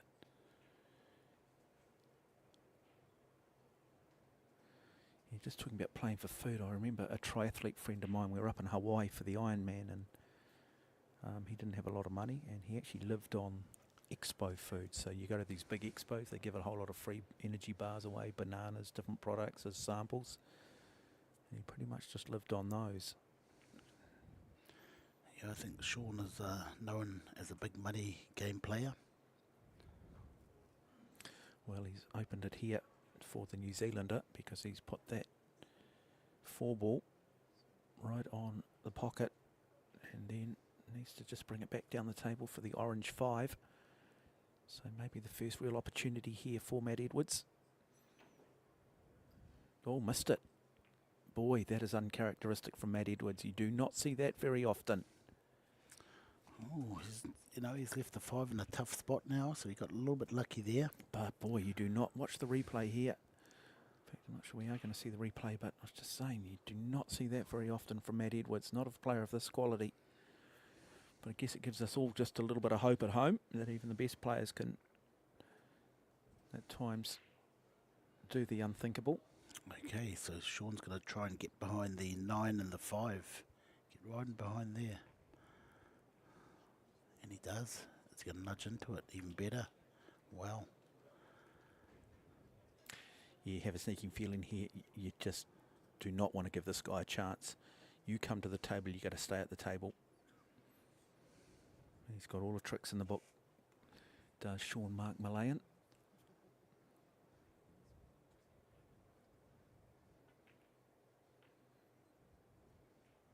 Being a big money player, you know. Yeah, got to be good. It's interesting too in parts of Asia too. Clearly the whole betting, gambling on sports like this is prevalent and is prominent. It's part of the culture almost. We say to people out there, just make sure you do gamble responsibly, whatever you do. Play within your means. Draw back behind the brown ball. I was talking to a number of the top players too who've travelled America, and you know you do get the hustle, but you can be very careful when you hustle people, particularly in America where they've got pretty liberal gun laws. Nice little run through for the black in the middle. Has he missed? Yes, he has. So door open now for Edwards, and he should go through and walk through here. Matt Edwards should get the job done from here. He needs to get the job done. Yep, he'll be pretty damn relieved actually, because he played a shot earlier, which I'm sure if he was to do 100 times again, he wouldn't do it again. So he's just got to control the nerves. It's interesting, isn't it? Because Matt, we've seen Sean Mark Malay, and he's just really finished his semi-final, so he's probably, you could argue, maybe mentally fatigued, or he's got the nervous system up and he's got some momentum, where Matt Edwards played brilliantly against Marco Toisha, but he's basically had a 2-hour break. And so which is the best scenario coming into a final? I guess we'll find that one out. Part of the psychology of it all. Yeah, some people are different. Some people like to have a break. Some people like to just get straight into it.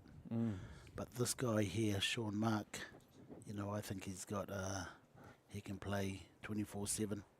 Yeah, you came in based on just what you've seen and felt that maybe favouritism goes the way of Sean Malay. And I've said to you, I felt that Matt Edwards, it might just be his time today. So we both have opposing opinions in terms of who possibly is the favourite.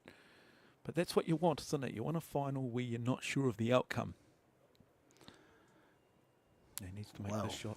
You know, I want Matt to win, but, you know, I'm thinking the outcome's going to be Sean Mark. Just Googling him just last 5 minutes, you know, he's a big money player. He's played guys like Jeff DeLuna, and all his games are like about money. Big money, not, you know, not... Yeah, no, that's it. And that's what I say. I mean, if you've got it and that's your means of a living and the percentages work in your favour, good luck to you. What I will just say at times, and this is just targeting the average person out there, just remember Las Vegas wasn't built on winners, eh? In terms of just the hustle, or not so much the hustle, but in terms of, you know, the ad hoc games where there is a bit of money on the table, have you earned a little bit yourself, Jimmy, over the years? Yeah, definitely had a few money games, and, you know, it is a way of trying to, how would I say it, get good without, you know, you need that pressure. And well, you need the jeopardy, don't you? And that's what I keep, there's a thing called jeopardy, where there is where there is, what's the thing, there is a consequence or a reward on it. When I've played for money, it's usually both teams agreed, you know, it's not me going to hustle somebody out of their money. No, it's like, I'm a good player, you're a good player, yeah. what do you want to wager? It's when you come in and pretend you're no good, draw somebody in, let them win early and then own them. And I was just talking to a few players and said, yeah, it's not that easy to do in the United States, and you've got to be very careful because they don't appreciate that sort of stuff. And with the gun laws being as liberal as they are. But look, it's part of, but in saying that, isn't it? It's one of those conversations and you think, gosh, should we even be having it? But it's actually part of the culture of the sport, you know. You go back and look at the hustle, you go back and look at the colour of money. It's actually part of Q sports, and there's a romance around it too, which I think actually is somewhat appealing, you know. There's not, I wouldn't call it a dark side, but there is that component, isn't there? And it's I mean, it's no different really to horse racing or most sports these days. You can gamble a bit on, can't you? Yeah, I just watched an interview between the great Earl Strickland of America, and he used to be a big money player, but now he's given it away and he's trying to get other players to not play for money, and Well, I mean, you've got poker these days on TV, haven't you? Texas Hold'em, and they're playing for huge money and $10,000 to sort of take a seat in Las Vegas every year. And like I say, it's all very well as long as it's done legitimately and as long as it's, you know, that you can afford to do it, I guess. Okay, so I'm just, you know, going to say, watch this guy run this frame. Okay, so that's what Jimmy says. He sees it breakers here. I missed the first one. Jeez, I jinxed him straight away. Well, that's right, Jimmy. I mean, I've talked to you about the commentator's curse, my good man. You know, this is not an easy run out either. See, I told you, missed the first one. Yeah, well, commentator's curse, Jimmy. You're not the quickest learner, are you, Jimmy, at times, you know? My wife says that to me regularly about a lot of things, but, you know, I've told you about the commentator's curse, and time after time after time you jinx these players. I even have players coming up to me going, hey, can you just tell Jimmy not to say I'm going to make this shot? Well, it might be a good way to get Matt to win. So Matt Edwards gets one, so he should be able to... Nice shot, Matt. Should be able to run this rack now himself. It's a good spread on the table. Tough run out here. Real tough. Well, you felt that Sean Milan can do it, so I'm just going to say Matt Edwards can do it because we've sort of both gone slightly different in terms of who we think is favourite. So if it's good enough for Sean, it's good enough for Matt Edwards. What's the difficult ball, mate? Well, the 7 ball's not on. Hasn't got a pocket. Okay, so you might be able to punch this red ball to get across the table for that purple ball. This is the key ball here. He might even, he's going to try and punch and get across. Big shot here for Matt Edwards. Runs it down. Oh, just kisses the corners of the pocket. And he still didn't make it across. And he didn't make it across, and now he's opened the door here for Malin. Yeah, even saying that, you know, Mark's got a hard run out here as well. He has to get back to that 4 now. And the only area is where white ball is now. It's the only area to put that 4 ball. Let's see how he does it. No, he fails to get there too. He's going to got that side of it. He's going to have to now play safety. Yeah, sitting behind the brown ball. Good safety player too. Oh, he would be, yeah, to get this far. You have to have that kick, safety game, the break, all aspects of the game to win. Sitting behind the brown, maybe the yellow, stripe 9 ball. Look at that, how he's played it. I would never have thought to play it like that. That's interesting. I certainly don't know Sean Mark Malayan's background, but, you know, but any sport, you know, people start playing for money and stuff. Sometimes these people do come from, and certainly not saying this is the case for Sean at all, but they can come from, you know, some tough upbringings and stuff, and they just get a hardness around them. They just learn to be street smart. They just learn to play, and they don't quit, and they have an edge about them because, you know, they have to grow up mentally tough. You know, never underestimate a man brought up on ration to cabbage. You know, it's like they're playing for a better life. They're playing for different reasons, and you know that's one of the challenges, I guess, athletes from more affluent countries can sometimes come up against. There is a hardness that exists in other countries, and we talk about the top 2 inches, and sometimes it's your environment that can create that toughness. Okay, let's see how he runs this rack if he does. Okay, you probably want to just do a stop shot there, get it run through maybe a bit and put that 5 in the middle. He's got a very Yep. Anglo-Saxon name, hasn't he, Sean Mark Malayan? It's not a traditional Filipino name.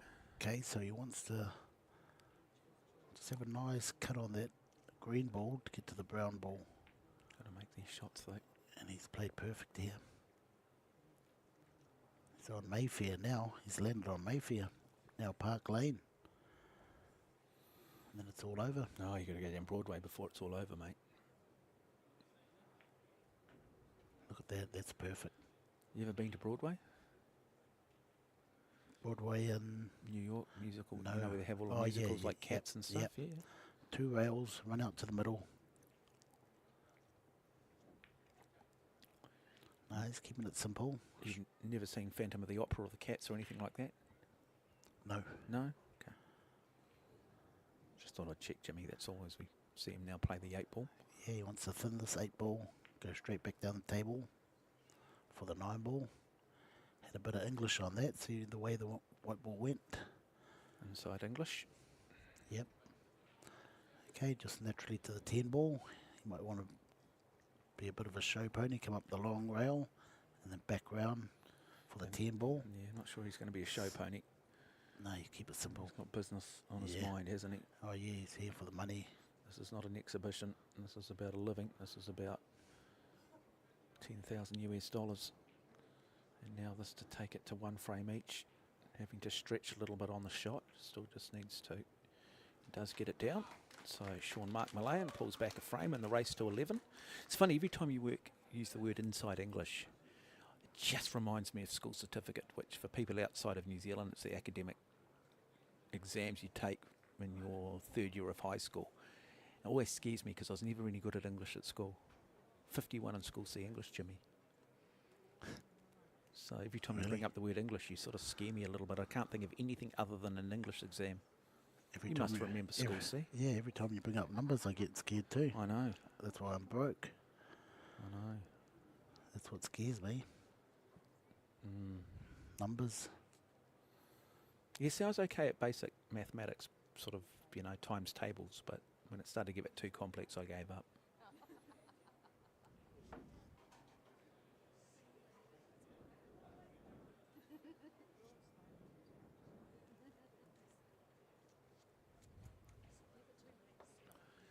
So now Sean Mark Malayan with the break. Interesting to have a look here. What's his break cue, Jimmy? He didn't actually tell me. I haven't even spoken to the guy. Nobody knows nothing about him until just now, since I've Googled him. He's a big money player. So all you players out there that are watching, you want to know more about him, Google him. Yep, and again, have a really good look at his face. You don't bump into him in a pub one night and you're feeling a little confident, or, as I say, you confuse ability with ambition. So now nominating his pocket down the far end.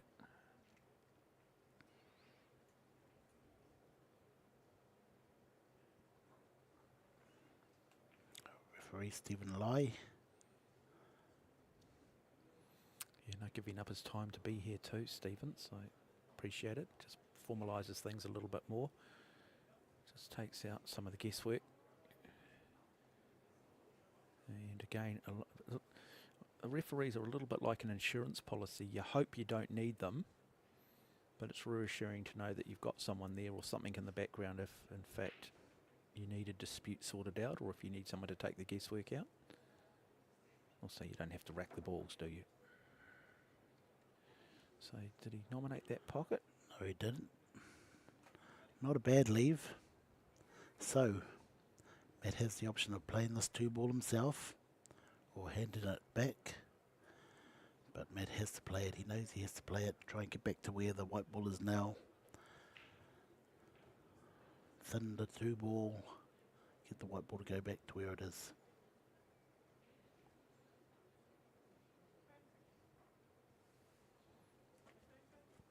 So he's taken his extension here. His 30-second time extension. Just to make sure, because we are, even though just into the third frame of potentially what could be 21 frames, he knows how important the start is. He can't see it. Does he throw it back on Sean Mark Malayan? I think this will be over in an hour. Yeah, Matt Edwards looking very, very good. Great shot. Are you suggesting Matt Edwards will run away with this, Jimmy? I hope he does. Yeah, look, I think, as we said, we just thought, well, if it goes 21 frames, let's make sure it's really entertaining. Let's make sure that it's high pace, that we see some box office shots, that we see the best in Q Sports, because when it's played at the highest level, and we do like the defensive side of it because it's just such a wonderful skill to watch the way they control the cue ball, but Could be 3 foul. look like cricket. It's, how many fouls that now, 2, is it? That's 1. 1? The next one will be 2. Matt will get a good foul out of this, or a good snooker. It's going to sit right on that 4, get that 2 out of there. Okay, I'll just bank this towards the 5, so I've got a ball. When I go for my 3rd foul, the 5 is there for something to hide around. Is that too defensive though, Jimmy? Taking that mindset, it's still high risk, isn't it? Rather than just maybe playing what's in front of you and backing yourself. Yeah, true. Well, it just depends how the layout is. See, that 4 is quite safe. Okay, so this is easy for him to get out of, but what's going to leave Matt? And the balls will be all open then. So Matt's sort of trying to put him in the trap. Let's see if there's a gambler in Sean Mark Malayan. Let's see if he maybe has a crack at this somehow. Oh, he's a big gambler. Yeah, but that doesn't mean that he's going to gamble as a player. He's happy to gamble money, back his ability. There's a difference between that though and gambling, in terms of when you play, in terms of the shot selection. And off. That's what I talked about. And that was going to be the TV shot. Okay. Now he's got to try and draw that ball back somehow to play that 3 up the other end of the table. Okay, he'll just stroke it in down the bottom left-hand corner. Get out towards the 5. Have a shot at the 3. Nice shot. Yeah, really nicely played. Boy, he's got a lovely little touch at the moment, does Matt Edwards. If you can get the white ball back to where it is now, that's a nice 4 in the middle, back out for the 5. So he's got to play the red ball first, purple ball next. If you can just come back behind that green ball, have a shot at that purple in the middle. Let's go far enough. That's good. That's good. A little bit straight, so you might play this down the corner. Don't think the middle's on anyway.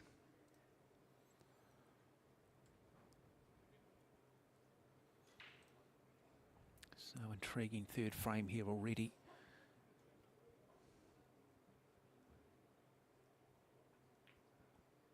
Runs it, drops. Nice shot from Edwards. Sort of hear a little bit of sigh of relief from the crowd here. Yes, he's looking good now. Well, the way he played against Marco Teuscher, you do just suggest that based on what we have seen, he shouldn't have too many problems now with the way this table is set up. Hope you are enjoying coverage wherever you are watching this. Special thanks to Predator, the WPA, the NZPA, Masse, one of 5 clubs around the North Island. Nice angle here by Matt to go back and forth. Get in line on the 8. He wants a straight shot on the 8. It's all about speed control now. Beautiful speed. Perfect.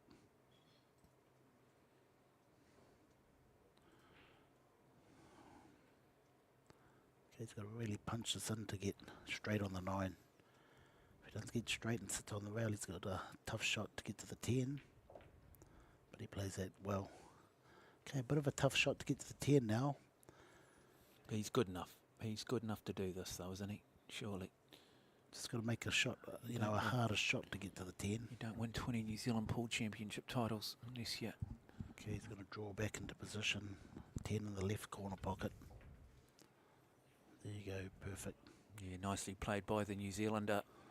Just to go up by 2 frames to 1. Yes, these for breakfast, these shots. Jimmy, we've talked about the curse, Jimmy. And there we go, it is 2 frames to 1. Imagine he'd missed that. Imagine he had missed that. I think he would have run in here. I think he would have run in here, Jimmy, into the commentary box and said, look, you can't keep doing that to me. Yeah, well... Commentator's curse, Jimmy. If we were out, we were used to commentate, you would have heard me. Mm. Yeah, you're a bit more popular now that people can't hear us. I've noticed that walking around, people talk to you a lot more now. They never used to, eh? It's like that guy bagged me in the commentary position. I've got to say that as a commentator, it's never personal. You're only purely talking about the game, making some observations, rightly or wrongly. And I say that to any athlete listening, you've got to be able to deal with all of those peripheral things if you want to be a professional athlete, particularly in a sport that does get television coverage. You just got to be able to go, that's part of the process, move on.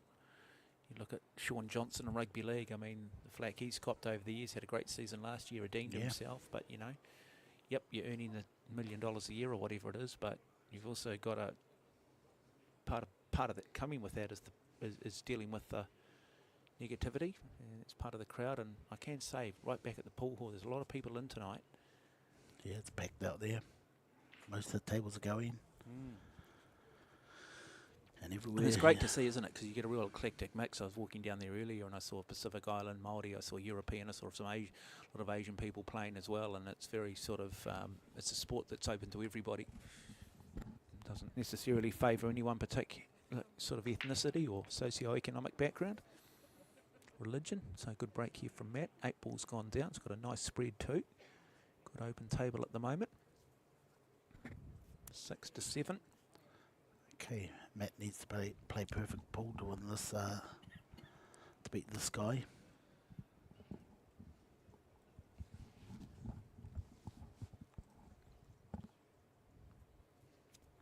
He's had a good warm-up for his preparation. A few money games. Oh, missed it. Might get lucky, get lucky. Well, he might have just got lucky. That ball has just fallen a little bit way to the right-hand side and just stopped a straight line for Sean Mark Malayan. Might just Yeah, it's just a matter of maybe just go above the table and see if we can just have a look at the angle here. he hasn't got much. He can only There we go. Here, we'll just keep it on this. Have a thin look the there. one ball. So Matt Edwards a little bit lucky. Nice shot here. Well, no, a little bit too much weight on it. Oh, why did he foul?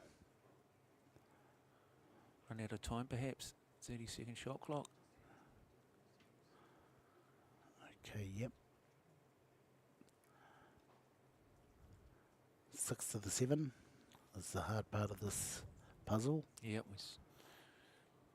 If he gets rid of the 9 ball, it will be okay. You should try and get rid of that 9 ball, 2-9 combination, so it opens up that 7 ball. But then doing that, oh, that's a good shot. That's a great shot. Getting underneath the 5. so you're going to play the plant here, 2-9. Definitely. And That'll open two up. in the same pocket. Yeah, that'll open up the 7 ball. But the 6 to the 7 is going to be the key to winning this frame. Stop shot here.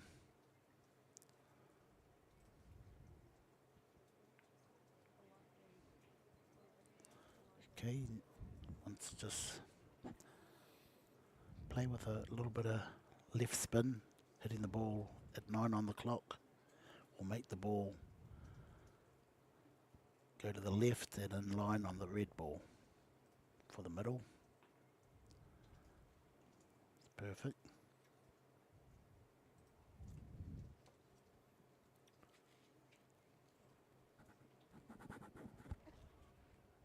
Okay, he's got an angle to go. He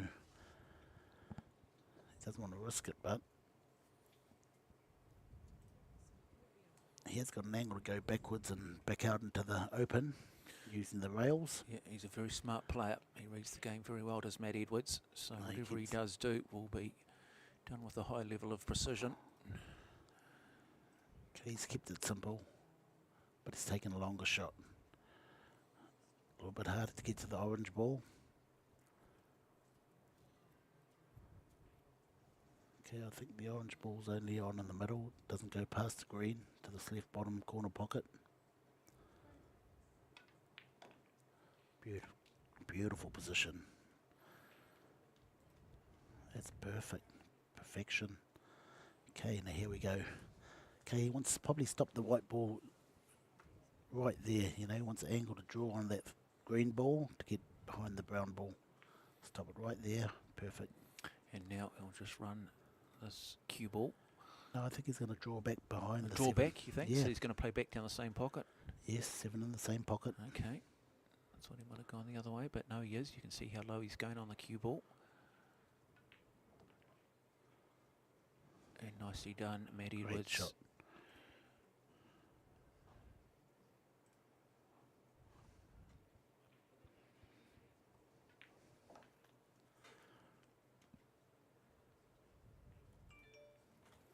Lot to like about him, Matt Edwards.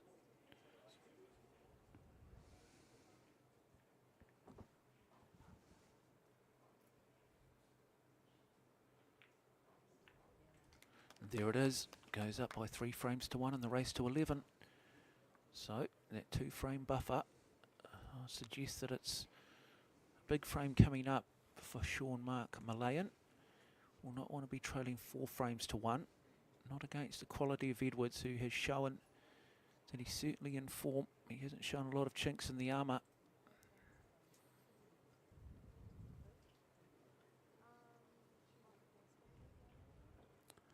Yeah, nice right out by Matt.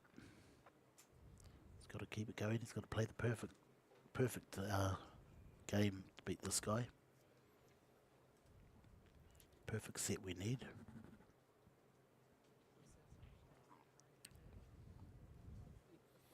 Yeah, you sense with both of these guys, I'm not sure that you're going to see them getting up and down too much. I think you might, see them early on, maybe get up once or twice, but then someone's staying at the table, aren't they? There's not going to be a lot of unforced errors. At the moment, things open up a little bit, so you're going to have to take your chance early, or you're going to find yourself in a bit of trouble. Both players very, very capable.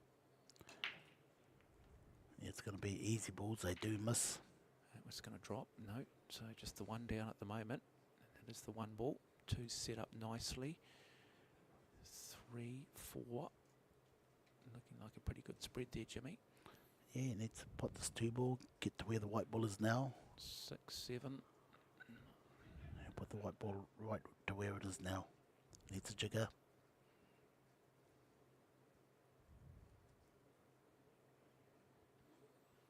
The old caribou. The old moose head. Different options there for each of the players based on the depth and height they want. With that moose head, cuts it. Now, how much weight's he got on it? Well, Nicely look how done. good that is. Perfect. And now just brings it back beautifully now for the 3. And we'll come across for that purple 4 ball. Yeah, he's been guilty of making the odd little unforced error though in this final so far, has Malayan. He's a little bit straight here, but now he's got to really work the white ball into the rail and back to where his hand is. Oh, he gets a little nudge, makes it a little bit harder, but that's okay for him.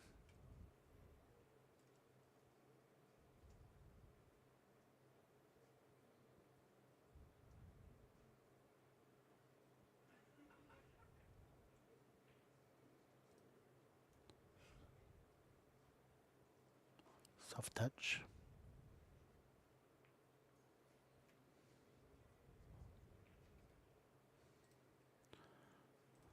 Two rails to where you rack the balls right on the spot, picking where you'll end up. Right on that spot. Come on, come on. Close. Okay, draw towards the middle pocket.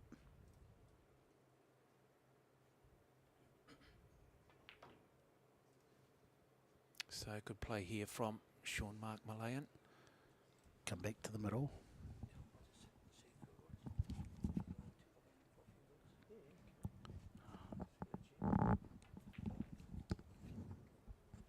Okay, 3 rails. If he's hitting the ball good, he can run 3 rails, otherwise just draw back to the middle of the table.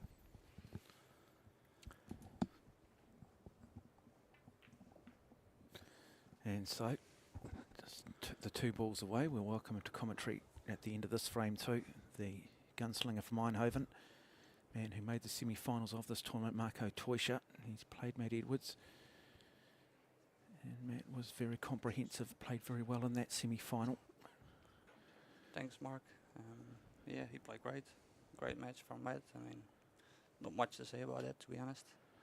No, we were watching the semi-final and you didn't seem to really have a lot of luck at any point, and certainly from the break you didn't seem to get a lot out of your break today either. Yeah, no, the break wasn't really good. I mean, I wasn't hitting them really well as well. Pretty much the whole tournament.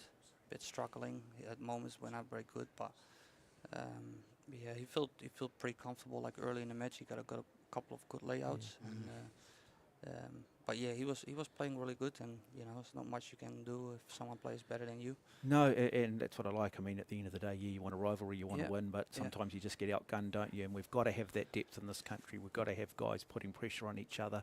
I've got to say, I think he's brought this form into this final. He's looking pretty comfortable. Yeah, it looks really good. I mean, we don't know much about Sean Mark Malayan other than he's a guy who's not afraid to bet. He's not afraid to make a living, and so he probably brings a slightly different style to the table because of the background that he comes from. Yeah, for sure. I mean, I would say most of the Filipinos, they're like, you know, mentally really strong, especially when it comes to like being down in the match. They would never give up.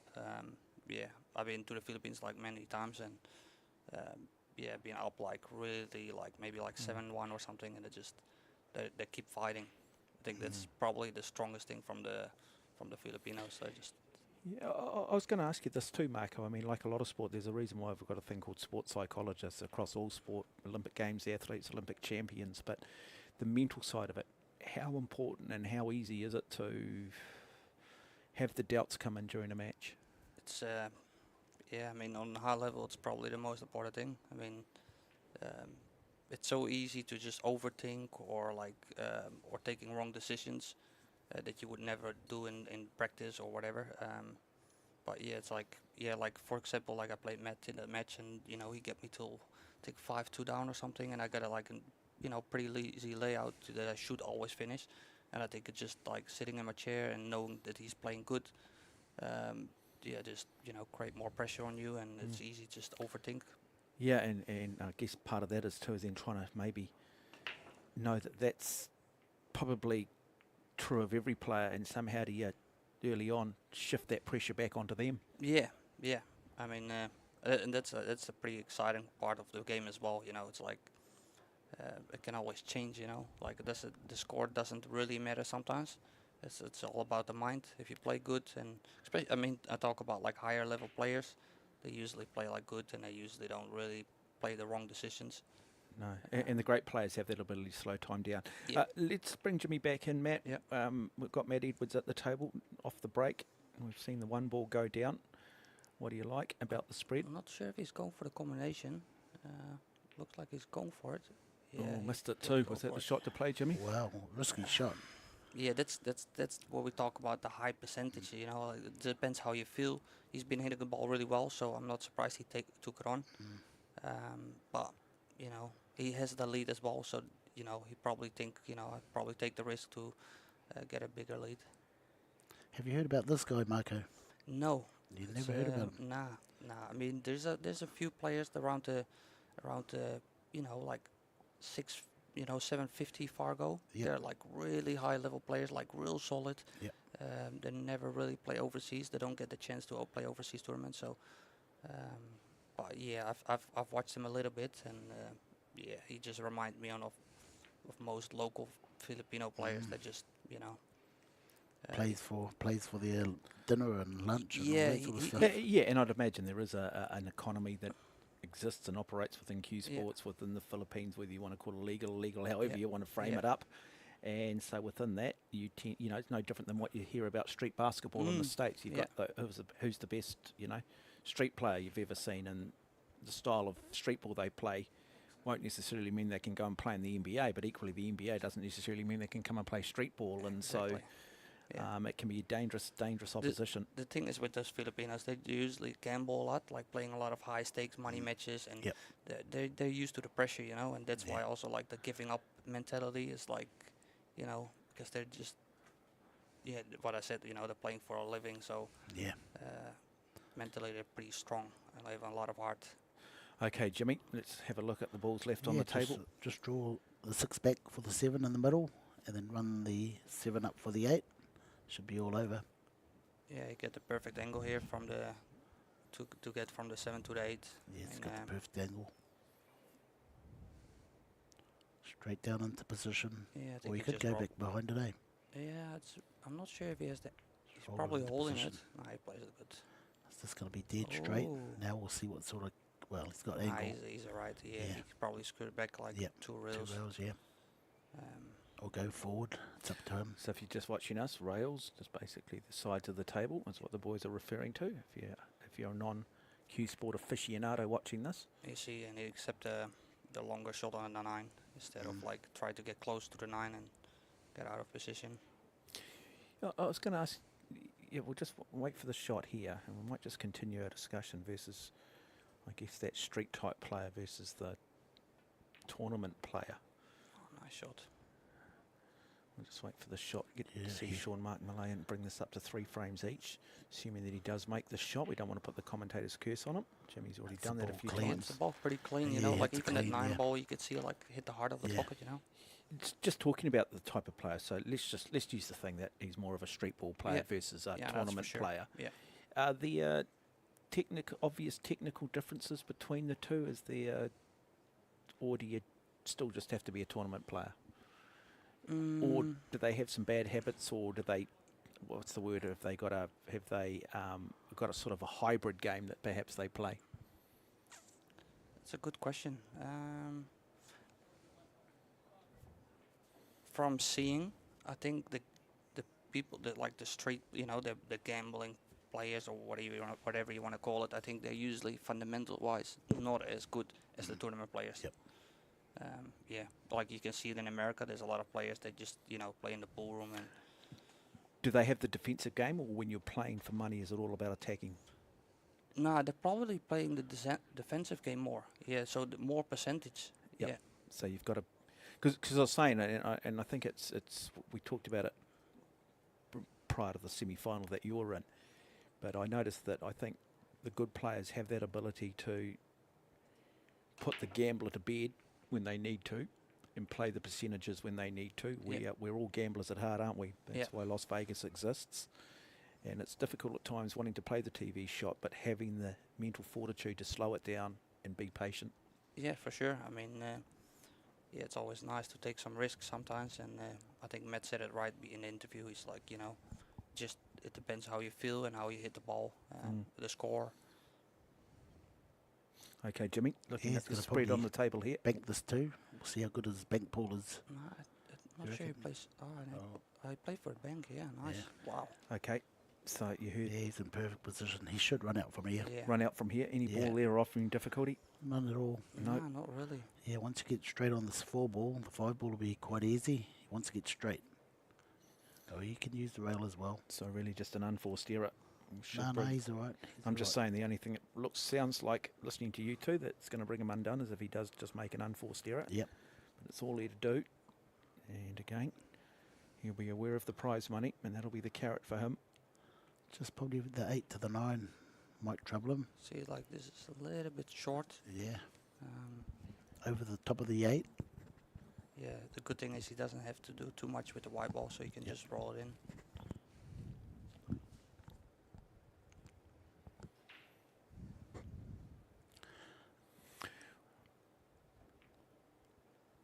Yeah, nice shot.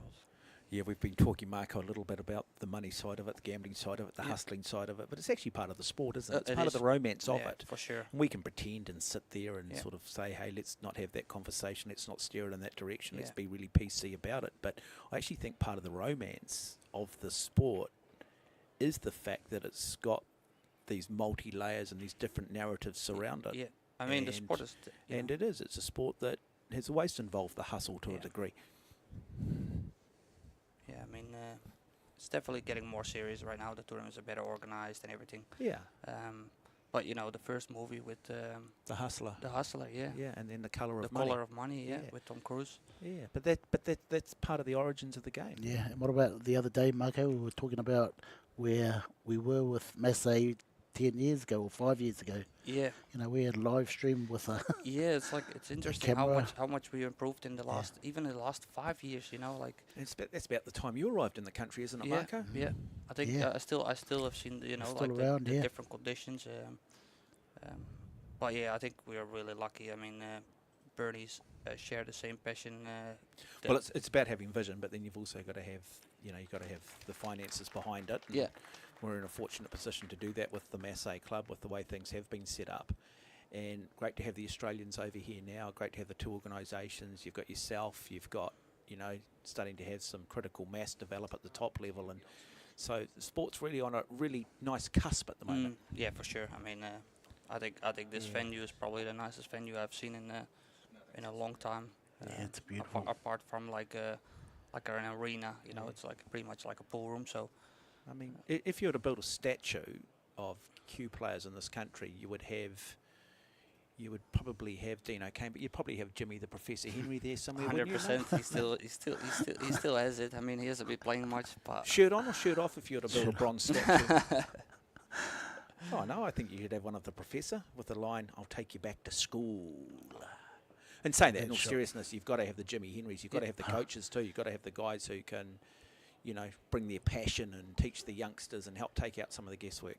yeah, and he still does it. I mean, he's been doing the coaching for Masse with the juniors for like I'm not sure how long. 7 years now, 7 years, I think. 7 years, yeah. Yeah, Yep. but it's been a long time, and you can see it. There's a lot of like juniors that've been, that been doing really well in this event as well. Yeah, wow, that's a big one. Yeah, Eh? So Sean Mark Malayan takes that 7th frame, leads 4-3 yeah, he's been over fi- Matt Edwards. Still It looks pretty anybody's good. final at the moment. Yeah, he does. But that's it, isn't it? I mean, imagine like all sports, there's a basic set of fundamentals that you want to try and master, and then it's about building the layers on top of that. Yeah. And then it's about just, So we will just have a little bit of a break here.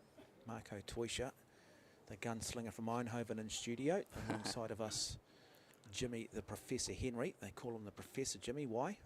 Because they take people back to school. There you go, mate. And No, Marcus the one to take people back to school now. Nah, I mean, I think you still have the most knowledge.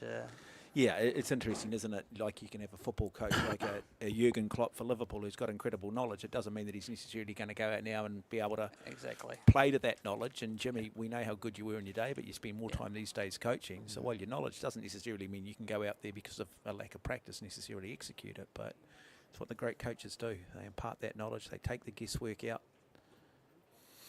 And so now we move into the 8th frame. Matt Edwards will come to the table and break. Anything What did you? Oh, sorry.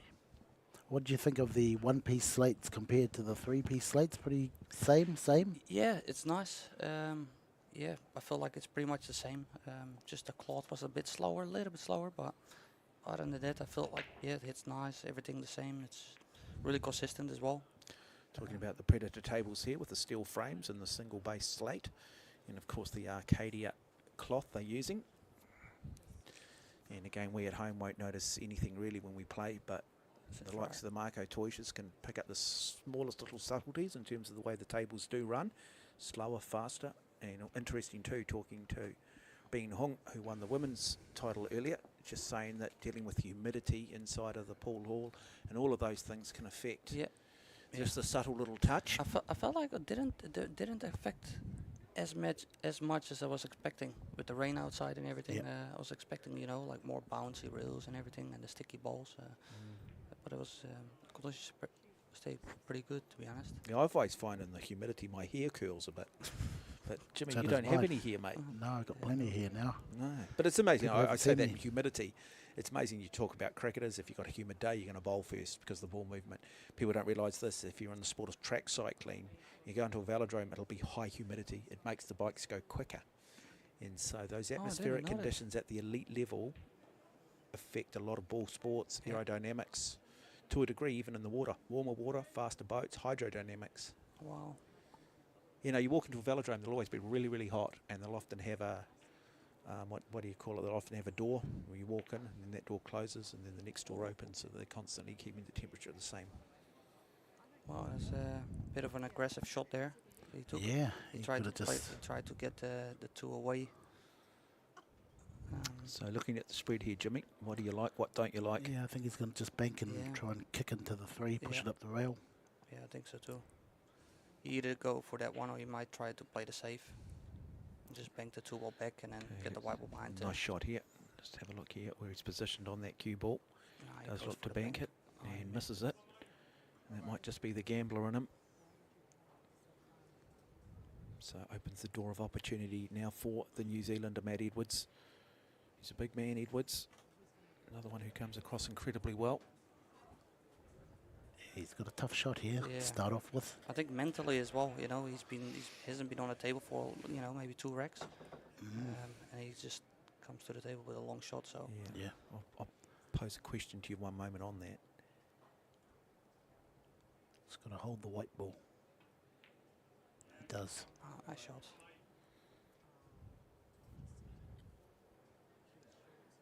It's like for Matt, I would say it's a pretty easy layout. Yep. I still feel like mentally it's not as easy as we probably think it is. No. It's easy right now to just overrun or just get out of position. No, we've talked about that. It's all very well sitting here, but you've got, as you said, the humidity. It's a final. You've got television cameras. You've got, a crowd. You've got serious money up for grabs, and all of those little things can. It's nice. It's perfect here. Let's put the 5 ball in the same pocket as well. Oh, there you go. Yeah, it's like. Oh, see? yeah, right He's- there. he's- I think he's still right, but Yeah. like In practice, that it's would have been. impossible. Yeah. In practice, he would have Yeah. played that Oh, yeah. to where he there's- needed to play it. Well, he could have got anywhere near the middle, a little bit harder wouldn't have. Yeah, and even from the 6 to the 8 is, if he doesn't Yeah, get it's the right quite angle, hard, it's like- yeah. it looks like he's he's playing for it. I can go to the middle. I know he's playing soft shot. Nice yeah. weight, misses What it what though. did I say? Like it's mentally, it's just because Sean is playing really well. Put a lot of pressure on. He was like 3-2 down. And Yeah, he needs to. He needs to. He can't.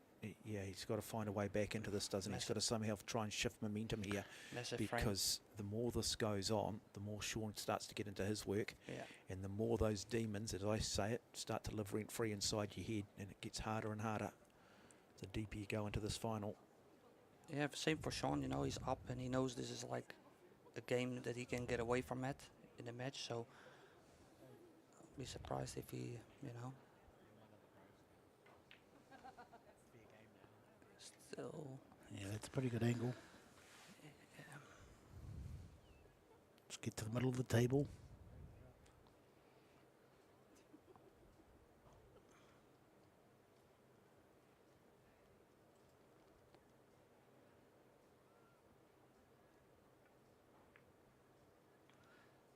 It's unbelievable, eh, that he came too short on the 5-ball. You would Yeah. never expect it, right? Well, It's just yeah. the mind and just, you know.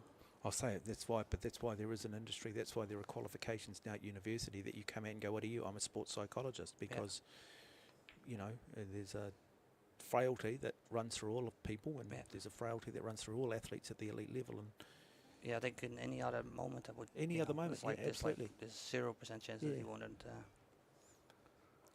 Yeah, was he reaching for that shot? Because it looked like he was reaching for it and ended Yeah, up a little bit I short. think, I think you he know? was. I think he was changing his mind as well. You know, like it wasn't really. Sean Mark Malayan wins another frame, goes out to 5-3. I'll ask you this, so again, I haven't spoken to Sean, I don't know much about him, as we've mentioned, but we heard Bean Hong talk about it took her some time to adjust to the Predator table. She hadn't played on one for a long time. Clearly don't have a lot of them in Australia. And I do wonder whether a guy like Sean Mark Malayan, I mean, these are an expensive table. These are the very best of the best. So what sort of table are the Filipinos playing on, and how much of adjustment is it for them when they come to a tournament like It's this? like, the Filipinos. They are like really used to really old tables. Yeah, hard tables. Lower quality tables. Really old cloth. So this is great that he's been able to get up to speed as quickly as he's got. Yeah, that's unbelievable. Yeah. I mean, the Filipinos that play on conditions like, you know, like the balls have been like, you know, 7, 8 years old, holes in the cloth. They use the baby powder just to keep the cue like smooth through the fingers, and it's like, it's like Dust everywhere. And sometimes the tables are outside, so they're not like in a pool room with an aircon and stuff like that. So, that's why I feel like a lot of the really top Filipinos, they usually find it hard to just play the overseas tournaments with the conditions. I think the younger generation is doing better right now, but he's playing really good for someone that's, you know, not really used to the Predator tables. Right. Wow. Cue ball drops. Oh, that's Yeah, I was up in China in July actually, and for a bike race, and I was in the city, and I walked past, and no one will be able to see this on camera, but I'll show you guys in the commentary box. But that was a group of outside tables. Yeah. Wow.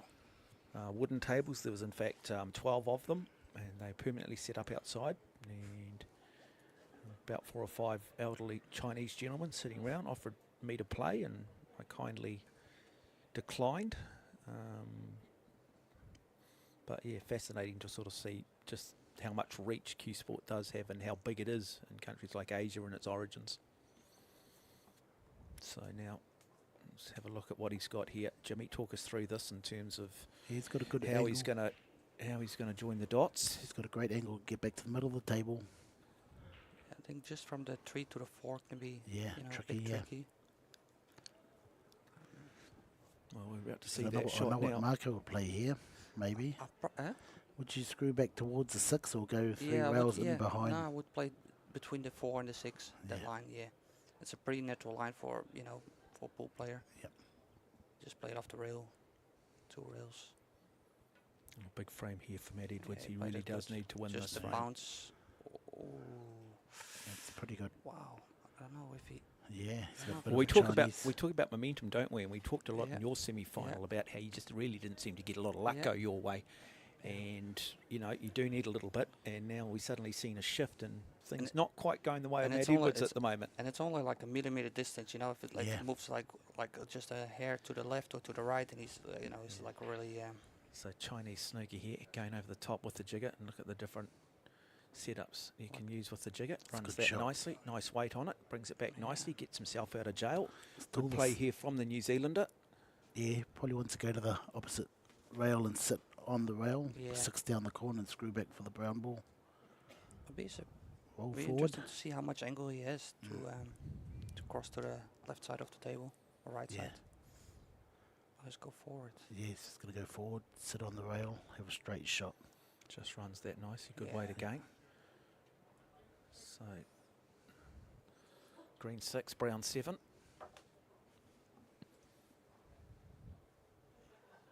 Just talking to the fact that we saw Sean play his semi-final much later in the date. He had a tight tussle there with Sullivan Clark, where Matt had a lot of time after his semi-final to sit around. Who benefits the most? The fact that you're sitting around for 2 or 3 hours, or the fact that you've had about a half an hour break between your semi-final before your final? I think the half-hour break. Yeah. You got a bit of momentum. Yeah. You still got your nervous system up. Yeah, and sometimes you just, if you have a little bit of a break, it's like, it's enough to settle down and just, relax a little bit. Where sometimes when you have too much of a break, you've almost just got to, it's like you're just starting again. You've sort of, your muscle memory and you're going, and I guess part of the discussion is just how much of the mental side of it is involved in this sport. And, it's a sport, like a lot of sports, so much greater than the sum of its parts, as we see now. Matt Edwards looking to try and take it to 5-4 and stay in the hunt, and it does read a lot better 5-4 versus 6-3. And so key shots here for him. He's looked very good throughout this tournament, but we just saw some frailties in the previous frame that he wouldn't have made earlier in the day. And now Jump with the middle pocket, he's okay. brings that back nicely. And so this to win the 9th frame and take it to a 10th. Alongside him, meet Jimmy the Professor Henry, Marco the gunslinger Toysha. All the Australians were struggling on these tables. Yeah. I mean, I don't think they have any of them in Aussie. They do have a couple of other different brands in Aussie, but Is this definitely play different. Is this Predator table here, is this the point of view overseas now? Is this predominantly what you're going to play on? Yeah. So, like anything, show your body in training what happens on race day. Yeah. Which is a philosophy I like. So, learn to play on the table you're going to play on. Yeah. And particularly, as you guys have alluded to, just how much difference there is for those players at the elite level, the subtleties that they can pick up. Yeah. For sure. What about the brand of ball? I mean, we're playing with the Predator Arcos 2. Do they roll different to other brands? Is there much in terms of the dynamics of a ball? There's only one organizer in the world that uses a different brand of balls, or different color, but it's made by the same company. So okay, so there's not really you don't notice so much the way a ball runs versus it's more basically in the felt. Yeah. And that's a black set. Yeah, that's a black set. set. Yeah, just the different colors, but apart from that, it's the place the same.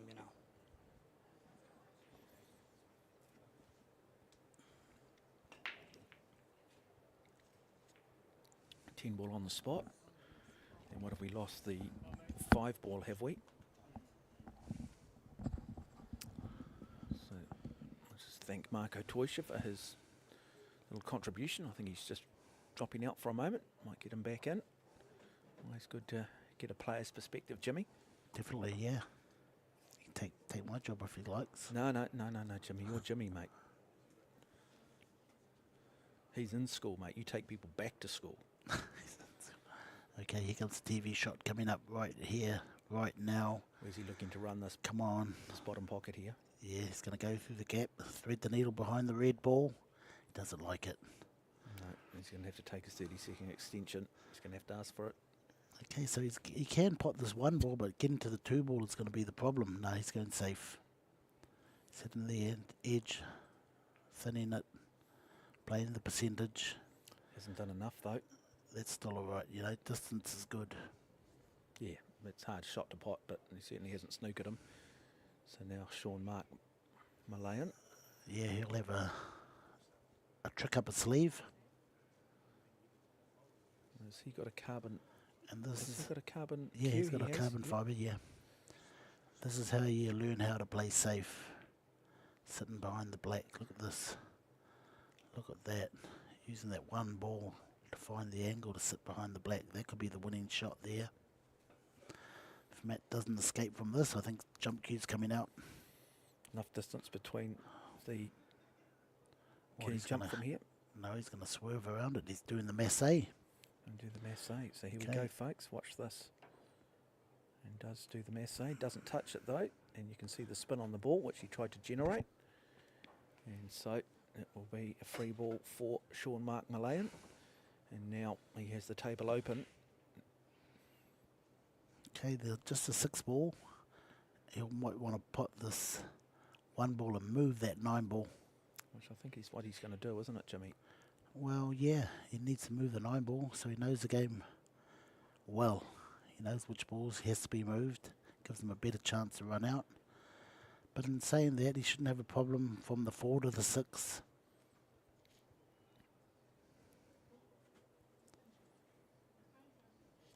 No, he doesn't like that 9 ball there, so he wants to move it. Okay, moving, it'll still be on the 2.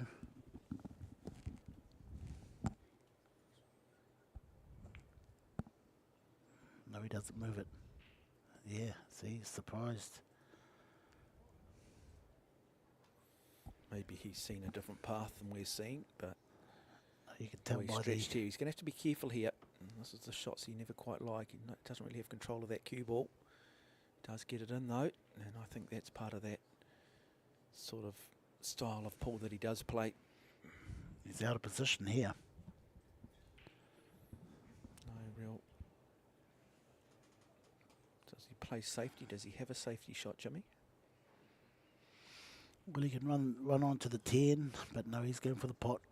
Just back and forth for the purple ball in the middle. Okay, so another So he's going to play this with some outside English this time.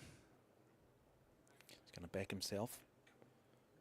And cuts it and drops it. Look at that. And That was let's a have a great look shot. at where the cue ball is. Perfect. And there you go. So high risk, high reward. The gambler comes out and Sean Mark Malayan. Okay, a stop shot here, Mark. Just to get in line on the 6 ball into this corner closest to us on the TV screen. Stop shot out to the middle. Played perfect. Okay, if he wants to be fancy and go 2 rails behind the 7.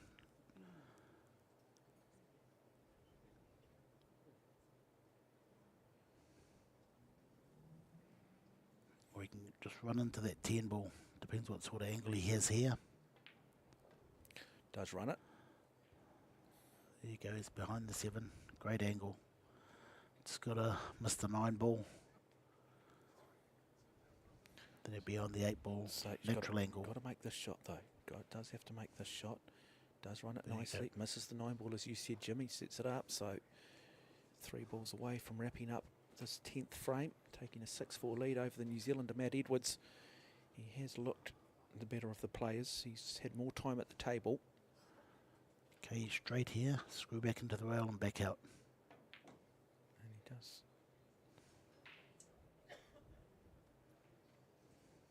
10 in the same pocket. Oh, looks pretty straight here. Looks a little bit straight. He might just roll forward. Yeah, so cue ball just following just a little bit behind the 9 ball in and to give the angle. And does just roll it. There we go. Oh, You picked it, Jimmy. Shouldn't have too much difficulty from here. Sean Mark Malayan take the 10th frame and he leads by 6 frames to 4. And another very good display from the man from the Philippines.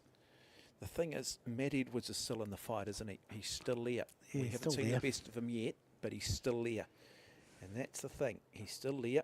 He's hanging ugly at the moment compared to what we saw in that semi-final, but it's also because Sean Mark Malayan hasn't really allowed him into it. And so it is still game on. Potentially we could go to 21 frames. We are coming up to the 11th now. what, do you want to be here till 12 o'clock at night? Oh, I don't find it fascinating at the moment, Jimmy. No, I could watch I mean, Paul. it's quite nice sitting here, commentary, and then occasionally just hours. looking into your eyes. Mm. Has anyone ever told you got nice eyes, Jimmy? Well, the sleepy eyes. Sleepy, are they? Yeah, Got a day off tomorrow? definitely. Taking the day off. What do you do on your day off, Jimmy?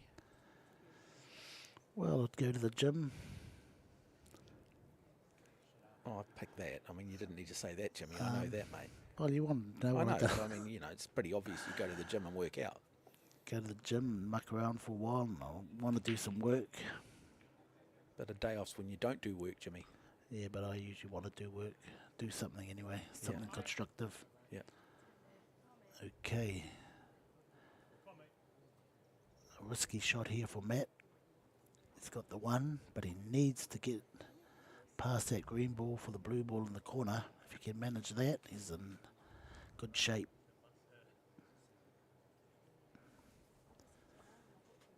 Okay, it's all about speed control.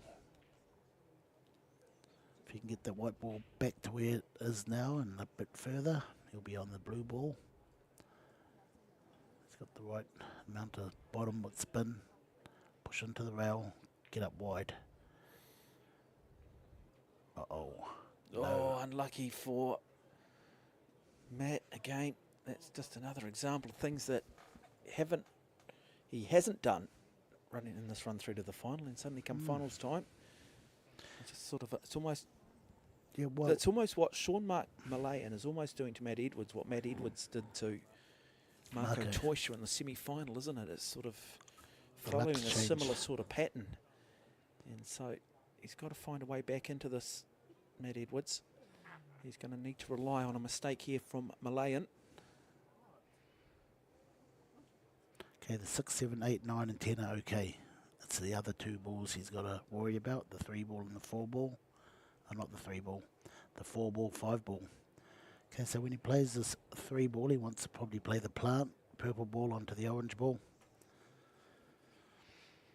Because that's all he has got, I think. Whether he can make something happen. Running this in with plenty of right spin to go into the 4, push it out, or the 9 out. Still a little bit risky too. Got to slide past that 5 ball, the orange ball. He's played that well. Very nice shot. So you are watching the final of the WPA Oceania Predator 10 Ball Championship men's final. Nice shot.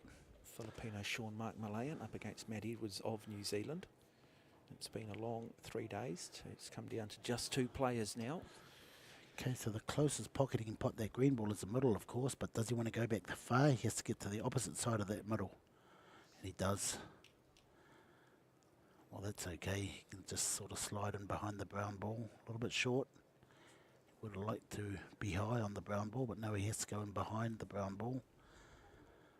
Okay, he's got any other tricks up his sleeve so he can maybe not play that shot? No, that's the only shot. Pot the ball. He'll be all right. Wants to just be around the middle pocket. So he can run the 8 ball in, or he can be further down, but he wants to just run that 8 ball in, come out for the 9. So Matt Edwards sits back, waits, hopes, and looks for the error from Malayan. Somehow hopes he can get himself back to the table. Really, it's the shot here. Might be the most difficult shot of the 3 on the table. And he missed it. There you go. That's a big miss. There's a big miss in the context. He sort of jumped up as he just played it. Interesting. I said that may be the most difficult. I just had a gut feeling, though, in all seriousness, that, yeah, somehow it just didn't look like it was quite as straightforward as perhaps it looked. Now Matt's got to answer the question here. Can't miss this. He does pot it now. 2 balls away. Suddenly it's 6-5 instead of 7-4. So he's hanging tough, Edwards, and he's given up. Certainly not at his best at the moment, and so he'll be hoping that maybe, just maybe, the 12th frame is where he starts to get a little bit of a run of the table. Okay, a deep screw. He just wants to nudge that corner middle pocket, and he does. Comes back across. He's a hardened professional, Matt Edwards, so he's used to the pressure of finals. As he's playing an opponent no one really knows a lot about, and that's always hard when you don't have a history. Play this ball with authority, punch it in.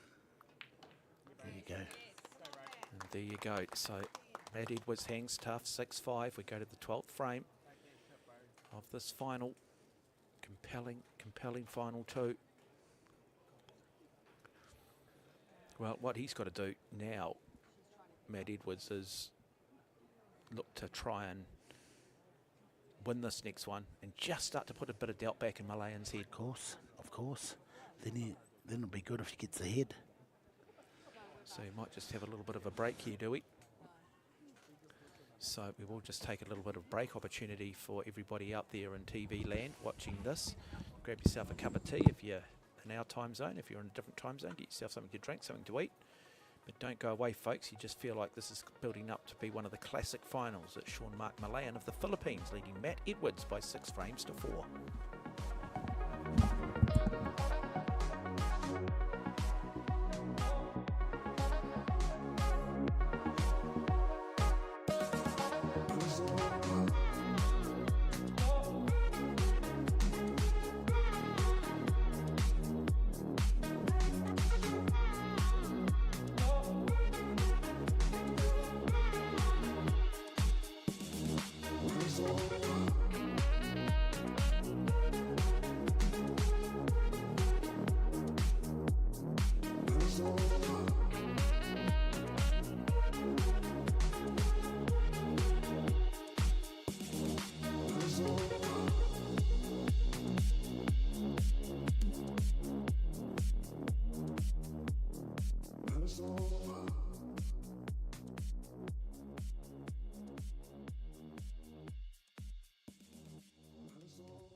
We are set to go. It is the 12th frame, and it is Matt Edwards with the break. And it's a good break, but it's a dry break. So nice spread on the table here for the man from the Philippines.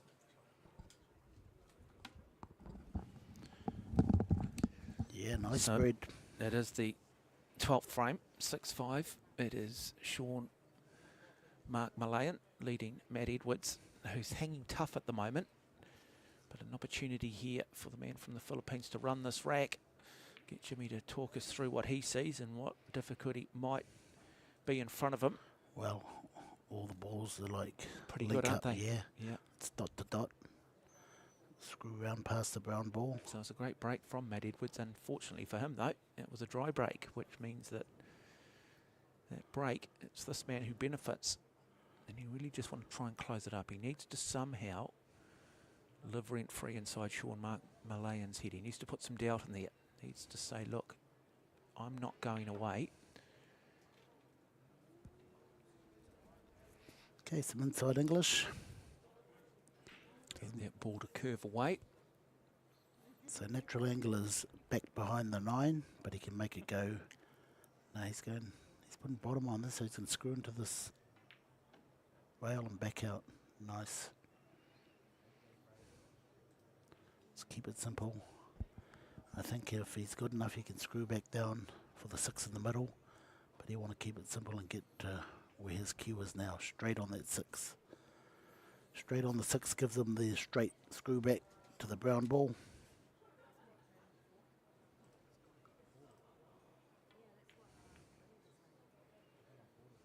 Okay, he's got angle, so he can't play that shot. That 7 ball or brown ball won't be going in the middle as we look at it. He'll just run this cue ball, won't he? Yeah, run forward. Yeah, run it forward, bring it back, brown ball back up the table. That's right. Oh no, he's going bottom. He can use the rail, bottom spin. There you go, just misses that middle pocket. Aim for that knuckle and got it.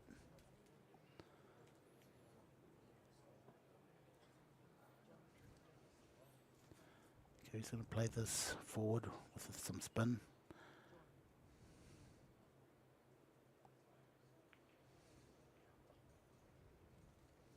Oh, that's close. A little bit too close for comfort. Say either touches in, should go back and forth, across the other side and back out to the middle.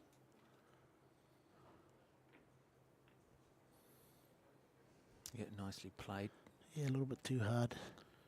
But a play of his calibre. Shouldn't have too much difficulty, Jimmy? It's not perfect, but it's... Boy, Nice. percentages are still in his favour based on the calibre and quality of player that he is. Yeah, he's going to push this in really hard, So go this across to and back, continue that two-frame buffer. back out. Across the table and back out. Oh, he's a bit short, I'd say. No, he's okay. Wow, he is short. No, I think he goes for it. I think he looks to cut this in, doesn't he? I don't think he's going to have too much difficulty here. I think these are the shots that he thrives on. He ended up short, but yeah, this should be a relative. Look how he holds that jigger. It's like a dart. He's throwing a dart. Maybe a new way. Oh, that looks easy shot from here. Different angle, looks easy. Yeah, cuts it nicely, and so goes back out to 7 frames to 5. The bungee cord hasn't broken just yet, but he continues to stretch it, and you do feel that if it gets out to a 3-frame lead, it's going to be a tough ask for Matt Edwards. So Edwards needs to really come up here now and win the 13th frame. Keep it at 7-6, keep pushing.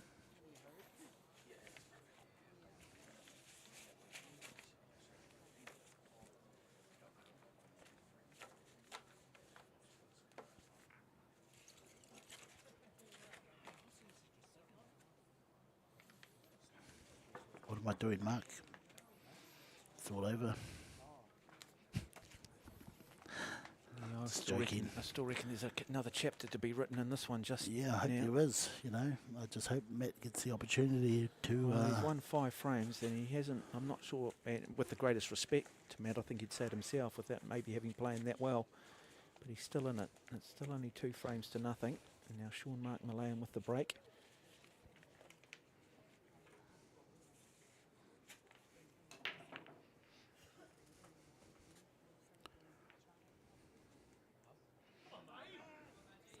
So dry break, so opportunity. Yeah, nice opportunity. 2. So let's just have a look here. So 1. Brings it back for the 2. Pocket there for the 2. Let's have a look if that 3 ball's on. If that red ball's on. He wants to shoot the 2 next. The gap is between the 8 and the 9. That's the right angle.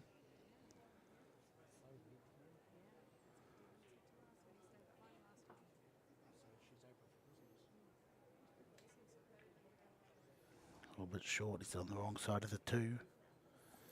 Yeah, it never really looked like it was going to drop, did it? And now you talk about the pressure of a final. Different player than what we saw in the semi-final at the moment. He couldn't do anything wrong in the semi-final. Now just has lost just a little bit of that subtle touch. Only a millimetre out, but it's significant, so forced to play a defensive shot. Runs that up the other end of the table. So, good percentage shot in the finish.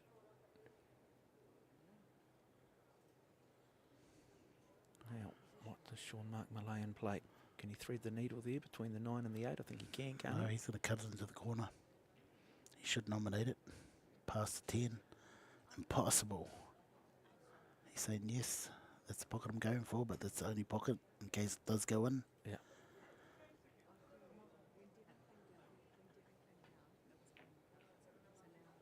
And brings that up. It's worked out good. Yeah, nice shot, nice shot, nice shot, nice shot. Wow. Might be able to see the edge of it. No, You don't think so? no. Let's have a look here. There you go. Look at that. Oh, yes, you're right. I think he can see the edge, Yeah. can't he? Yep.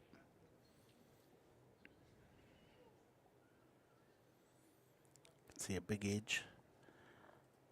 Okay, he's probably going to bank it out of there. Maybe sitting behind the red or the brown. Well, really key. Oh, actually, no.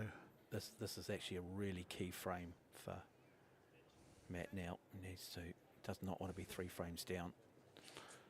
It means that he would then have to win 6 and Milan only 3. With the way Milan's playing, not sure we're going to see that happen. So just needs to have that frame that's going to just reinstill that confidence. It's about 98% at the moment, but it needs to be at 100 for the New Zealander. And looked, nominated the pocket, now has opened the door. So risky shot, it hasn't paid off. And now Sean Mark Milan comes to the table. Okay, the money player.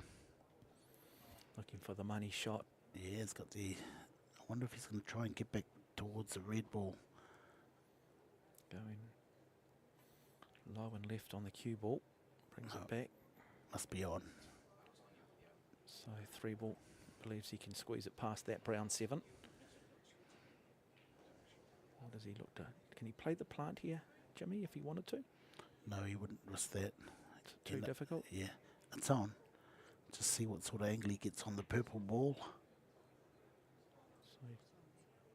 So he's playing well, isn't he? Okay, he can draw the white ball right down towards the 10 strike ball behind the black.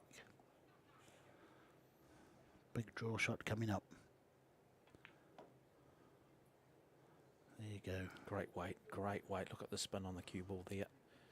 Little black dots allow you to sort of see the type of spin that they're putting on it and how they're moving the ball around the table. Okay, 2 rails. Green in the top left corner. Great shot. Can either stop it there or screw back a bit to give him an angle, or even go forward would be better. Here he goes forward. Now he's got an angle to either screw straight back or use the rail. Punch into the rail with some bottom right spin. Push in.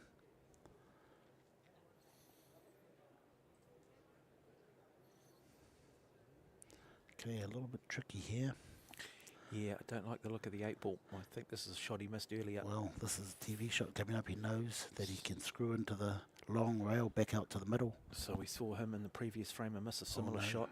He's going right spin, inside English watch. He does Look put at it that down, white ball. drops it nicely, so makes the adjustment from what we saw in the previous frame. And now just 2 balls away from going out to a 3 frame buffer.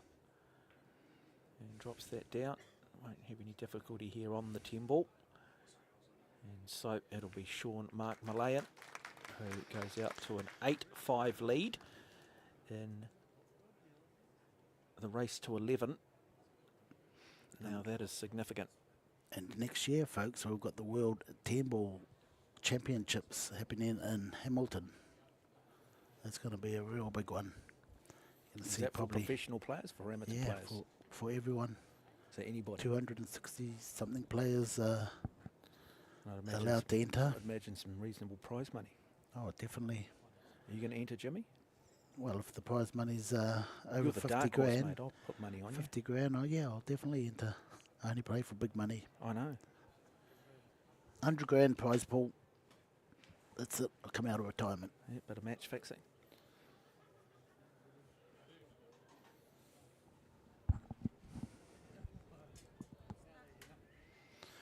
Yeah, no, it should be certainly an exciting time for Hamilton.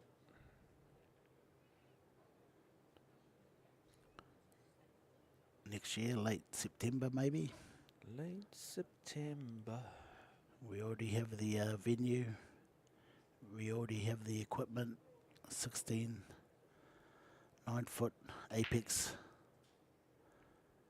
Predator tables. Oh, and it drops.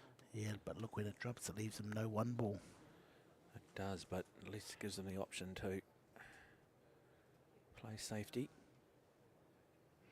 Yeah, just push it down to this left corner here. Leave Does them, he look to push out here, Jimmy? definitely have to. To the left-hand corner there. Give him a real thin edge hit right where he is standing there. Push out to there.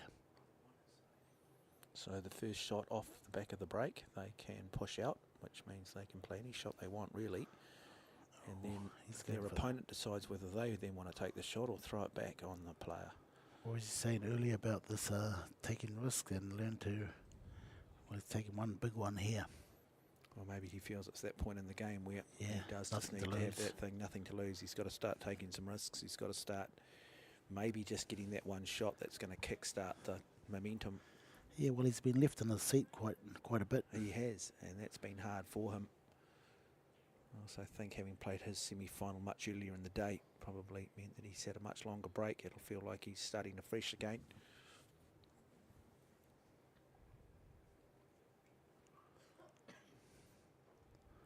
Okay, he's going to push out by the 3. Why would you want to go there? Because I don't like your next shot.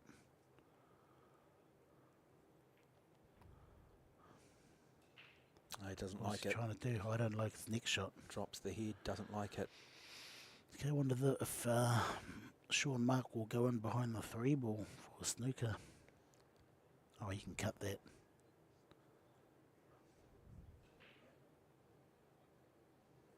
You can cut that in the right-hand corner if he wishes. So, crucial frame this one. This is the 14th frame. Sean Mark Malayan wins this, then he has a huge buffer. He has a massive advantage in terms of the way he can play. He can play with a little bit more freedom if he wants. And so, Jimmy, what did you make of that shot? Well, not a very good, door. Yeah. well thought shot. No, so he's given it back to Matt Edwards.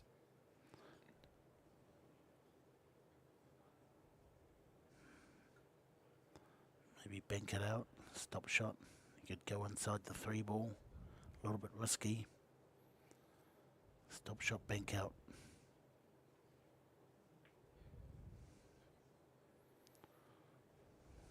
Not enough weight on it. Oh, he's disappointed with that shot. Yep. Not quite the control that he had in the semi-final at the moment.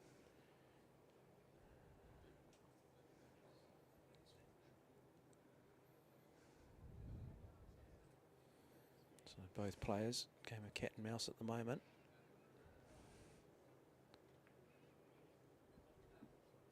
It's a nice touch there. Great speed. Beautiful.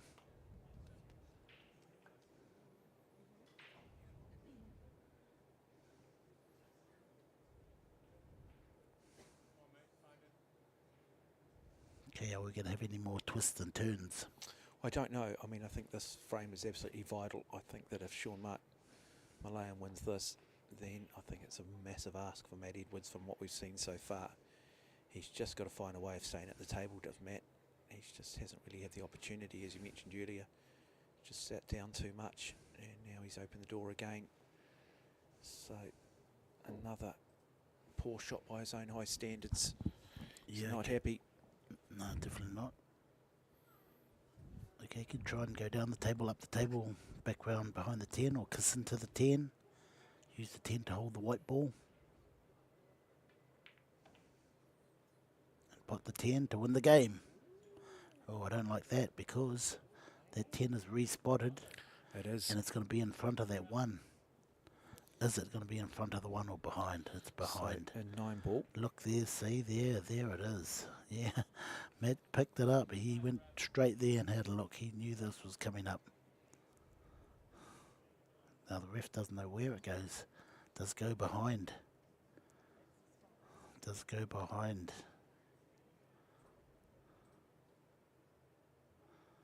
If it's touching, it should go behind it.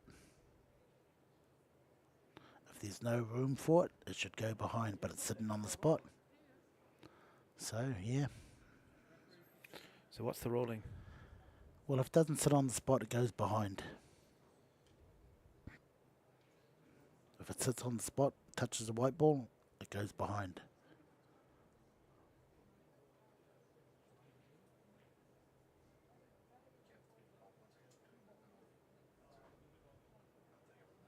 Look, that's where the spot is, the white spot. Yeah, looks like room's there, but it might be touching, so it goes behind.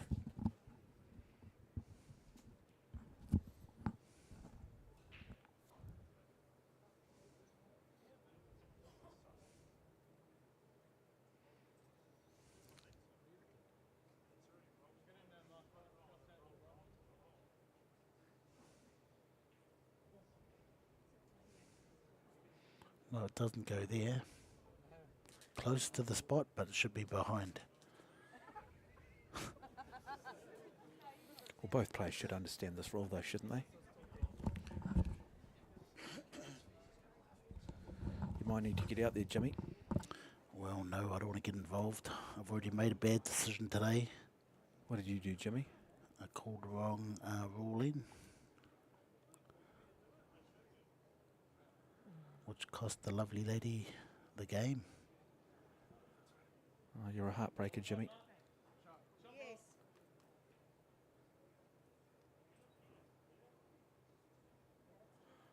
Yeah, that'll be about right. Looks like it's right on the spot.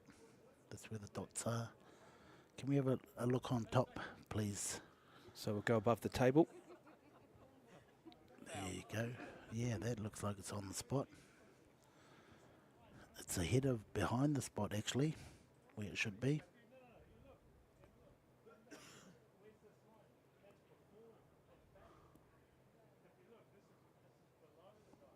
Yeah, he's looking at the diamond.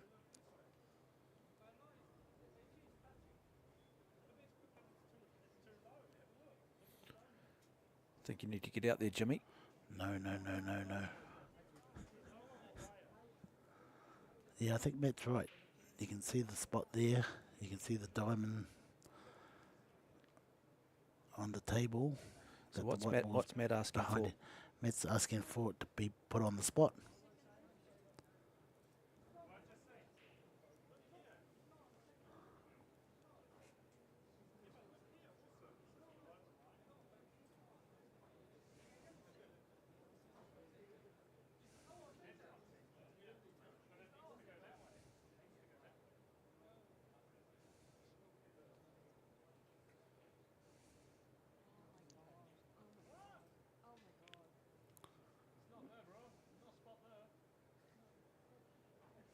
It's got to be close to the line.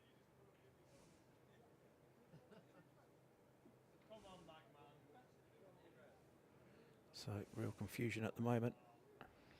Bit of controversy. Might see a player walk out.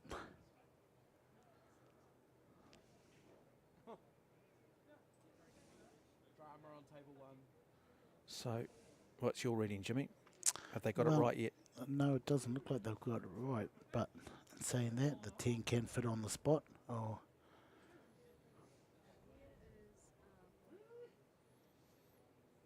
Oh, I think you need to get out there, Jimmy. I think you've probably No, got the best definitely not. understanding of it, mate. And maybe a third party might just be a way of neutralising this, because we don't want this to fall into controversy, and this is what we end up talking about. Such an important frame, as if we've talked about 14th frame.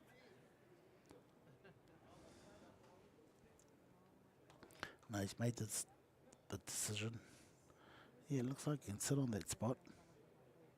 But I think it might be touching. It's dropping back onto the white ball.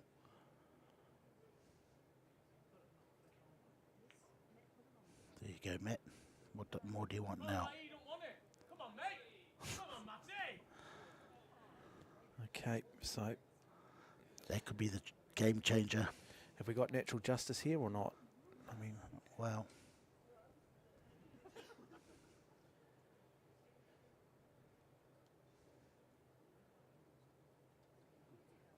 Just got to make sure he does run out the rack. yeah, just needs to settle down here, doesn't he? Maybe this is what he needs, you know, a little bit of adrenaline, a little bit of anger, a little bit of frustration. Sometimes that is what, you know, suddenly it clears your head a bit, doesn't it? Okay, how's he going to play this 3 ball thin? Go 2 rails back out, or just stop shot and play it there? That's a nice shot. Great angle. Draw back for the 5 in the middle, because that's the only pocket I can go into. Head towards 10 ball, get the line to go towards 10 ball. There we go. So is this the momentum shift that he's been waiting for? He's on the wrong side of the 5 ball, so he's going to have a long 7.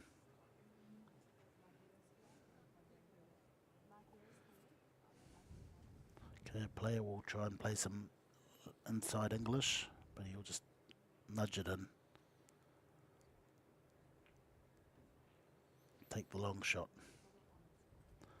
It's a nice shot, nice and straight on the 7. He's going to move a little bit to the left. He doesn't want to be straight on the black. So intriguing 14th frame. Edwards looking to hang tough. He's down by 3, wants to try and bring it back to 2. Big shot here though, huge shot in the context of this match. Drops it down nicely. Oh, that's a beautiful shot. Brings it back, beautiful weight. You'll hear Jimmy talk about it. So now, Matt Edwards, his class and calibre, really should get the job done here, but we do not want to put commentator's curse on him. And so I said maybe just that little moment of controversy, that little moment where he got a bit animated and a bit frustrated might just be what kicks him in. Nice angle to put the 10 in the same pocket, or if you can hold it more, the opposite corner. Any corner will do. The opposite is easier. It does. Brings it back, and now just this ball to go 8-6. We'll go to a 15th frame. Told you, Jimmy, we might be doing 21, mate. There goes to Sean Edwards, very much the local favourite. We're going to be here till 10 o'clock tonight. Yeah, I've got dinner at home too. I don't actually, Jimmy, but it's a nice romantic notion, isn't it, to think about having dinner when you get home, but...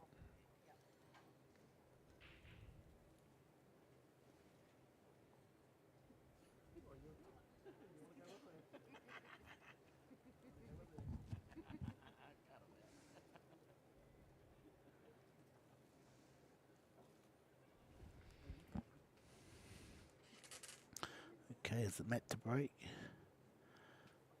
Matt breaking on evens or odds?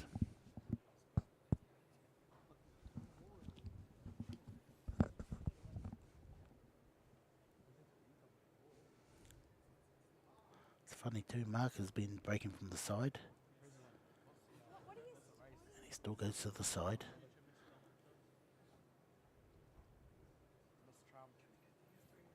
So, really now, this is the 15th frame. So Sean Mark Malayan with the break coming across the left side of the table.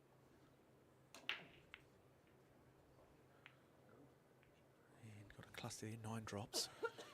1 has a pocket. 2 is just precariously placed. Does he have an angle on the 2?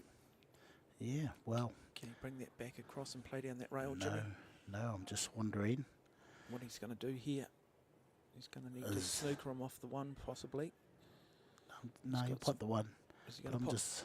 Yeah, look, I think he is going to pot the 1. What's he going to do with a cue ball? Yeah, though? exactly. I'm just look to- wondering if there's any value in the shot. Yeah, that's what I'm suggesting. Well, he's coming straight down the table towards the 6 ball. What's it? No, he's going to come back up. He's going Yeah, to have a now bit of the a crack trouble. here. Now the trouble happens. Doesn't know what to do here. He wants to go out there, see if the white ball's okay out there. Double, maybe. He's looking at the double. I think if he wants So what stops him from running it to this top corner here? Yeah, the 2 ball's okay, but what's going to happen with the red ball is what he's thinking. Okay, so So he will pot this 2, and then he'll play a safe shot. Make sure he puts the ball. big shot here. It's a shot on the 3. Runs it down nicely. That's going to drop every day of the week. So this could be on. So he can pot this 3. If he can pot this 3, he can use the black ball to hold the ball for the white ball for the 4. What pocket is he looking at for the 3 ball here, Jimmy? Same pocket that we just saw the 2 go down in? If it's too risky, there's no value in actually trying to take on the pot. Right. So you just want to double out, sit on the 5, Looks behind like the he's gonna 5. play safety here. Yeah, sit behind the 5. Not hard enough. No. You'll be disappointed with that. The door of opportunity is open now for Matt. Yeah, he's had Matt stay in his seat for a while. Little periods. Yeah, Matt just wants to stay at the table, doesn't he? He really just wants to be able to run a rack, get up there, get back at the table, get into a rhythm and a routine. Yeah, but definitely. they are hardened professionals and they're used to sitting down for long periods of time. So Yeah, it's not new to them. that'll give him a good confidence boost, that shot.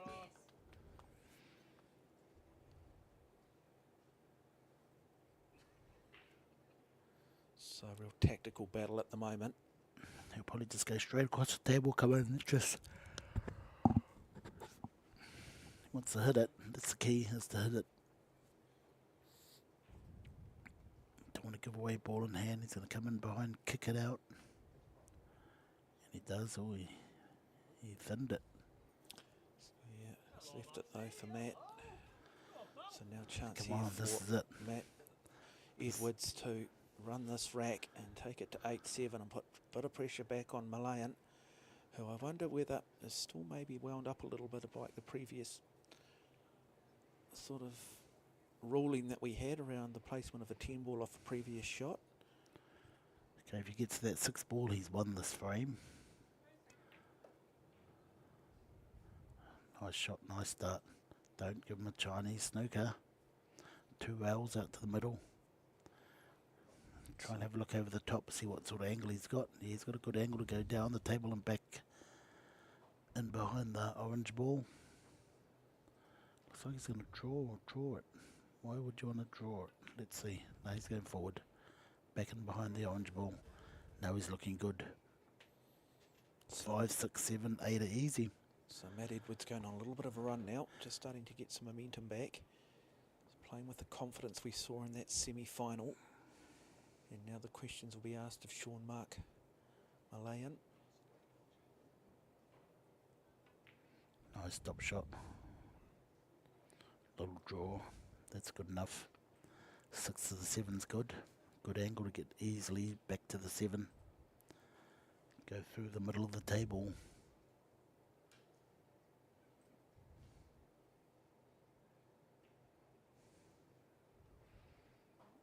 Nice stroke.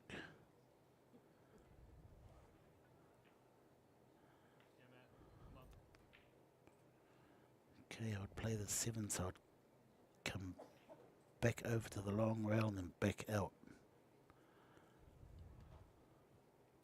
You can also just play it at pace where he sits on the rail, it's good as well. Nice touch, sit on the rail. He does that, back out. He played Nicely the right done shot. from Matt Edwards. So now 2 balls away and suddenly we're 8-7. We'll go to a 16th frame. And then if he can win that 16th frame, well, then it is game on. And then the real pressure goes back on the man from the Philippines. But when you look at his resume, he is used to being in precarious positions.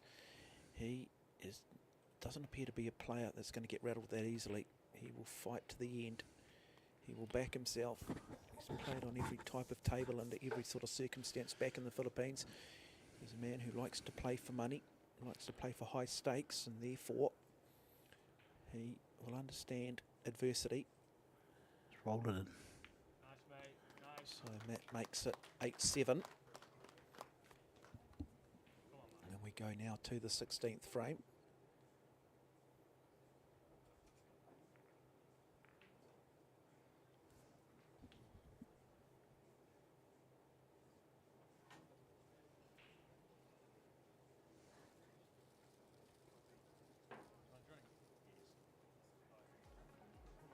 Well, it's been a long 4 days. It's good to see a lot of the top Australians. Simon Singleton, everyone can hear him. He's had a few too many drinks, I think. Yep, well, Starting to get loud, but good support. no, it's always, you want a bit of banter, you want a bit of Yeah, of atmosphere, as long as course. it doesn't interrupt with the players. Yeah, Got to admire the Australians too. I thought they brought a lot of colour and entertainment to the match. And another break. so we've got just a little bit of a players' break here of anywhere between 2 to 5 minutes. So if you are watching this final, go and grab yourself a cup of tea or a cold drink, depending on what time zone you're in. Don't go away, though, folks, because this is just starting to heat up. There's a Sean Malayan of the Philippines leading Matt Edwards 8-7, 16th frame, moments away.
A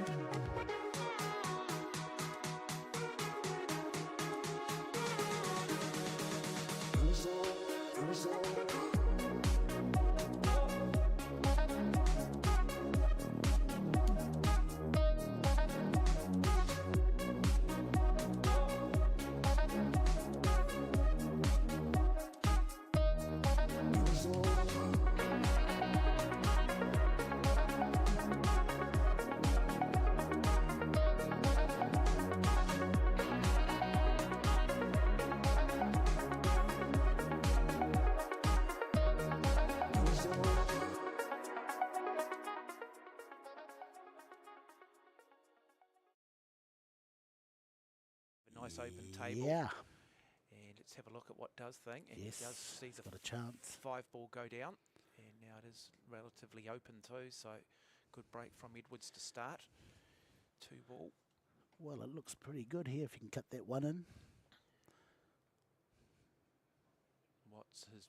What pocket does the 2-ball go down? Just to this bottom right-hand pocket here, as we look at the screen now. If you can get an angle in there, you can get behind this blue ball. Natural angle is behind the blue ball into the 6-ball maybe.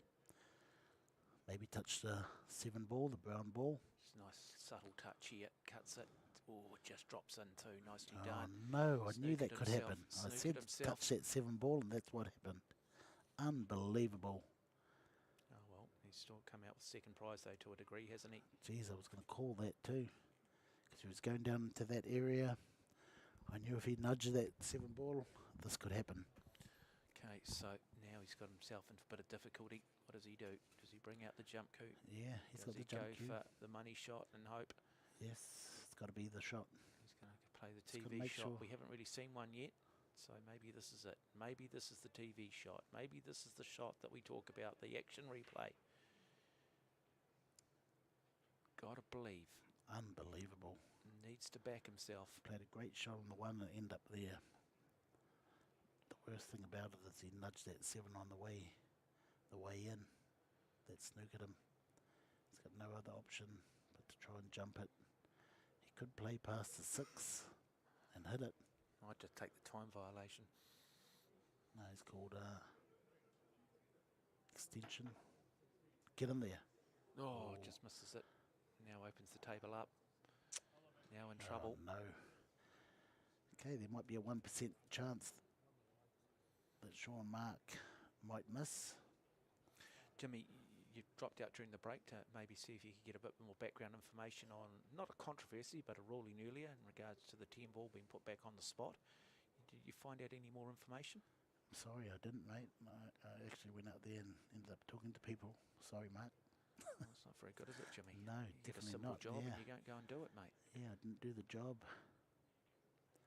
Yeah, this doesn't look good for Matt. No, he knows it too. Mind you, That he's was not so that happy unlucky, himself. you know, so unlucky, but happens to the best of them. Just touches 3 in it. He's Pocket struggling weight. with this. There's something he can't quite see here. No, pocket weight here. Soft touch. Soft hands. Oh, he's going bottom, so he's going to go in the same pocket. Into the rail and back out. Oh, wow. Yeah, gutsy Oh, shot. that's a nice shot. Didn't think of that one. Great shot. You won't be taking him back to school, Jimmy. No, he looks He's like already he graduated, my friend. punch in. Nice punch shot. Yeah, now it's really just there to be done, isn't it? Not too difficult from here for a player of this class. So it's just been those little key moments that have just cost Matt Edwards, and yet he's still in it at 8-7. He's just going to hit the middle of the rail. Just by the middle pocket. Little drawback. Oh, a lot of spin on that. See that move. Okay, does he want the long 8-ball? Leave the white ball around that area where the 7 is right now, or does he draw back? He can draw back to the corner, near the corner pocket, put the 8 in the opposite pocket. But he keeps it simple. Draw back to the middle, nice shot. got a longer shot, but should be okay. Yeah, he has missed a shot This, he's a going few bottom. frames back, similar to this. He's going bottom with 2 rails behind the 9. So, oh, he missed it, Oh, missed wow. it. Now it opens the door for Edwards. Wow. Holy. You don't see that. Still a hard shot for Matt. And Second now, shot he's missed that. He's hit the frame there. and it's been missed. the 8 ball too, both times. It's been the black 8 ball. Yeah, Matt's got to punish him. Well, Matt does need to Make him punish him. pay. Make him pay for his mistakes. Nice angle there. Back and forth. Come back over to the long rail and back out to the middle.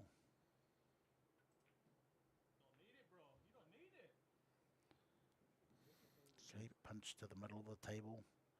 Draw if he wishes to. So now Matt Edwards, he has just found a way to stay in this game. And it's been through some, play from Malayan, which has been a bit head-scratching at time, but tied up at 8-all, but Wow. you don't feel like at any point Matt Edwards has ever really been in control, No. and yet we're tied up at 8 frames, so Well, he is winning ugly at the moment, but he's winning, and so now 8-8, and we now go to a 17th frame. And there you go, just like that. Now the pressure Yeah. goes back on Sean Mark Malayan. How fatigued is he too? Because he did play a semi-final not that long before this final, which dragged out too, so don't underestimate mental fatigue, a lack of concentration. And so we talked earlier that maybe Matt Edwards might have been disadvantaged by having played his semi-final much earlier in the day. But now, is it Malayan who possibly is disadvantaged the further this game goes on? So fascinating, lots of intrigue. plenty of dramas in this match. Yeah, you got a couple of people here in the crowd who just need to make sure that they're not a distraction. Yep, pressure can do strange things to the mind.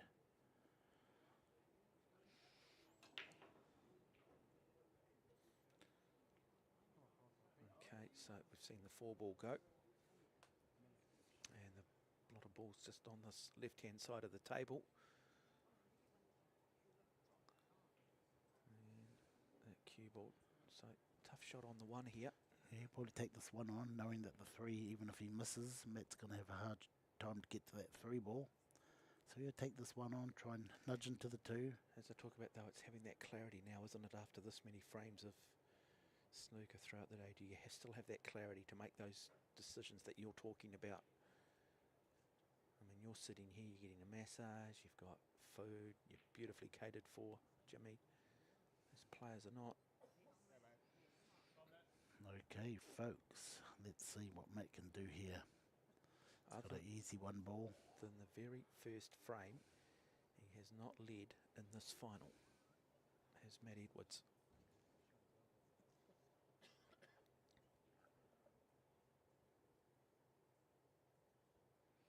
Not easy, but at least it's in his hands.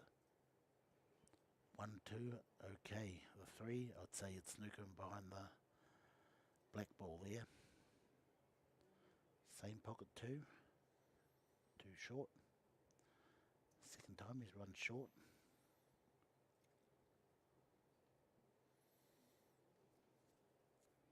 Don't know why he doesn't play a little bit harder to get down towards the 5 is even okay, but Does he play Taylor's- safety here, no, Jimmy? just back and forth, back himself.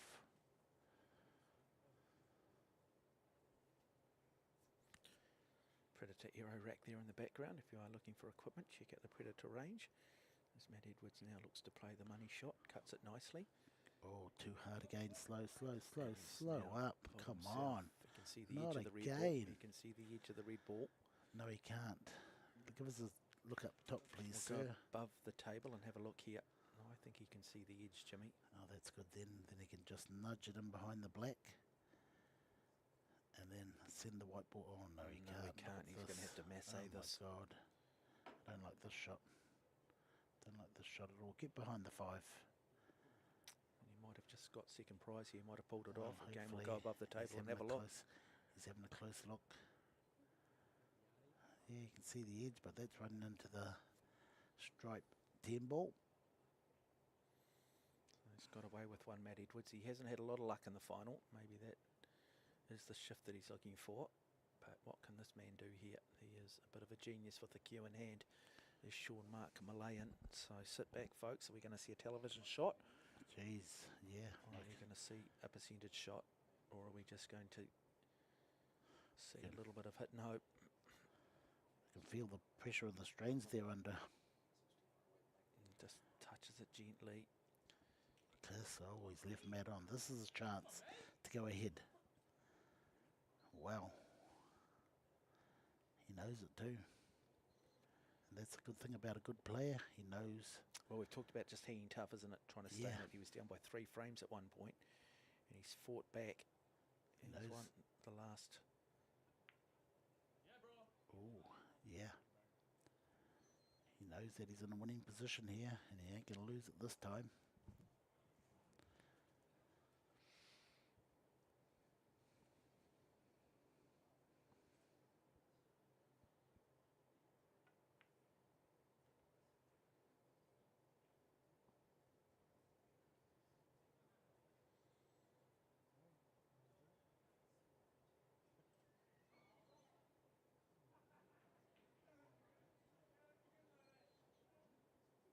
So now it's there for him to finish this off. And so for the first time, Matt Edwards 4 balls away from taking a 9-8 lead. Does he believe? Don't want to put the commentator's curse on him, but probably more so than any player I've seen in this tournament. He is the player that least likely will make an unforced error with a spread of balls like this. But this here is the tough shot, the 8. So just needs to play with some soft hands, does it? Brings that cue ball back into the middle. And 2 shots away now for Matt Edwards. And I guess the message in it for out there is you just don't give up. You've just got to keep believing, hope that you're going to get that momentum shift. Spot the ball. And so now he just needs to make this. That's 1. Brings it back up. And now it'll be Matt Edwards who takes a 9-8 lead. What a remarkable turnaround from him. And so we will go now to an 18th frame. And I'm sure those guys from Christchurch are watching. Matt Edwards wins this next frame. Well, he's on the hill. All the boys from Bowie's. Where is Bowie's in Christchurch? Big shout out to the boys from Bowie's. That's right, mate. That's right. Is Bowie's a pool hall in Christchurch? Definitely. Whereabouts in Christchurch is that? Do you know? Sorry, not Christchurch. Dunedin. Dunedin. There you go. Bowie's in Dunedin.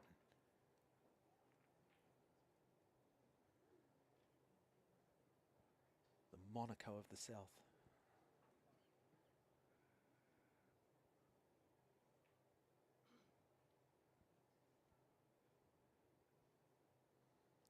Probably got it up there in the pool room watching it on TV.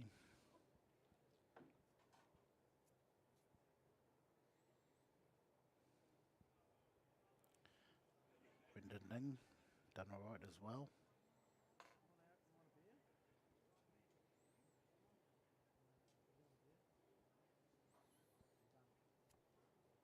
So now Matt Edwards 2 frames away from taking out this Oceania 10-ball championship.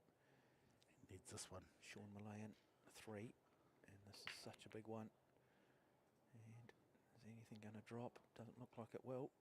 No, it's nothing a good at open all. break too. Still the pressure's on Sean now. So does he feel pressure though, the man from the Philippines? Just how hard is he? The man who has learnt his craft by playing for high stakes. They're all there. So he brings a different mindset maybe than the pure tournament player. I think he's going to miss this ball. He's playing nice and high on it. Doesn't have complete control over it. And drops it. And now the 2 is open. Nice shot. So table's looking fairly good.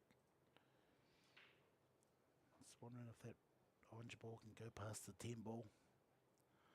Just a little roll forward. Good angle. So you try and play this ball either past the brown ball or into the brown ball. He's a confidence player who likes to play with speed and tempo. Don't like this. No. He's got to run it in. He's going to, again, any time I just see these, just looks a bit jittery. Oh, tough shot here, playing it like this. He's going to need to get the weight absolutely perfect on this. He runs it plays down. Nice snooker. Nice Snooker. done. Oh, he got lucky. Okay, if it's not on past the 10 ball, he can go up the other side of the 5 ball. He's got a good angle there to slide down behind it. Yeah, I think the 5 ball's open, but again, the angle will go above the table will tell us shortly. So he's going to go the other side. Yeah. So he didn't feel like he did have the angle. No, it wasn't on. He had the angle, but it wasn't on. So you picked it, Jimmy. That's why they call you the professor. Okay, I'm picking. He's going to put that 6 ball in the middle. Oh, look at that. He's got a lot of inside English on this. Straight up the table then. Big shot here. Big shot in the context of this match. Needs to pocket this. Does pocket it. Cleanly Nice too. shot. Nothing but net, if I can use a basketball terminology. And really should get the job done from here. Sean Mark Malayan. Okay, just drift across into line on the 7 ball.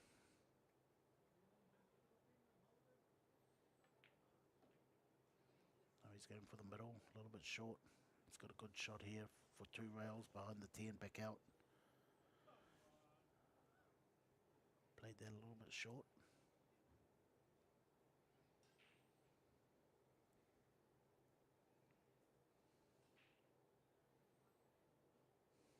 Well, he's got bottom on this with a lot of screws, so he's going to maybe miss the 10 ball. And he does. Watch out for the on-off. He's okay, isn't he? Yeah, he's okay. He would have had a little nervous heart flutter there. It'd be interesting to have a heart rate monitor on these guys, just to have that sort of visual, wouldn't it? I had a heart, what do you call it? A heart flutter. That was close. I thought he could go close. Runs that. He's got Back the natural across angle. for the 9. Yeah, natural angle. So this 2 balls away from taking it to a 19th frame. Why do I have a feeling we might play the full 21 here?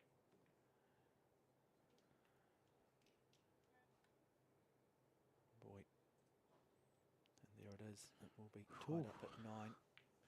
So settle back, folks. Still 9 all between Sean Mark Malayan of the Philippines, Matt Edwards, the man out of Dunedin, representing New Zealand. It's been a long 4 days. They've played a lot. They've played a lot today. We had a top 16, quarterfinals, semi-finals, and now a race to 11. And so we're approaching our 19th frame of this final. Who's going to have the mental fortitude? Who's going to have that ability to maintain their concentration? And now it is going to come down to key moments. The break will be vital for both players.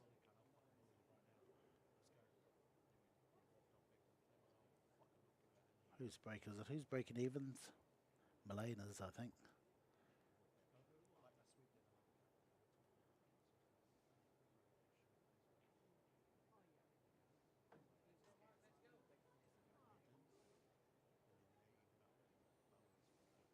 Never really liked the brown ball. I never really liked the green ball. I like the crimson ball. The purple and 4 ball. Yeah. No, the crimson ball that you have in 8, Oh, the 8 red. ball. Yeah. Oh, it used to be crimson. Never been a big fan. I don't really like the blue 2 ball Okay, colour, look, to be he's honest. dry. Either. He's dry, and he doesn't leave Matt a shot. No, but Matt can play his defensive game here if he can actually Well, find a shot. Does he push out here, Jimmy? I think so. Looks like he can't hit the 1, so he's going to have to push out. It looks like he might be able to kick over.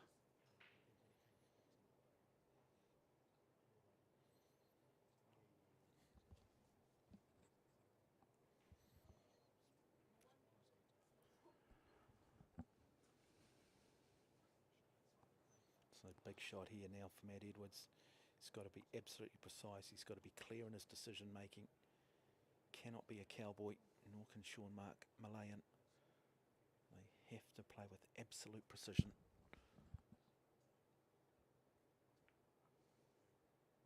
Brings that bite back up the other end of the table. Pretty good effort.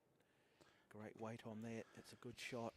Okay, definitely needs this frame just for a bit of a breather. Well, it's just psychology then, isn't it? Because it's all or nothing then for Malay, and he needs to win and vice versa. So whoever wins this frame very much in the box seat. Your opponent has to win 2. You've only got to win the 1. So crucial now. This is what they train for. This is what they play for.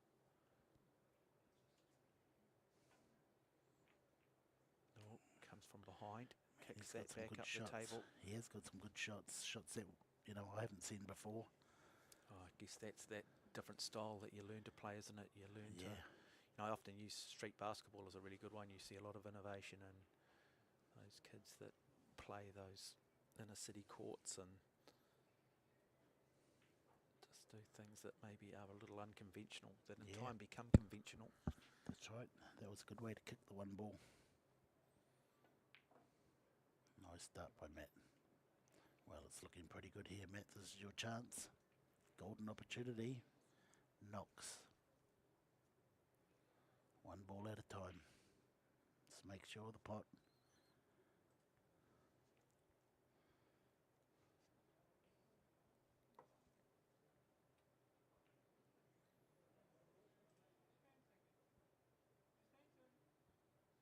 I asked for the extension. Now, place has gone quiet, large crowd too. Everybody focused on this. Such a crucial part. It's a good solid stroke here. Just get in line on the 3 for the middle, maybe. Depends what sort of angle he's got. He could run through, put the 3 down the corner. Runs it down nicely. Get out of there, beautiful. Okay, here's the tricky part. Okay, going forward, playing that 4, he could run into that brown ball, which he doesn't really want to. But I think that's the best path to take. Best tangent line. So watch the cue ball here, folks. Just follow through. Got no many time extensions, so he needs to play now with just a little bit more urgency. Make sure the pot, that's a nice shot now. This is the tricky part. Oh, well, I'd probably just run through, but I don't really want to play that 4 at a slow pace. So maybe punch into the 7. A few bad things can happen. No, I think he's going to just touch it through, come out, have the gap between the 7 and the 8. Nice shot. Yeah, so starting to find his form is now Matt Edwards, the form we saw in the semi-final against Marco Toisha. And so now Edwards, we said that for much of this, he hung in this final almost through playing ugly, if we can use that terminology. Really just wasn't quite at his best. We said that he needed something to spark him, and really it's come to life, hasn't it, since the controversy, not the controversy, but since that ruling around the 10 ball being having to be brought back and put up on the table, and a ruling where he got a little bit sort of animated, and since then he's come right. Okay, nice stop shot, gives them the angle to put the 7 and put the 8 ball in the middle.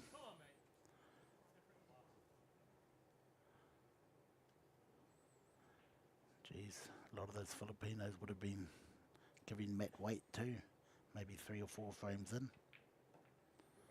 Oh, that's a great shot. Plays a good positive shot there. Yep, well, get behind the black, 9 ball in the same pocket. Just doesn't need the yips now, Jimmy. Just needs to get the job done. Basic fundamentals here. Oh, he's missed it. He's missed it. God. And now, has he just handed the title to Sean Mark Malayan with that shot? Because that is unbelievable, and he will be just spitting tacks internally. That is very uncharacteristic, but that is the pressure. Unbelievable. Did the ref have something to do with that? I think the ref called out something just as he was in stroke. Matt looked at him with evil eyes. So you think he might have been put off? Well, the ref, might have called, time or something, but he looked at the ref with evil eyes. Wanted to kill him with his eyes. If we can maybe get that replay back later. Yeah, no player should be put off. Wow. It's a game changer there. Game changer. Listen to all the It is a game Filipinos in the changer. crowd. Not happy. No, he's not. Not happy at all. So was he put off? I think he's going to have something to say to the ref after this. But that's a good thing about Matt. He can drop it straight away. Carry on with the game. Deal with it later. It's good at leaving that, you know, that Some baggage at the door. I've got to say, there's been some controversy around the refereeing today because I saw a situation too in the women's final where Denise Wilkinson was denied a victory or denied a frame when she'd asked for an extension, and then there was no further updates, and that was controversial, and we've had a couple of key moments. There must be a better way of letting people know that time is running out without shouting. Yeah, especially, as he's in stroke. What you it is, know. I don't know, because you flash of a light, well, that can put people off too. I'm not sure what the solution is. 10 grand US for the winner. Yeah, well, natural justice Come would on. mean that Go in the pocket. Nice. Matt wins this frame. Yeah, that's good. Good layout here. If you can get a shot at that one. 3 to the 4's okay. 5's out in the open, so is the 6. So the You can get- 19th frame, possibly some controversy. We didn't initially pick it up, but you sort of got a sense looking at the body language. That still looks the same as when he played his first frame. Playing One sitting safety. behind the 6, sit right in there. Nice shot. Great shot. That could be a winning shot there. Yeah, well, interesting, isn't it? Yep, it's all in his hands. If he does get ball in hand, it's up to him.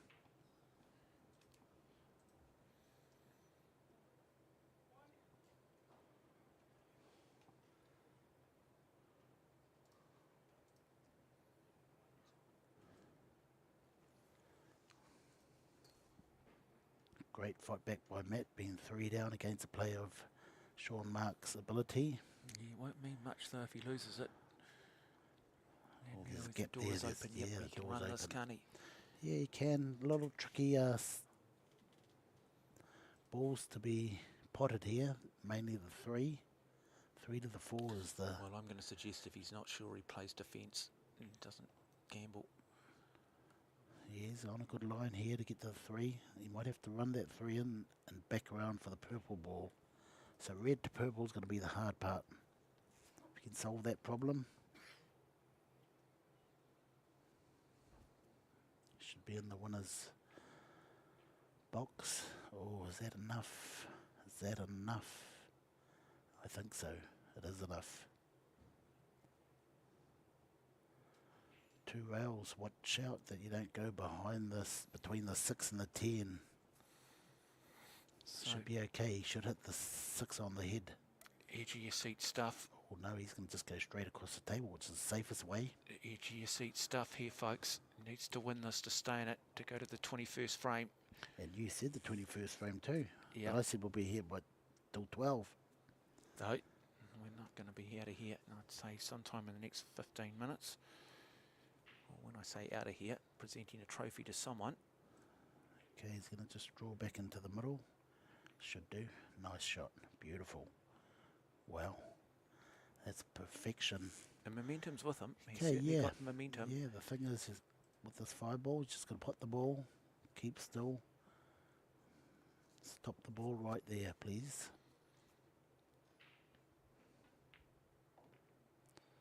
Beautiful shot. Get to the middle of the table. Give him the perfect angle for easy 9-10. Yeah, I'm going to One good suggest, pot here. suggest in the 20th frame there's no easy shot with the pressure on you. There's a pressure. Beautiful. Oh, Oh, he's a little bit straight here. just rattles the... Oh, and it's a pocket, doesn't pocket that he doesn't like. And it's a little bit straight. Can't believe it.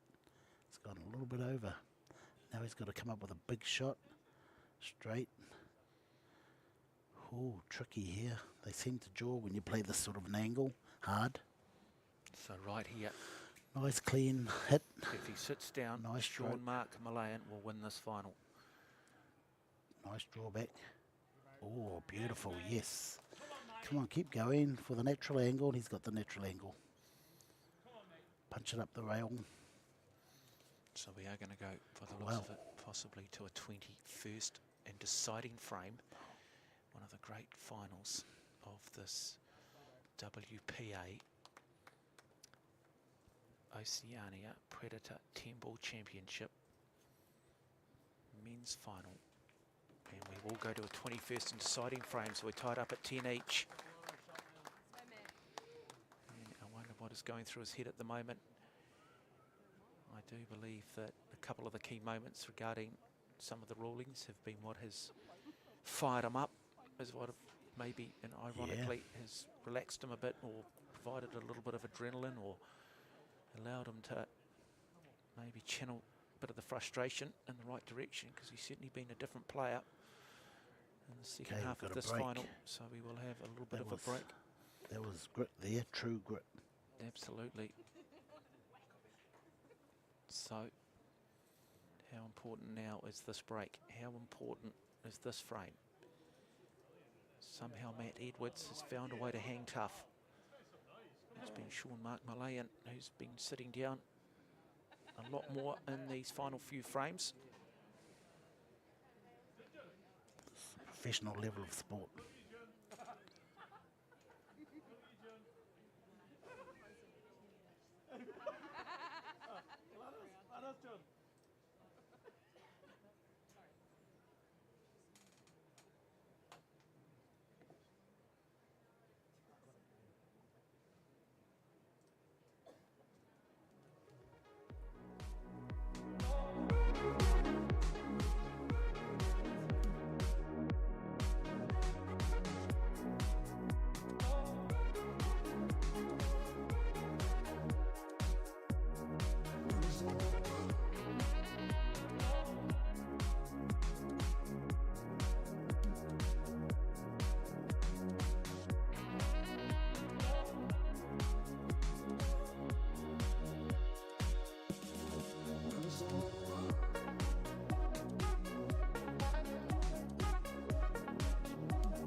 Okay, so it's the 21st and final frame. We're tied up at 10 each. One of the great finals here of the WPA Oceania 10-ball championships, brought to you by Predator. And it is Sean Mark Malayan who will break. Led for much of this, but somehow Matt Edwards, the New Zealander, has found a way back in. Oh, no, don't slow down. Ball. Oh. And now the table no, well. is relatively open here.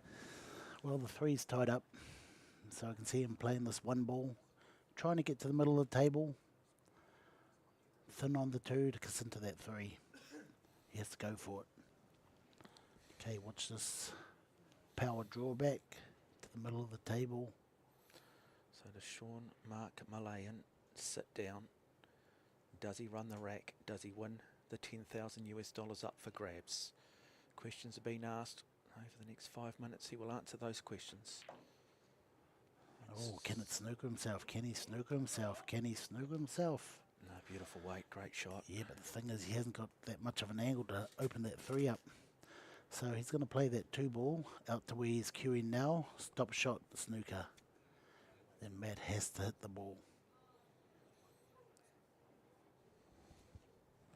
Nose game well. Pressure situation like this, you're going to go with the guy who's been a Pukekohe playing for the big money, aren't you, in terms of pressure?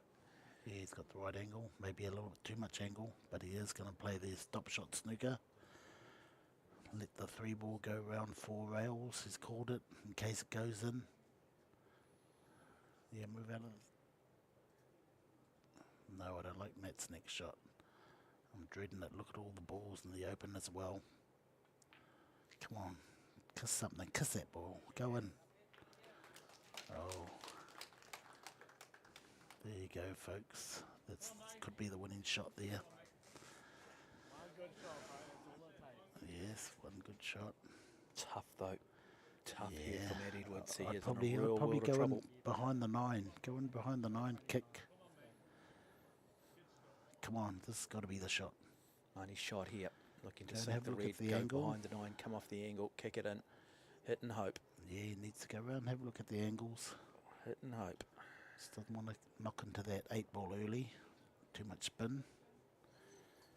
It's the right amount of spin to probably either hit it straight in or come off the rail and then kick it in. Great defensive shot from Sean-Mark Malay, and boy, he played that well, didn't he? Even, well, it was the only shot he could play. But he still had to execute it. Yes, He had to do and it he in the did. 21st frame of the final. Yes, he did. Come on, Matt, you can maybe kick this in, go safe. Yes, he looks good. Oh, he pulls it off too. And that might just be the winning shot. Okay. That is box office when he needed it the most. One of the great shots under all sorts of pressure in the 21st frame. Crowd loving that. And now he needs to control the emotions. Needs to be able to pull it back. Settle back, folks. Here we go. Matt Edwards pulls off one of the great shots under huge pressure. Nice shot, nice clean shot. Good angle. Okay, the hard part here in this frame, 7 to the 8. What sort of angle does he get on that 7? I'd go behind this black ball, try and end up straight on the 7. So crease shots here. Well, everybody on the edge of their seat. Boy, what a box office shot when he needed it. Needs to be straight on the 7 to have a good shot at the... Oh, he gets a little bit of nudge, but that nudge is good. Push the black ball into the open. Much easier to pot now than it was on the rail, near the rail. Now, One clean shot here. Just hold the white ball. Doesn't need to do nothing with the white ball. Just pot the ball. Have a shot at the 8, 9 in the middle.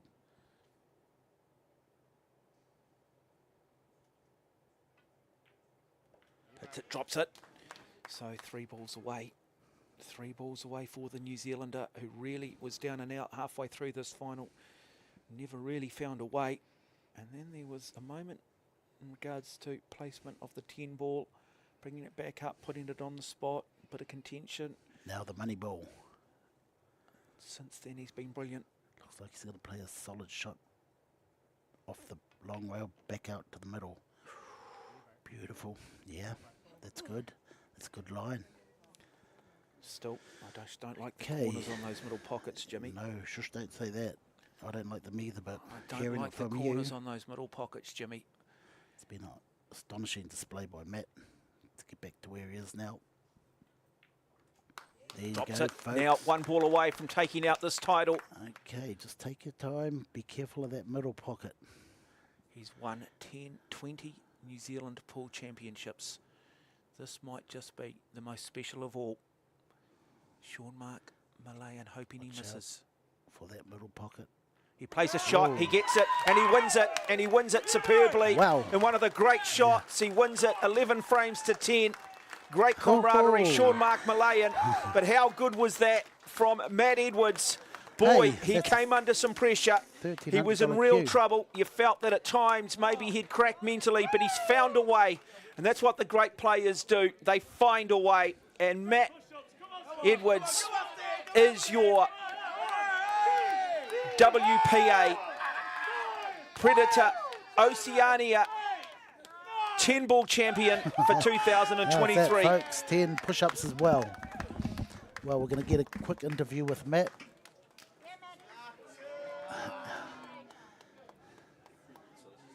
So just hang around, folks. We'll get a quick interview with Matt. What a great win. He came to win.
Well, extraordinary. One of the great finals. 21 frames could have been played and 21 frames were played. 11-10 in the finish to Matt Edwards. Well, Matt, mate, let's talk about the first half of it, because you look like you were doing it plain ugly, if I can use that analogy. Things weren't quite going the way. It was almost a contrast to what we saw in the semi-final. Yeah, definitely. I mean, in the beginning there, I sort of didn't have my form, but I was just trying to stay in there. I know he's a good player. I've seen him play over there, and he doesn't miss much.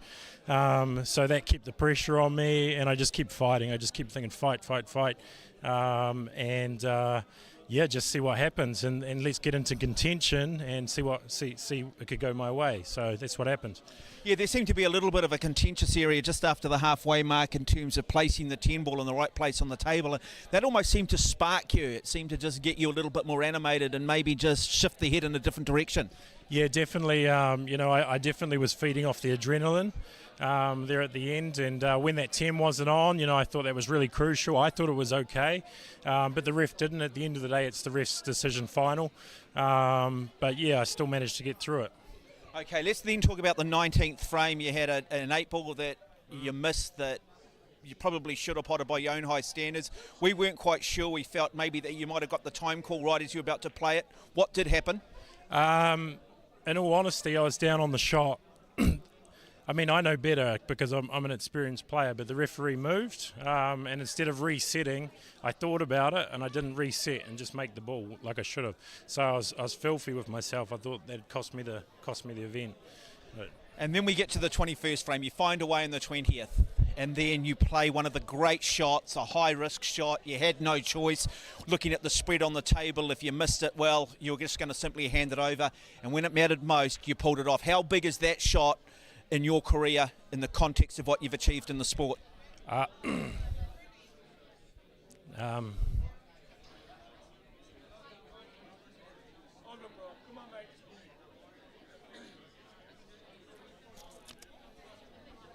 Pretty big, pretty special, eh?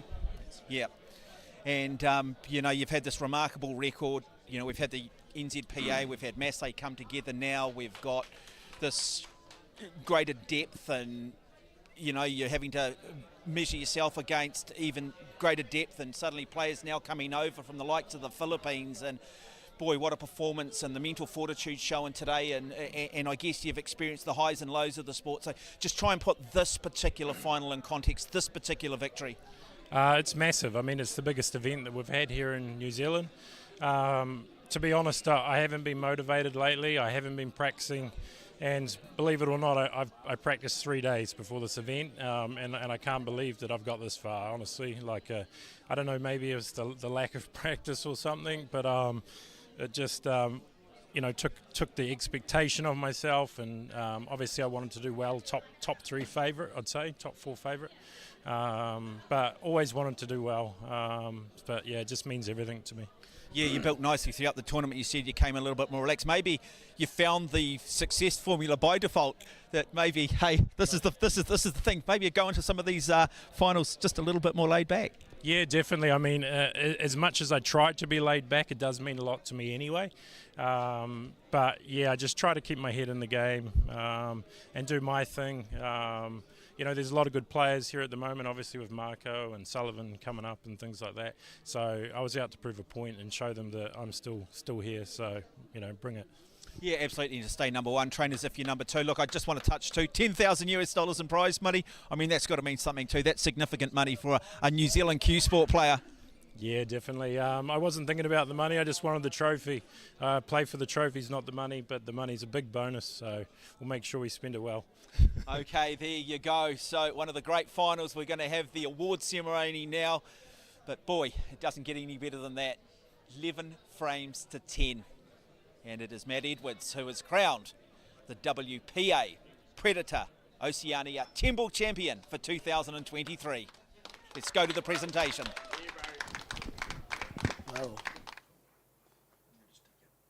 Well, welcome back, folks. What a final. Okay, now we're going to go to the prize giving. Sick.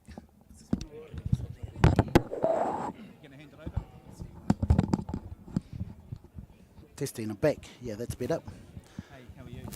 Yeah, what a great final, folks. Your name again? Maher.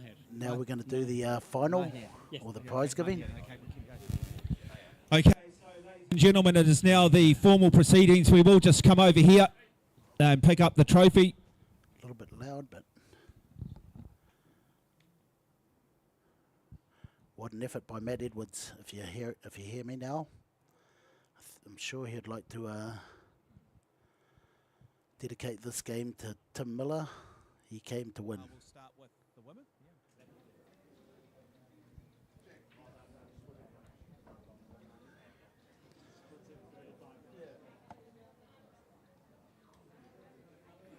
Okay, so ladies and gentlemen, all the way from Australia, ranked as high as number 10 in the world in Q Sports 10 ball, the new format, if it is to become an Olympic sport, hopefully in 2032.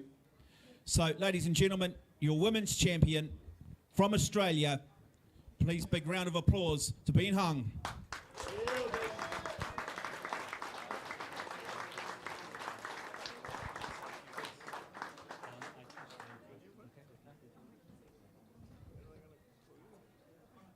And now we will honour our men's champion. What a final that was.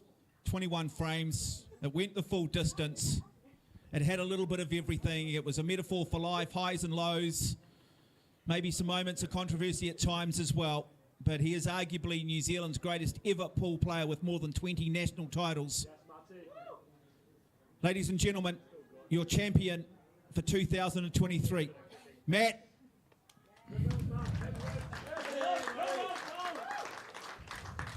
And we'll get Matt Edwards to say a few words, because you might not be aware, we just did a bit of a television interview. He got a little bit emotional. There were some big shots in that, arguably the finest shot of his career that came in that 21st frame. So, Matt, over to you. First of all, I just want to thank all the people who've supported me in this event and supported me in general. So there's a couple of people here. My partner, Ella, she always believes in me and keeps me positive, because I tend to go negative every now and then. Want to thank Simon and Brendan. They were the whole week. They would just have my back and they were encouraging me. So that was really good. And yeah, I mean, I practiced 3 days before the event. I put 3 days practice in, and I played all right. All I can say is, if you put me in the Trans-Tasman Test team, I would have lost in the last 64. So that's pretty much it. So I want to thank the streaming team. Mark here did a great job. Jimmy on the control with Rachel there. I know it's not easy for them, and you know, they did a great job. And thanks to all the travellers that came as well, especially the Aussie guys. It's awesome to see so many Australians come over for this. So it would be great to see, you know, that back and forward, and you guys coming back again, and us going over there. So that would be amazing. Unfortunately, in the sport, there's too many politics. So that's a bit of a problem. But hopefully that can all be worked out, and you know, everyone can just play pool and do what we love to do. That's why we're here, because we love pool. And we're all competitors. We all want to do well. So yeah, and I also got to thank my mum. So she's been there since day one. So and my son Liam. So they give me inspiration. So yeah. And I just want to confirm the $10,000 has not been put on the bar. It has not been put on the bar. Okay? Yeah. Hey, but ladies and gentlemen, it's been an absolute privilege and a pleasure. It's been 4 days of some of the finest Q Sports you can watch, and it's great that Masse, NZPA have all come together. We've got a dream, got a vision to take this sport, to take New Zealand to the world, and boy, we're starting to develop a great group of players, both men and women, starting to get that nucleus. We've got players travelling over from the Philippines, from Australia, and you know, you've got these wonderful tables, these wonderful facilities. So thank you to everybody for turning up and creating the atmosphere, and we'll make sure we breath test these two.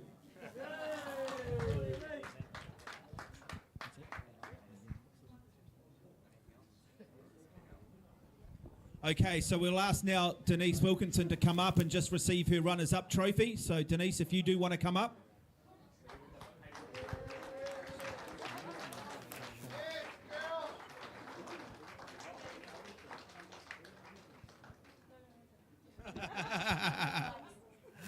No, doesn't want to say anything, but well done to you. Yeah, come on, speech. Denise.